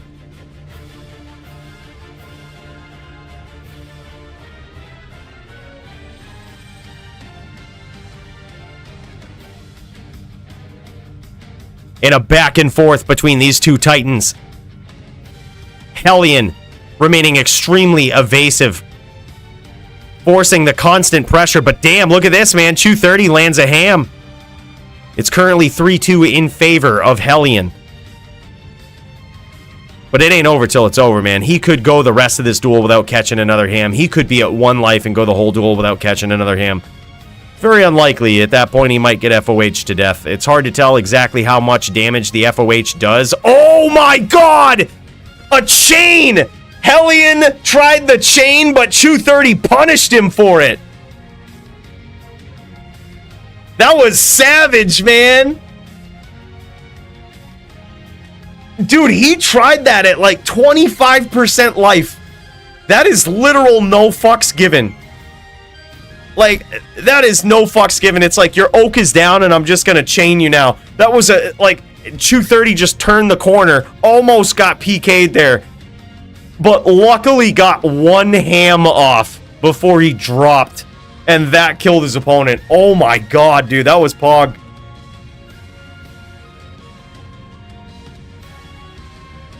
Look, Joby, I didn't have a damn 451, okay? I don't want to hear none of that shit. You know what it is? It's because this paladin, alright? Now, look, I want you to pull out that notepad. Bring it up on the computer, take some notes, okay? Life total is impressive. But life total ain't everything, okay? This is why my din does not have 5.3k life. A, I'm missing 5 life on all of my skillers. At least. Alright? But B, we put points into dexterity. Max block and bow abilities are greater than life. And every once in a while, we'll throw in the 451s, okay? But at that point, I would rather have the poison damage. Look, I haven't used... Look, shut up, Joby. I haven't used 451s in like 2 months now. In like 2 months. I think I LOL used them against Brandel in the SVS duel because I hate SVS. Okay, but that doesn't count.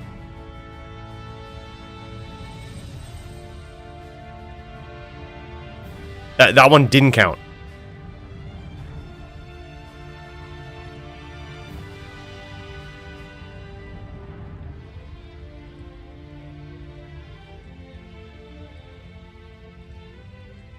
And now 230 very low here. I believe it's currently...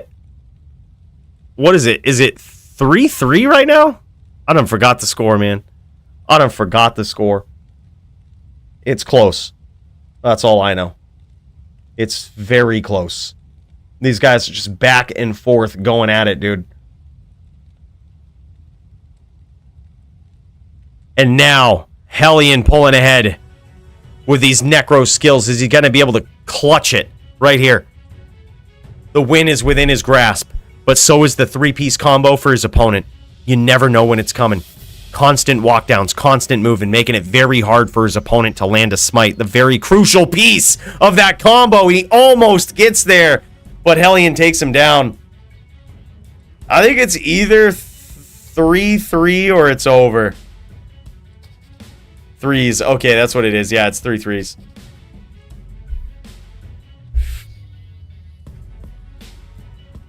All right. It's FT5 here. Look, we're going to go FT4 because we got GVN and Muchez waiting.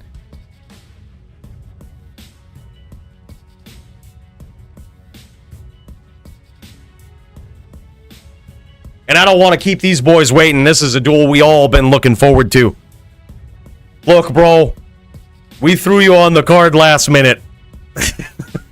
If we didn't, we might go FT5. But this was a last minute duel. This is for all the marbles. This right here is Din v Neck. And it's currently 3-3. I see that sneaky name lock from Chew30. Dude, Chew30's got very impressive hdin skills here too, I gotta say. Very impressive.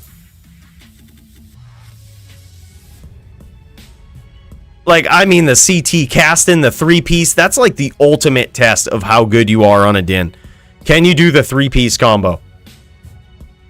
I mean, obviously I can. I just choose not to. You know? The point is, it's a hard thing to do. Alright? It's very, very hard to do. Requires a lot of inputs, a lot of sequencing, and perfect timing. Oh my god, landed a hammer here, but he's unfortunately teeth PK. Wouldn't be surprised if his opponent just busted out those teeth, started using those a little bit, turned this into a bit of a Chewy duel against Chew30. Literally teeth into Chew up Chew30 to add some poetic ambiance to such a close duel. Look at this, Chew30, what a gentleman, letting his opponent restock on mana without aggressing him there. And as such, Hellian returns the favor, not using teeth here. I gotta say, I'm impressed. Like, if we had an award for most gentleman duel of the night, this would be it. And it wouldn't even be close.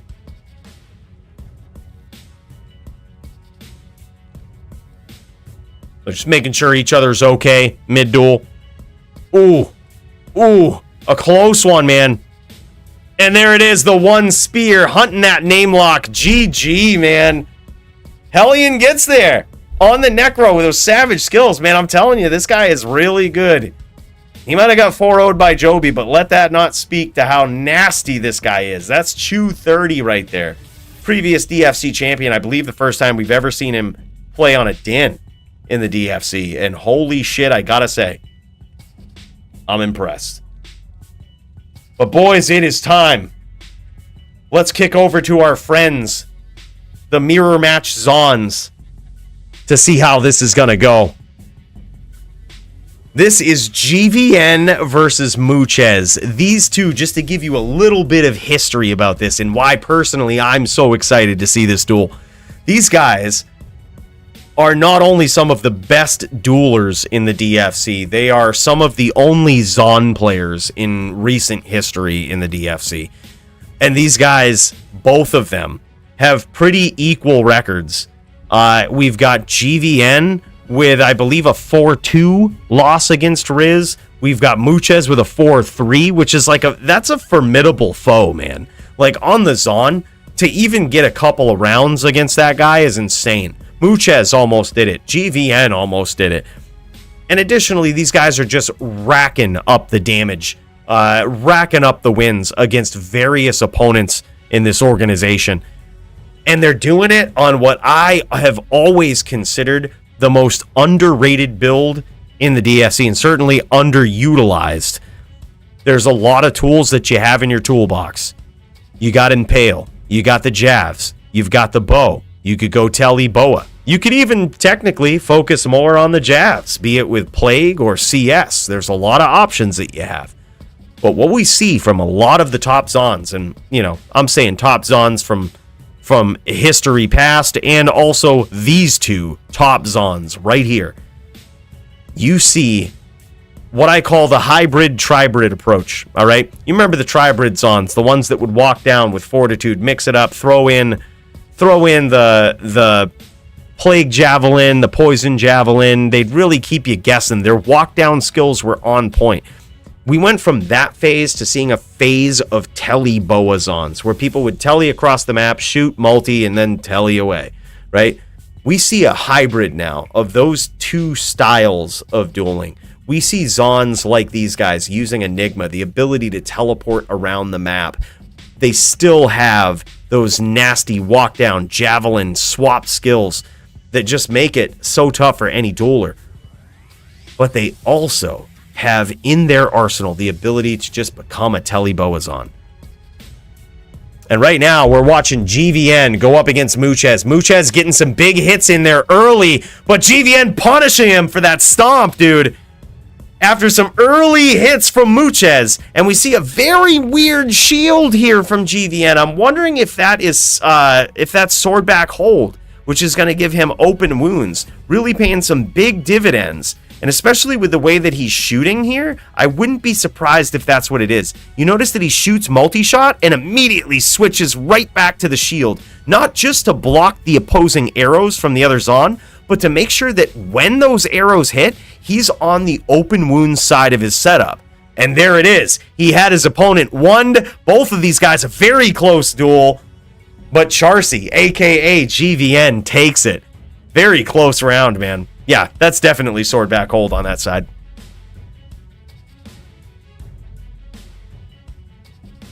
Yeah, that was impressive, man. 230 was very impressive on that, Dan, I gotta say. 3-piece combo and everything. CT casting, the angles, the timing. Only one thing I might suggest, if I could. He did it sometimes, but I would say not as much as he could have. One suggestion for my boy 230, I think we'll put him on the top. Just saying, as a champion of the DFC, topped in currently, all right? More cuts, bro. More cuts on that necro. I think he was too worried about that CT at some point, too worried about that 3-piece combo, and sometimes just cutting him down, especially when Hellian was walking him down real good. I think more cuts would have really paid off.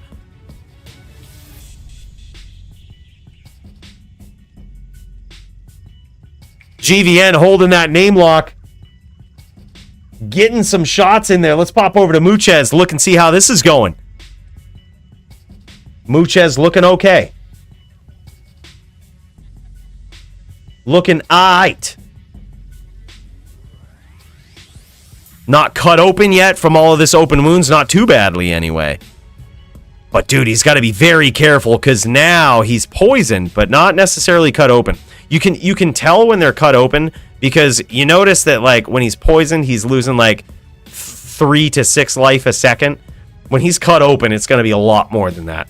And that time, it looks like Muchez takes that round, evening up the score at 1-1. Now, I wouldn't be surprised if these guys are playing on different servers. GVN, I believe, is from Hawaii.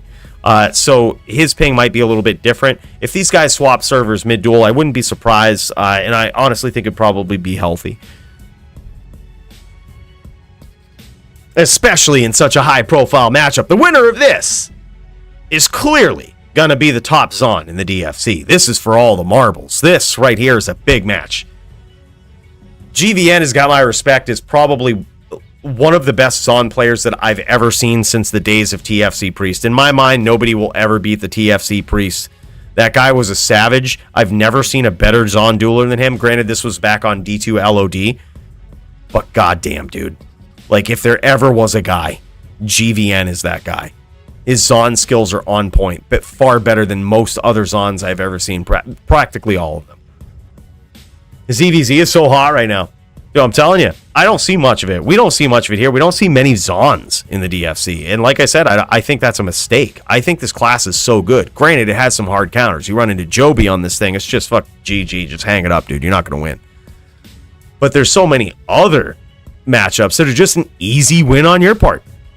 Look at this, Muchez teleporting in and out. So it looks like we have a difference of strategy here. We have GVN likely focusing on the fortitude, staying close, letting his opponent come in, and opting to have more actual damage come out of his bow from afar. However, Muchez still on this same setup with the Telly Boa, not afraid to go on the outside and to come in. Going jab v jab here, but is it going to pay off? He quickly gives up. He says, I'm not sure if it will, but fuck that. And he gets cut open for his troubles. Going with that Telly Boa setup. Sticking with what worked from the outside like that. And now he's in trouble. GVN dodging and avoiding and evading for the win. Cutting his opponent open.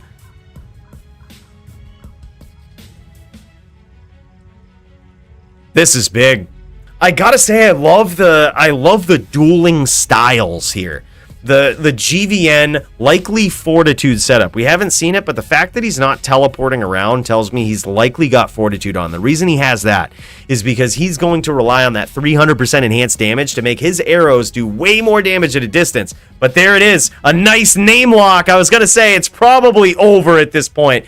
All of those arrows shot from Muchez with that name lock is likely going to finish his opponent and really make his opponent wish he had that teleport. There was absolutely no way out of that vicious name lock of guided arrows, which will certainly finish just about any character when they're at 15% life like that. Very nicely done.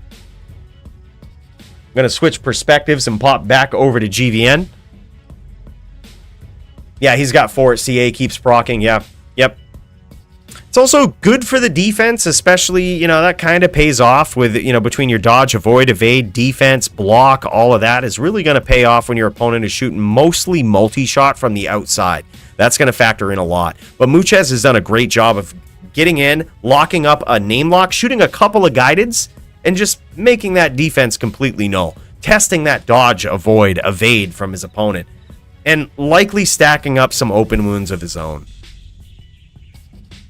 A good switch there to walking. Now that is, when you're on the fortitude setup like GVN is on, you'll notice him switch back and forth between walking and running. He's running so that his opponent doesn't get a name lock. When he feels that his opponent is close enough on the screen where he could name lock him, he's running away to give him less frames, less opportunity to grab that. But when he sees that hail of multi-shots coming in from off-screen, he switches to walk in order to block more of them.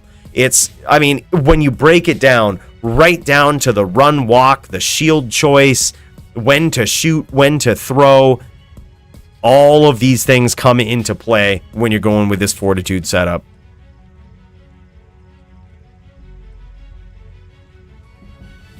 Yeah, Bick's got to get up in here with his on, bro. We got to see it.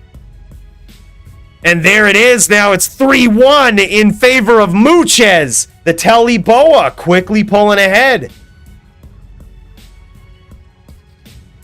But can he keep it up? Hellian won, dude. Very close. It was 4-3, but Hellian won. Yeah, good duel.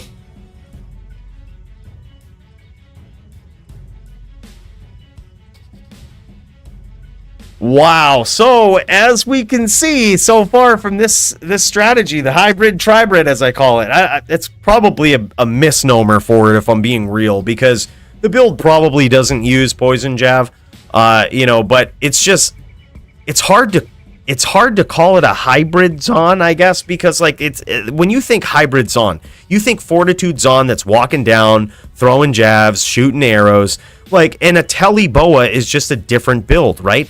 But this new version of the hybrid Zon is mixing up all of these playstyles.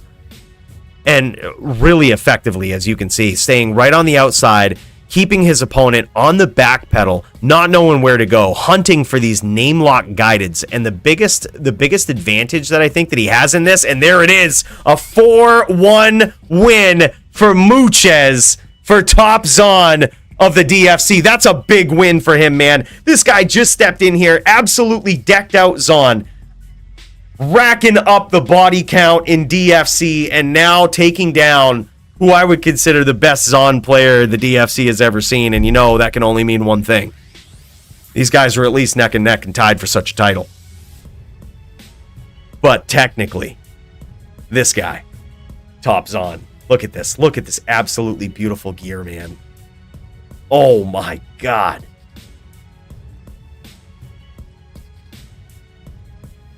See, I think it's actually a great point that you bring up, Derek P.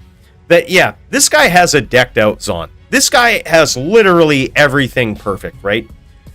But what won him that duel was not his gear. And you also have to factor in that GVN, aka Charcy in this, is also decked out. Like, these guys have some of the prettiest looking Zons that you'll ever see. What won him this duel was his strategy. His strategy of using Enigma over Fortitude on a Zon. Giving him the distance and the ability to escape namelock guideds is what won him the duel. Like, GVN had no answer to those namelock guideds. He basically just had to switch to the shield and hope they didn't hit, right? Muchez could tell you away. He could tell you behind a corner. He could let them all get locked up. Like, the strategy was the big play there. That was amazing. So, yes, while to some degree gear matters, I stand by my laurels, man. That, like, it only matters to a certain extent. Bro, I'm the DFC champion, and I haven't seen a charm in my inventory that has a skill on it and above 40 life since D2R launched. I've never owned one. All of my 3x lifers are non-perfect. Some of them are embarrassingly unperfect. In fact, I was using a 2 max damage charm there for the longest time because it had nice AR and life on it. Sure, you need good gear in the game, but perfect gear is a bit of an overstatement. You certainly just don't need it. Just both of these guys are very good, and you saw two different opposing styles right there. And I'll tell you, at that point, Muchez came out on top. It was the style. Like, look at this. Look at the charms that... This is GVN screen right now. He's got 25s that he's just popping in. Like, we just saw two decked out Zons. Two ships passing in the night. Two fucking brick shit houses smashing together to see which one smells worse. Like, that was what we just saw, man. The top of the top gear, players, and play styles duking it out. And what it came down to was the play style. Yeah. Like, this guy absolutely decked out perfect gear, too. Like, look at this. That was 100% the play style. So I guess it solves the age-old question. Is it Fortitude or Enigma that's the better armor? I think hands down at this point. One more data point. Enigma's just better. It's just a really good armor. It's really good.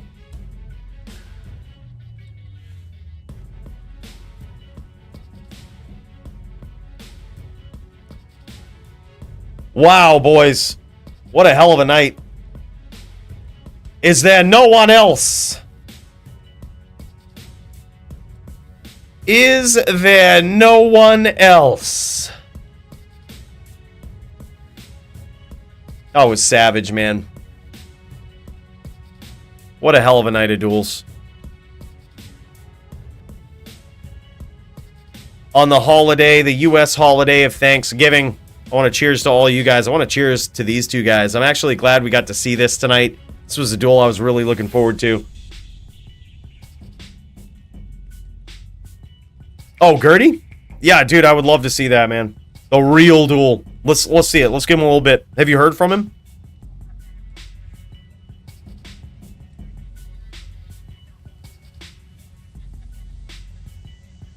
That'd be sick. Dude, I just love looking at this perfect Zon gear, man. It makes me, like, there's a reason I have not made a Zon.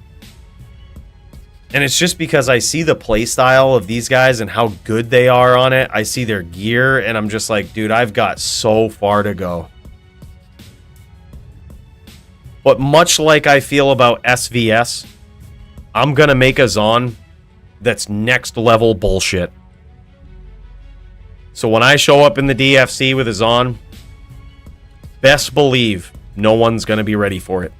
And you also best believe, for sure, I'm going to have 37 451 charms in my inventory. Look, someone once told me back in the days of LOD,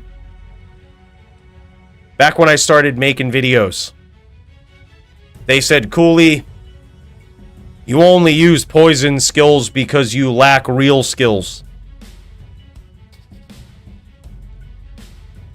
They might be right.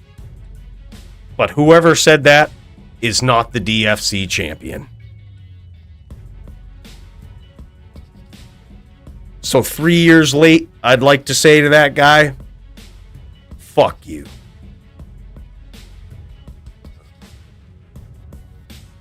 And get good. And also get 451s. They're relatively cheap right now compared to 32020s. Perfect Charm, very rare. Equally as rare, I would guess. Probably more rare, to be completely honest. Good price. Stack up on them. They come in handy every once in a while. You can catch your opponent off guard.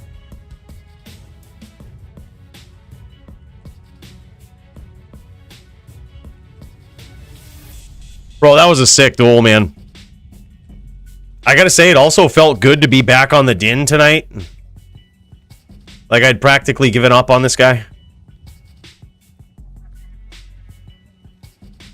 But goddamn, it felt good. And we went Hodo, too. We didn't have grief. Ooh. Man, he feels good. The first ever title defense. I'm a real champion now, boys. We always say, you're not a real champion until you defend it. Coooley, the real champion. Until you defend it against a worthy opponent. And Dio is the most worthy of any worthy opponents.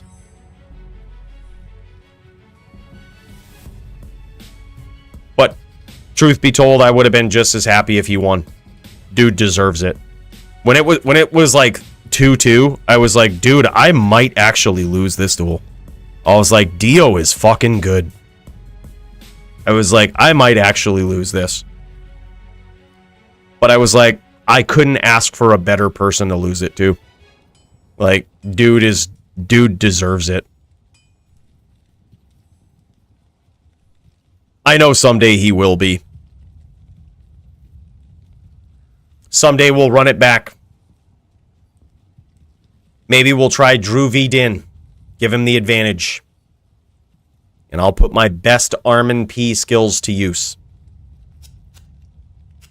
But I feel like Dio just plays different versus me. He knows me. He knows my tricks. He knows my style. He knows my angles, dude. You could see it tonight. He just fucking knows them. Absolutely insane. All right, I'm popping into you, Hellian. I'm going to see what's going on.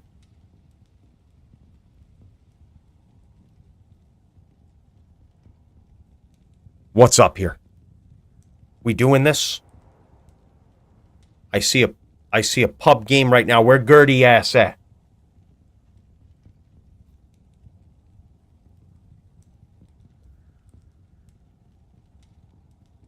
Bro, that's what I say. Very well said, Dark. At the end of the day, it's a game. There will be some day where I will lose the DFC belt. We've seen people rage before. We've seen them be upset. But much like a good woman coming into your life and leaving, you never own it, per se. It was just your turn. And thank God you got a turn.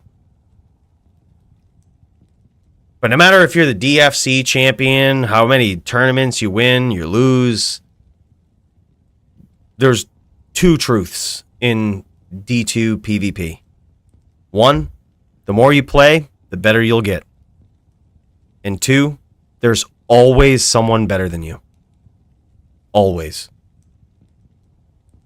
No matter how good you get. And that loop is what makes D2 the greatest game for PvP in ARPGs ever made.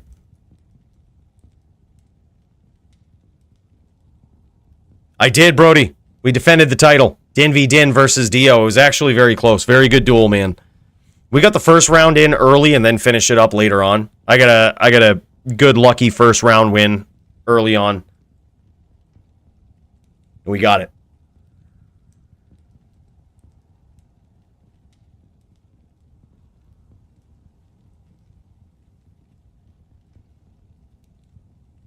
Hell yeah.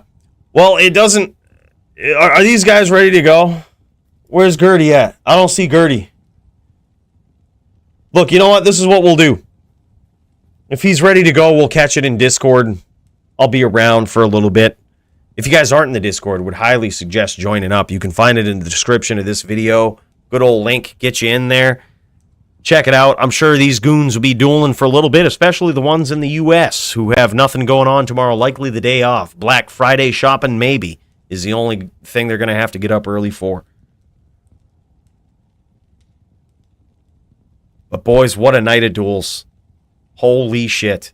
Happy Thanksgiving to my fellow American friends. Thanks for tuning in here and all across the world. Big cheers to you guys, and a big cheers to Fowheel, Brand, Leroy, Botasaurus, Kyle, Thomas Huddleston, all you guys for the support that you give me. Really means a lot. Keeps this whole juck fuckery alive. Big cheers to all of you. Happy Thanksgiving. We'll talk to you guys soon. We'll see you next time in the DFC. We'll see you Saturday for an epic event. Take care, everyone. Have a great night. Peace. And yeah, smash that fucking like button.